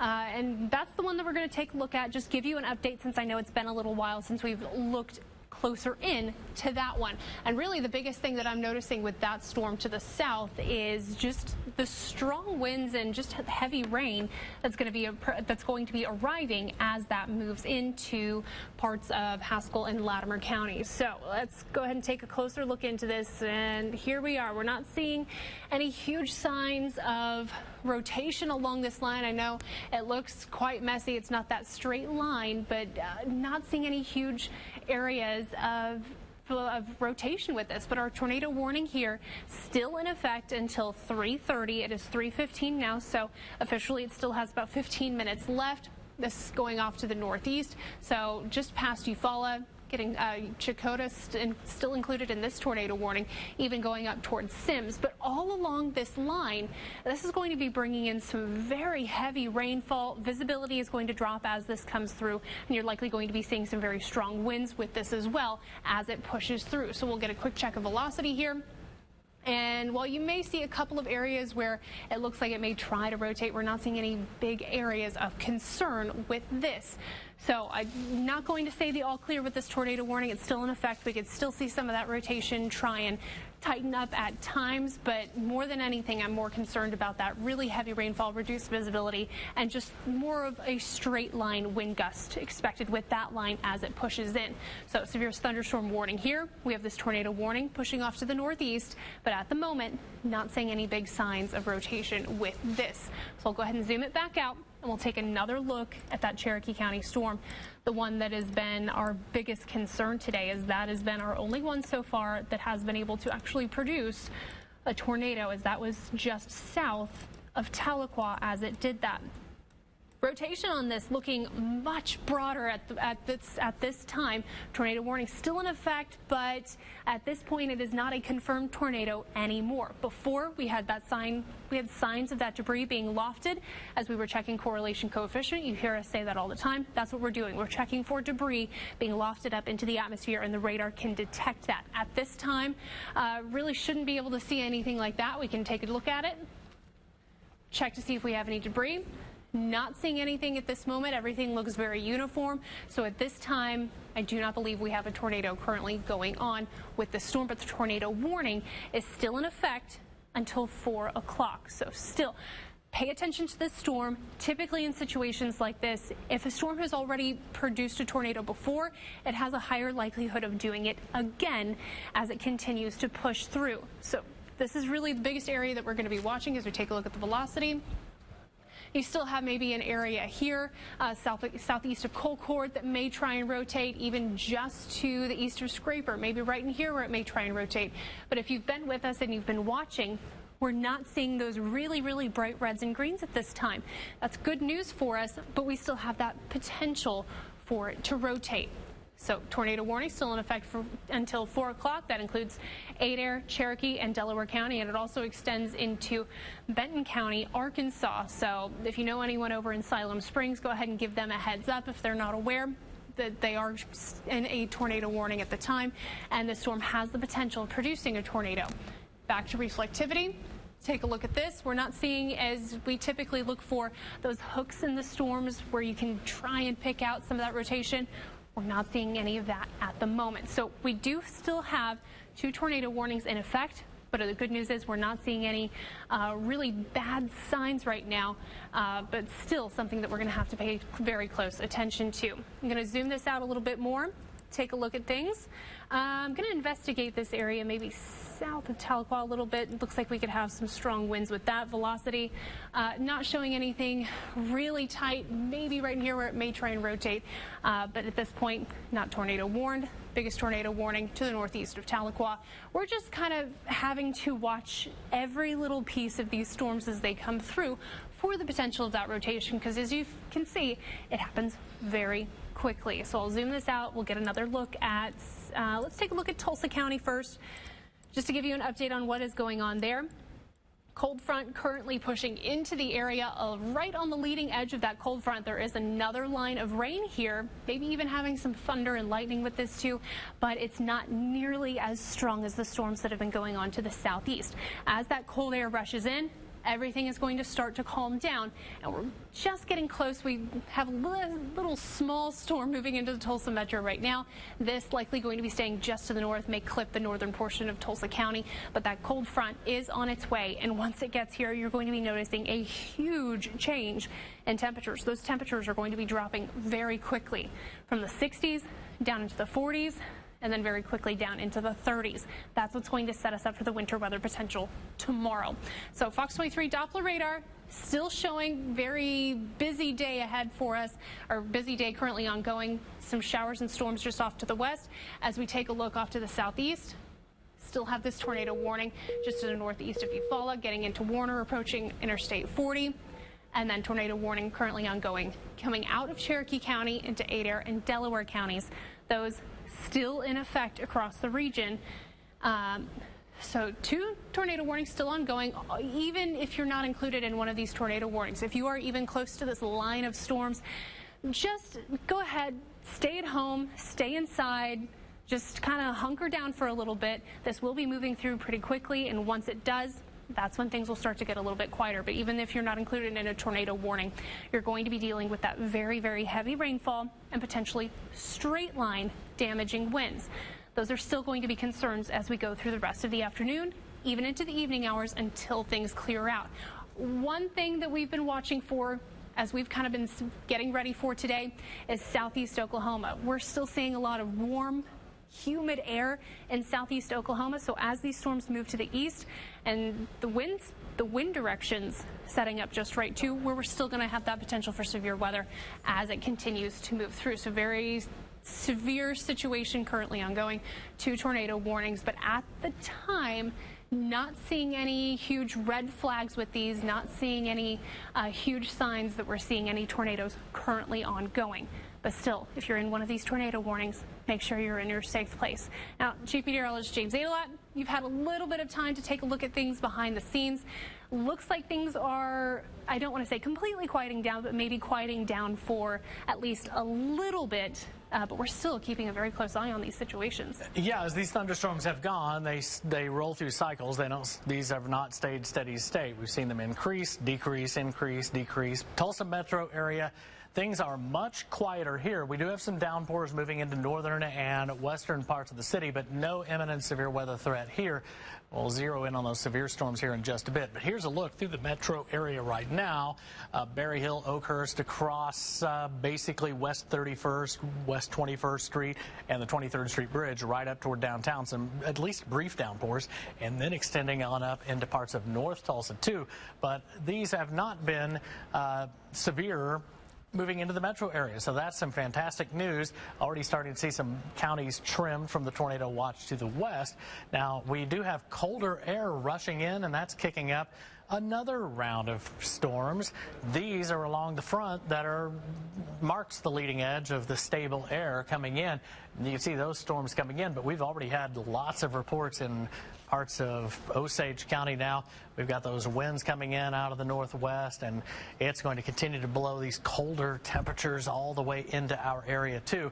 And as the cool air moves in, our focus will shift from severe weather over into wintry weather. Now, on the left side of your screen, this is Cherokee County, right where we saw that tornado hit. One of our Fox 23 photojournalists there, right where we saw some of that debris lifted across the area. What's that? Yeah, there is some damage right there. Thankfully, it does not, at this point, what we have seen him show, it does not look like catastrophic damage at any rate, but we do have some damage in this part of Cherokee County. This was south of Tahlequah, crossing Highway 82. Kind of, well, we've got, y'all have the map pulled up over there. Was that Flournoy Road? Highway 82 and 830 Road. Okay, Highway 82 and 830 Road, so just south of, is it Flournoy Road? Yep, so that's what we're looking at. You can see first responders there, emergency management crews there. Yeah, as I look at that. So this was just before 3 o'clock when this tornado came through. But thankfully, you notice also, despite the damage, the power lines are still up. You still see a basketball goal up. So it appears that this wasn't a super violent tornado, but it has certainly done some damage there.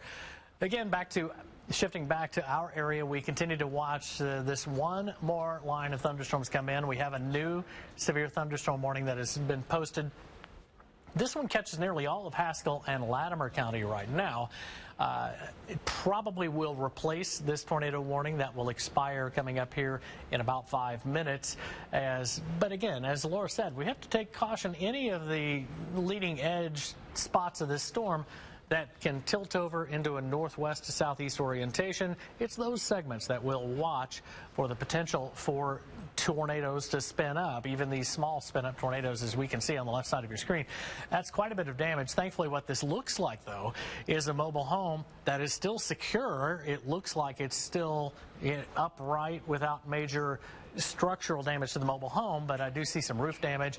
And yeah, Park Hill area of Cherokee County. It looks like most of this that circulation passed just to the south of Park Hill along Highway 82, just in central Cherokee County, just south of Tahlequah, north of 830 Road is where it crossed over Highway 82. Looks like very close to 820 Road, south of Tahlequah. But here is our line of severe thunderstorms right now as we zero in on this line of storms, because we're likely going to see some hail moving up through Warner, Webbers Falls, and Porham as this cluster of thunderstorms sweeps to the east. We still officially have that tornado warning in effect. Leading edge of this all the way down into Latimer County. That's an interesting little notch that bears investigating, but I don't see any kind of big circulation on it when we look at wind. But again, that's how quickly some of these can spin up. Sometimes we'll get an indication when we look at the wind currents on Doppler radar. Sometimes we see the first formation on reflectivity, but they both have to kind of coincide and support each other too, giving us that kind of full comprehensive understanding of what's happening. And we haven't seen the wind pick up with this little notch just yet, but it looks like the heaviest storm just rolling into Wilburton right now in Latimer County. Severe storm, hail, and wind, the main threat. Can't rule out, of course, a tornado, but it would likely be a brief spin-up tornado too as these storms continue to move. Notice they're backed up all the way into southern parts of Oklahoma too. Let's move a little further north. We still have our tornado warning storm in parts of Adair County and Delaware County, all clear for Cherokee County from this storm. This one, as Laura said, the rotation much weaker with it. Let's examine that with velocity and see what we're looking at. Again, it doesn't look like this one is super strong, maybe centered here in northern parts of Adair County. This is going to be racing up to the northeast pretty quickly, moving out of the state and into Siloam Springs and Benton County and Arkansas. We'll be able to give the all clear for not only Delaware County but Adair County when that happens. Give it about 10 minutes and it will be out of the state of Oklahoma, and that'll be a welcome, certainly a welcome sign for us. Let's go back down south to our severe thunderstorm. So to give you that recap, this warning officially expires at 4 o'clock, but it will be out of Oklahoma most likely by about 3:35. Our tornado warning storm to the south, that tornado warning actually expires coming up here in about a minute and a half. So we'll be with you until that threat of a tornado finally clears the state or the tornado warnings have all expired. Now, this gave us a break of about 5 minutes a little earlier. At about 1 o'clock, we managed to get off coverage for about 5 minutes before a tornado warning spun us right back into continuous coverage. But our severe thunderstorms over Latimer, Haskell, southern LaFleur moving into Sequoia County, wind and hail the primary threat. You can see first responders really clustered around this damage that's located just to the south of the community of Park Hill in Cherokee County, and that's where the video is on the left side of your screen. I'm not sure, that's, is that Brent? Brent, okay, Brent's out there. So Brent is one of our photojournalists, and he's been right in line with this storm. So these are some of the first damage pictures that we're seeing right now in southern Cherokee County. So this occurred just before 3 o'clock this afternoon. Confirmed tornado. What's left of this circulation is the one that's in extreme northeastern Adair County, getting ready to move out of the state right now, too. So we will continue to watch that circulation move out of the state. And that is certainly some good news. Now, in Tulsa, things are much, much quieter, even though we still have some rain and thunderstorm activity in Tulsa right now. We take a look to the northwest of town. We've got one more line of downpours and some thunder that is moving slowly to the east as cold air starts to move our way, too. In fact, metro area, we're still on the warm and humid side of this cold air, but as we look further to the northwest, wow, Independence, Kansas, already down to 39 degrees. We're down to 47 in Bartlesville. That's about a 20-degree drop in an hour. 47 in Pawnee, 41 Ponca City, and we've seen the cold air move through parts of central Osage County, too, as that really will put an end to our severe weather threat. As I look, we still have southeast winds downtown Tulsa and Skiatook. The front has made it into Oilton, and that's the next weather site that we have in northwestern parts of Creek County, and we'll actually see that temperature drop. We'll see the temp drop pretty quickly across Keystone Lake, Manford, Skiatook first, and then we'll see that sweep across Tulsa and bring an end to our severe weather threat. But in the city right now, that threat is just wet roads, really. The rain and thunderstorms moving across the city are not severe, really not strong either at this point. So let me show you what that looks like outside, because things still quiet in the metro area, but we do have at least some dark clouds that continue for us right now. What's that? Warren Place. Yep. We'll look at Warren Place here in just a sec. We look out over the studio camera. You can kind of see downtown in the distance. Warren Place, look at that. We've got those still dark, kind of scary looking clouds moving across the city, but nothing severe. This is actually a sign of some stable rain-cooled air from thunderstorms kind of rolling across the city right now. So that's going to be moving in. Pretty dramatic view, but it's not a wall cloud. It's actually a roll cloud or a shelf cloud that marks the incoming stable rain-cooled air from the rain and thunderstorms that are about to move into the state. Behind those, we'll get the cold front air, and that is going to be the big shock to our system, with temperatures dropping pretty quickly. But as that moves across the city, expect to see a little bit of a cool down, another round of rain and thunder, and then we will cope with more showers and thunderstorms and a big cool down coming our way, too. So be ready for that, and of course that threat of wintry weather as that moves across the city. Now, as we see that rain starting to fall now again close to Park Hill and Cherokee County, this is south of Tahlequah, where we've had a confirmed tornado. We showed you the debris real time lifted into high resolution Doppler radar here on Fox 23, and right now, unfortunately, rain falling, and that's not good news in Cherokee County as we continue to assess damage. First responders kind of fanned out all across southern Cherokee County, but we have one tornado warning remaining until 4 o'clock, so our south tornado warning allowed to expire. Let me check Fox 23 Doppler radar. I'm going to run through our temperatures right now, and as we look in the metro, still no sign of getting colder in Skiatook and Manford just yet, but it will. Radar continues to show the rain across parts of the metro area. What we're seeing is not severe. Let's investigate this tornado-warned storm, because once this moves out of the state, we're going to go back to regular programming, and it looks like it's really close. Let me zoom in here right into the northeastern corner of Adair County. That's where the circulation is right now. And again, kind of right in here. So right on the Adair and Delaware County line, we still have some circulation, so we're going to keep it right here for a while. Let's check in with Fox 23's Brent Snyder in Cherokee County. What have you found for us, Brent? Hey, James. Yeah, I've been out kind of just following your directions all afternoon, and as I kind of got into Cherokee County, got up on Highway 82, saw some emergency vehicles, turned down 830 Road, and I came upon this mobile home. You can see, like in my picture here, it's raining really hard. It just kicked back up again. I had to get back in the car. But it's tore off some of the sheet metal on this roof. And it looks like maybe something on the backside, I don't know, some kind of roof material, roofing kind of component, porch. I'm not sure yet, because again, like the rain just started picking up really heavily, and I had to get myself in the camera, back in the car.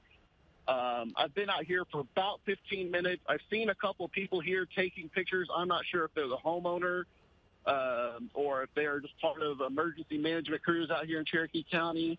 And like you've been saying, I'm just south of Tahlequah. A lot of heavy winds, a lot of heavy rain. So, yeah, I'm going to stay out here and keep gathering more information. Hopefully the rain will die down here a little bit, and I can talk to some of these folks that are here, find out something more of, of who lives here and is everyone okay. So I'm just going to send it back to you, James. All right, thank you very much. Again, we were showing exactly where that is between Park Hill and Keys, probably a little closer to Keys, but right along Highway 82. The bad news is this rain is going to continue as cleanup efforts do too. And that path, let me kind of see if I can sketch that on for you here. Looked like it started just to the west of 82, kind of crossed 82 here, and went up to the southeast side of Tahlequah. So the damaged path is kind of right through here in central parts of Cherokee County. And of course, the National Weather Service will be out probably, if not tomorrow, Sunday and Monday. Tomorrow is going to be a little brutal because of weather moving in. Now, we still have a tornado watch that is in effect for nearly all of eastern Oklahoma, and that runs until 6 o'clock. I expect more counties to be trimmed from the west side of this watch as that cold, stable air manages to funnel in. Weather Service in Norman has already cleared Payne and Lincoln County. I expect the Weather Service in Tulsa to do likewise for some of our counties too once this next little band of rain moves in. Radar trying to already paint mixed precipitation in Chautauqua County. If somebody in Sedan can shoot me a tweet, what's the weather doing in Sedan? Are you getting mixed precip yet? A little sleet mixing in or not? Tornado warning remains in effect for northern parts of Adair County as we will transition in Tulsa overnight tonight from worrying about strong storms to worrying about winter weather and snow, which is certainly a lot better behaved than what we've seen. Our circulation core just on the state line now has moved out of Oklahoma into Arkansas, so all clear for Adair County and southeastern Delaware County too. And let me reset this radar view one more time and give you an update area-wide of what is going on. And that is this main severe weather threat continuing southeast of Tulsa, southeast Oklahoma, but notice it's going to stay active, especially in southeast Oklahoma. We've got a new tornado warning in Cook County, Texas. That's the Gainesville area south of Ardmore. As that instability moves into southeast Oklahoma, we are likely going to see more severe thunderstorm and tornado warnings in southeast Oklahoma, so we'll be following those for you very closely. But for now, since the tornado threat has ended in our coverage area, we're going to jump off here and give not only a break to you from hearing us talk about tornado coverage, but for us too as we continue to update your forecast for Fox 23 News at 5.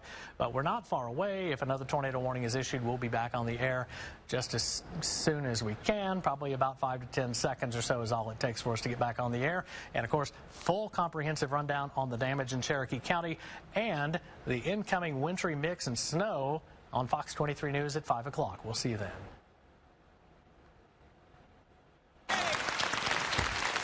Risha, name something a mom does to get both her baby and her husband go to sleep. You got 2 strikes. You got to be careful. She draws them a bath. Oh, good answer. Good answer. She draws them a bath.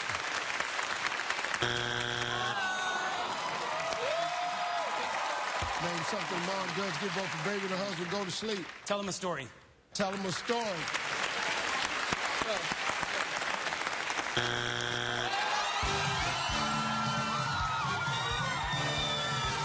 Number 6. 4. 3. Well, Bautista family, 128. Cantillion family not on the board. Golden Treasure Point, got a long way to go, you already know. You're playing well, folks, let's go, be at it. We'll be right back, y'all don't go away. This is big. Macy's has thousands of markdowns on the latest styles, plus an extra 20% off with your coupon or Macy's card. And you'll even save on clearance with 40 to 85% off last act, plus free shipping at $25. Now through Sunday at Macy's. Last time I bought a used car, I ended up paying too much. It's pretty embarrassing. Only Carfax.com can give you the most accurate price based on the Carfax report.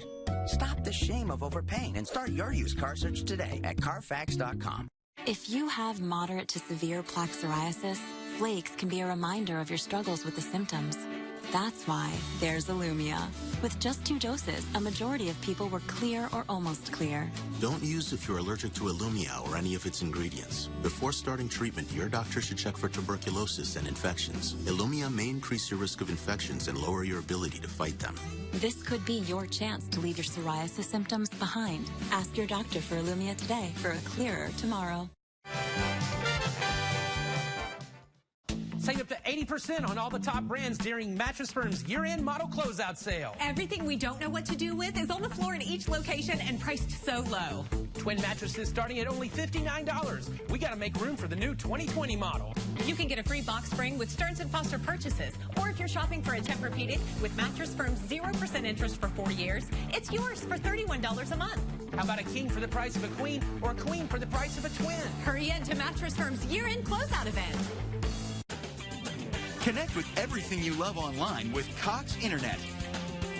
Call today to get Cox Internet, starting at only $29.99 a month for up to 10 megs. Stream all your favorite shows with GigaBlast, available everywhere. Plus, get panoramic Wi-Fi that blasts super fast internet all over your home. Get Cox Internet packages starting at $29.99 a month for up to 10 megs. Call today.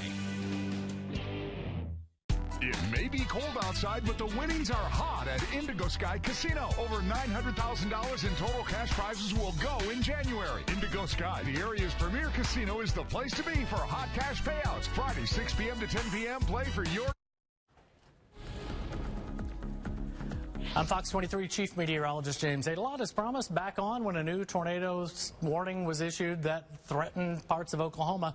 Developing circulation close to Stigler has prompted a new tornado warning, and here it is, just on the east side of Stigler, moving to the northeast. This is going to be between 40 and 45 miles per hour, and this is going to be toward Red Hill, Sadie, Brent, and Tucker as it moves across central and eastern Haskell counties. So, again, the danger area is from Stigler to the east with this particular circulation. Let's take a look at velocity.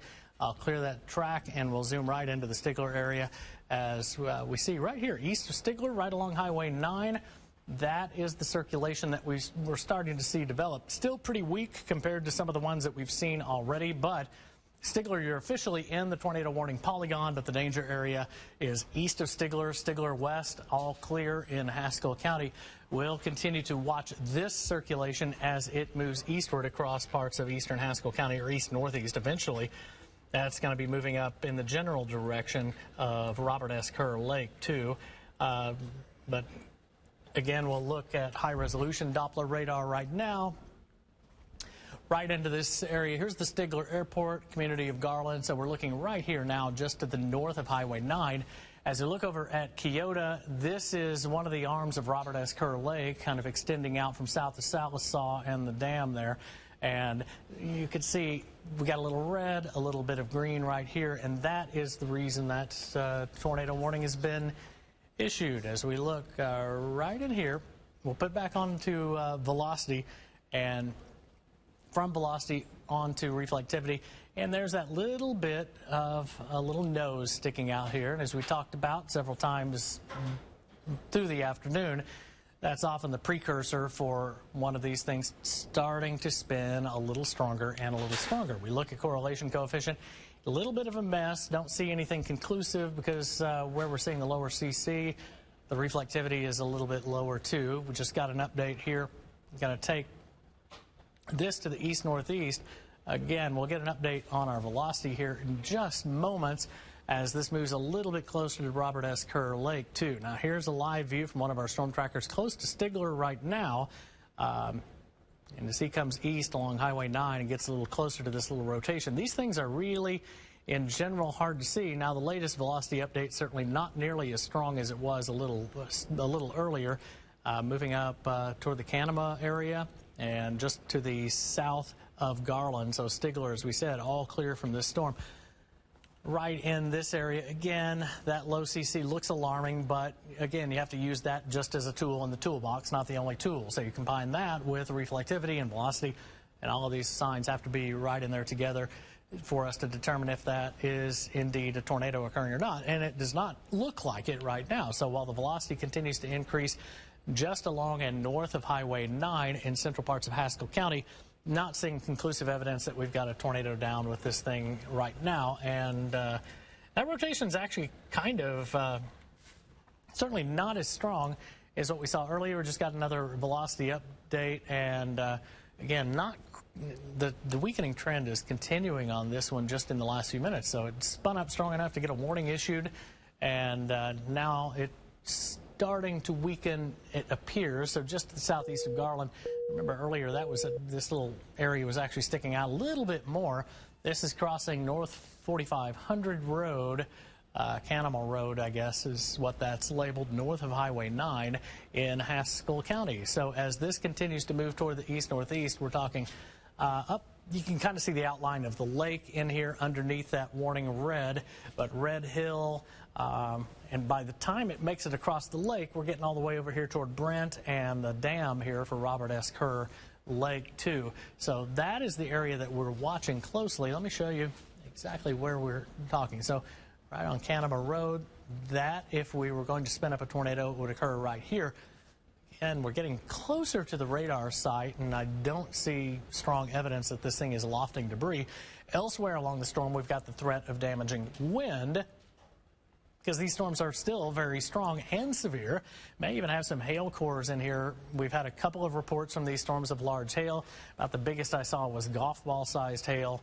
That was in Tahlequah as that storm moved south of Tahlequah, producing the tornado that passed between Park Hill and Keys. But that is our location that we're watching closely. So this is going to be passing, it looks like just to the south of the city of Sallisaw, but really close just after 4 o'clock. So the latest rundown for you: Red Hill at 354, Sadie 402, Brent, now you're getting on the east and north side of Robert S. Kerr Lake at about 406, Sallisaw 411, Gans at 414. This is going to be, looks like the main circulation core may be passing just to the south of Sallisaw, so it's going to be a close call for Sallisaw. You need to be ready to hunker down, too. In Sallisaw, as we watch this move generally to the northeast pretty quickly, too. Now, again, velocity is a little inconclusive, too. It's not super strong, but what is super strong, the wind currents in the atmosphere, the way the wind structures are, this thing is really set up, the atmosphere in southeast Oklahoma especially, really primed to generate more rotating thunderstorms and these kind of quick spin-up type tornadoes. So look northwest of Keota. This is the spot. It's the magnitude of this. We've got some rotation here, but the magnitude of this is much weaker than what we saw just even a few minutes ago as this moves north of Highway 9 and out over Robert S. Kerr Lake. And there's even the land next to Kerr Lake, if you're familiar with this area. Pretty low land, too, kind of marshy, too. So not heavily populated, fortunately, with this rotation moving in. So this is north of Iron Bridge, northwest of Keota. I think with the situation where this is right now, we can pretty much give the all clear south of Highway 9, and I think we can give the all clear to Keota, too, as this moves to the northeast. Now, it's moving along pretty quickly, too, with that tornado-warned storm. Let me get that update on the storm motion. So it's moving northeast at about 40 miles per hour. This will not be long to move out of Haskell County. In fact, the rotation actually much weaker as we continue getting updates for it. Let's go back to high-resolution Doppler radar. And this is going to be really hard to pick out now, but approaching Red Hill, I think we've got a little bit of circulation that has managed to sustain itself. This is not going to be long before it moves out of our coverage area into Sequoia County in Arkansas. Again, to put this in perspective, we do have this tornado warning that is remaining in effect until about 4:30. New tornado warning in southwest Missouri, just out of our area. But it's just that little nose sticking out from the storm northwest of Keota. That's where we are watching closely for any kind of spin up.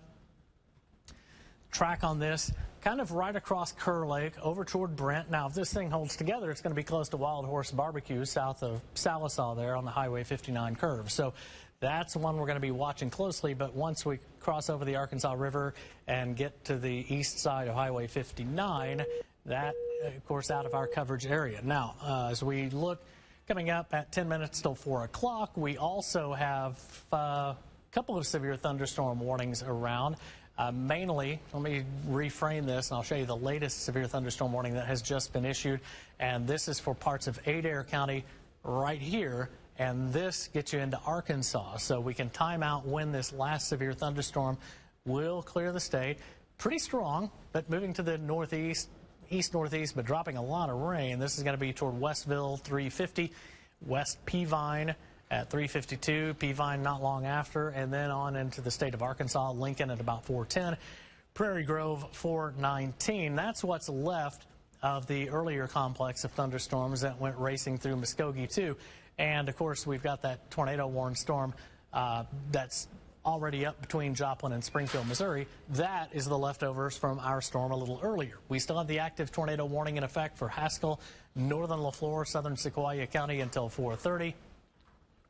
And in Tulsa, we just have some pockets of rain falling in our area. No severe weather threat in Tulsa right now. Let's take a look in here, because we've had one downpour move east of Owasso right now over Stone Canyon. That's about gone. There's not much left in that one, but we've got a long line of showers and downpours here. This is a long way from being severe, though, too, thankfully. And we can kind of push this to the east at about 45 miles per hour.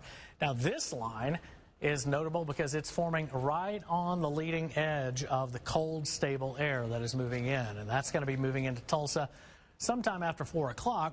Look for the downpours to hit Skiatook 354, Pogue Airport 357, soon after Sand Springs, of course, Sperry by about 4 o'clock. Turley, Collinsville, German Corner through 4:15. There's downtown Tulsa at 4:15, and then moving across the city, TU by about 4:20. Let me bounce back out on Fox 23 Doppler radar. And again, just kind of showery in the city now. That one more batch of downpours moving in, and then we will see, likely see some clearing of the rain and thunderstorms. We'll keep the clouds, and then we'll slowly transition into worrying about winter weather for us. As we look long term, downstream, upstream, I guess I should say, North Texas, southern parts of Oklahoma, more severe thunderstorm and tornado warnings here will likely bring that instability into southeast Oklahoma over the next 3 hours, and that main severe weather threat continuing to shift to the southeast. Now, as we look right into our storm again, our active tornado warning continues now just north of Keota. Kind of see where that just extends out just a touch. Is he our video on the left side? All right, let's check in with Fox 23 storm tracker Greg McLaughlin. Greg, you're close to the storm. What are you seeing? Yes, I'm just east of Keota on Highway 9. This circulation is up to my north. I was just on the southern edge of that circulation right when that tornado warning came out. It's probably the best rotation I've seen low level today. Heavy rain, curtains rotating in toward the center point. But that rain filled in real quick. I lost view of the lowered base that was kind of in that notch. Again, it's off to my north, so I will be working over towards Highway 59 in the north, up towards Tahlequah to try to re-intercept the storm. Reporting live east of Keota, this is Greg McLaughlin, Fox 23. Okay, Greg, thank you very much for that report again. He is watching this storm that is now north of Keota, just getting right kind of in this area here. Again, the rotation is not super strong on radar, but anytime you get a report of rotating rain curtains, that is alarming. And it looks like we're getting this blue flash, red flashing again. He thinks we have a little software bug in our upgraded software. Let me restart it. I'll run through a couple of graphics real quick. And you can see it's already in the 30s now, southeast Kansas. It is on the way, that cold air. Let me get you up to the current radar picture. And again, there are our tornado warnings that are in effect. southeast of Tulsa, parts of Sequoia, northwestern LaFleur, and the extreme northeastern part of Haskell County. Stigler, you are all clear from this. Let me zoom on our tornado warned storm. As this moves out of the state, there we're talking north of Keota by about 4 or 5 miles here between Tahlequah and Keota, and that's going to be right across the lake too. So this is going to be moving out into open water, moving up toward the dam here, which is just to the southeast of the community of Brent. But that's the area that Greg did see those rotating rain curtains with a little earlier. And then as view got obscured from the storm, we'll check velocity again. And it's a little bit noisy. You can see kind of pixely here, but our rotation area is now north of Keota. So Red Hill, Keota, and west, you're all clear across most of Haskell County. Again, the rotation is not super strong with it right now, and certainly no evidence that we've got any debris being lofted up in this storm either as we watch that. But this is the zone we're looking at here, north of Keota, southeast of Red Hill. And once it looks like it's just about out over the water, Robert S. Kerr Lake. So there's that little bit of a nose sticking out right there. I'm going to zoom in. We'll just see if we're out over open water just yet. We're really close to being on open water. We're right on the south side of Robert S. Kerr Lake. Certainly, that's the good news. That does not look like we're lofting any debris with it either. As we watch this move to the east-northeast, it's actually taking not quite as big of a track back toward the northeast, maybe a little bit further to the east-northeast. That'll take it a little bit further south of Salisaw. I'll update you on that severe thunderstorm warning that has just popped on the screen after an updated track on this storm. Again, we'll put the track right here, take this to the northeast about 40 miles per hour, maybe to the east-northeast because it ran from just on the east side of Stigler to where it is now. Let me clear that alert for you. Brent, Gans through 415, Hanson, Foreman, Blackjack at 420, Muldrow 422, and on toward Maple by about 424. That's in eastern parts of Sequoia County. It looks like that's just about over the lake right now. Now, as we pop back out to reflectivity, we'll get you updated on that latest severe thunderstorm warning that has just come in. And again, this is going to clear most of Adair and the rest of Sequoia County not in this tornado warned part of the storm. We still have a severe thunderstorm warning behind the tornado warning, but most of that severe weather threat is mainly focused into that tornado warning zone too. And back in the metro area, things are quieter, even though we are still seeing the threat of 1 or 2 thunderstorms coming our way. Let me, I'll just advance right into the city of Tulsa and what we'll look at back into our camera view and see as we look outside. Again, we've talked about this a little bit, these shelf clouds, roll clouds coming in. That's what we're seeing. That's the leading edge of that cold, stable air. We're looking northwest into Osage County on our Fox 23 Skyview network camera. So it's not a severe thunderstorm signature. That's a signature of some cold air and stable air that will come rushing in, putting an end to our severe weather threat. It may be leading in some rain and thunderstorm activity too, but it does not look like that's going to be severe as it comes our way, and it is going to sweep in. We're looking to the northwest of Skiatook right now. That cold air just about into Skiatook. We're down to 47 in Pawnee and 43, Bartlesville, 30s in Montgomery County. In fact, that cold air arriving in Skiatook now, we've dropped from 63 down to 57 degrees. So it is on the doorstep of Tulsa, maybe a little bit earlier than anticipated, but there it is. And this rain is right along or maybe just behind that front as it moves in. On the wide view, we still concentrate on our severe weather threat in the southeast part of Oklahoma, especially northeastern Haskell County, moving into Sequoia County. And as a reminder, once it gets into Sequoia County, that's out of our TV coverage area. Our storm tracker, Greg McLaughlin's in Haskell County, now east of Stigler, continuing to follow this storm as it moves out of Haskell County. But again, all clear in Keota. Let's check velocities right now. And again, we're seeing a couple little notches in extreme eastern Haskell County, maybe 3, 1, and we're getting a radar update, so the rest of this is going to pop on here in just a second. So we'll wait for that to take place. But we had one little circulation here, and it looks like that has lifted up into parts of Tahlequah County.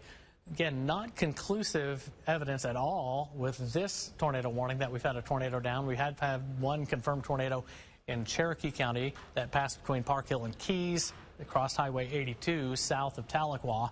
And as we come up to the current picture, looks like just in about the next minute or two, we'll be able to clear out Haskell County from this tornado-warned storm. Now, I also expect a bunch of watches to be issued from, a bunch of watch counties to be canceled by the National Weather Service in Tulsa out of this tornado watch that's still in effect for nearly all of eastern Oklahoma. There's the tornado watch. We've nibbled away some counties here.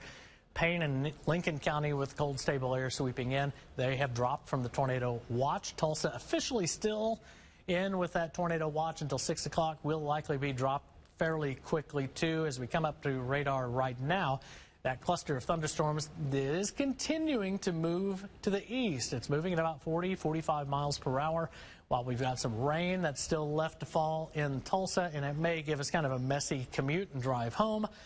It also is ushering in some colder temperatures, and that is good news for nearly all of us, with those colder temps bringing an end to our severe weather threat. But some more downpours left to go. Let's put these into motion, and I'll zoom out. We'll put an updated track on these. They kind of moving more northeast than they are east, but they are kind of the leading edge of some of that colder temperature air. And that moves in across the city.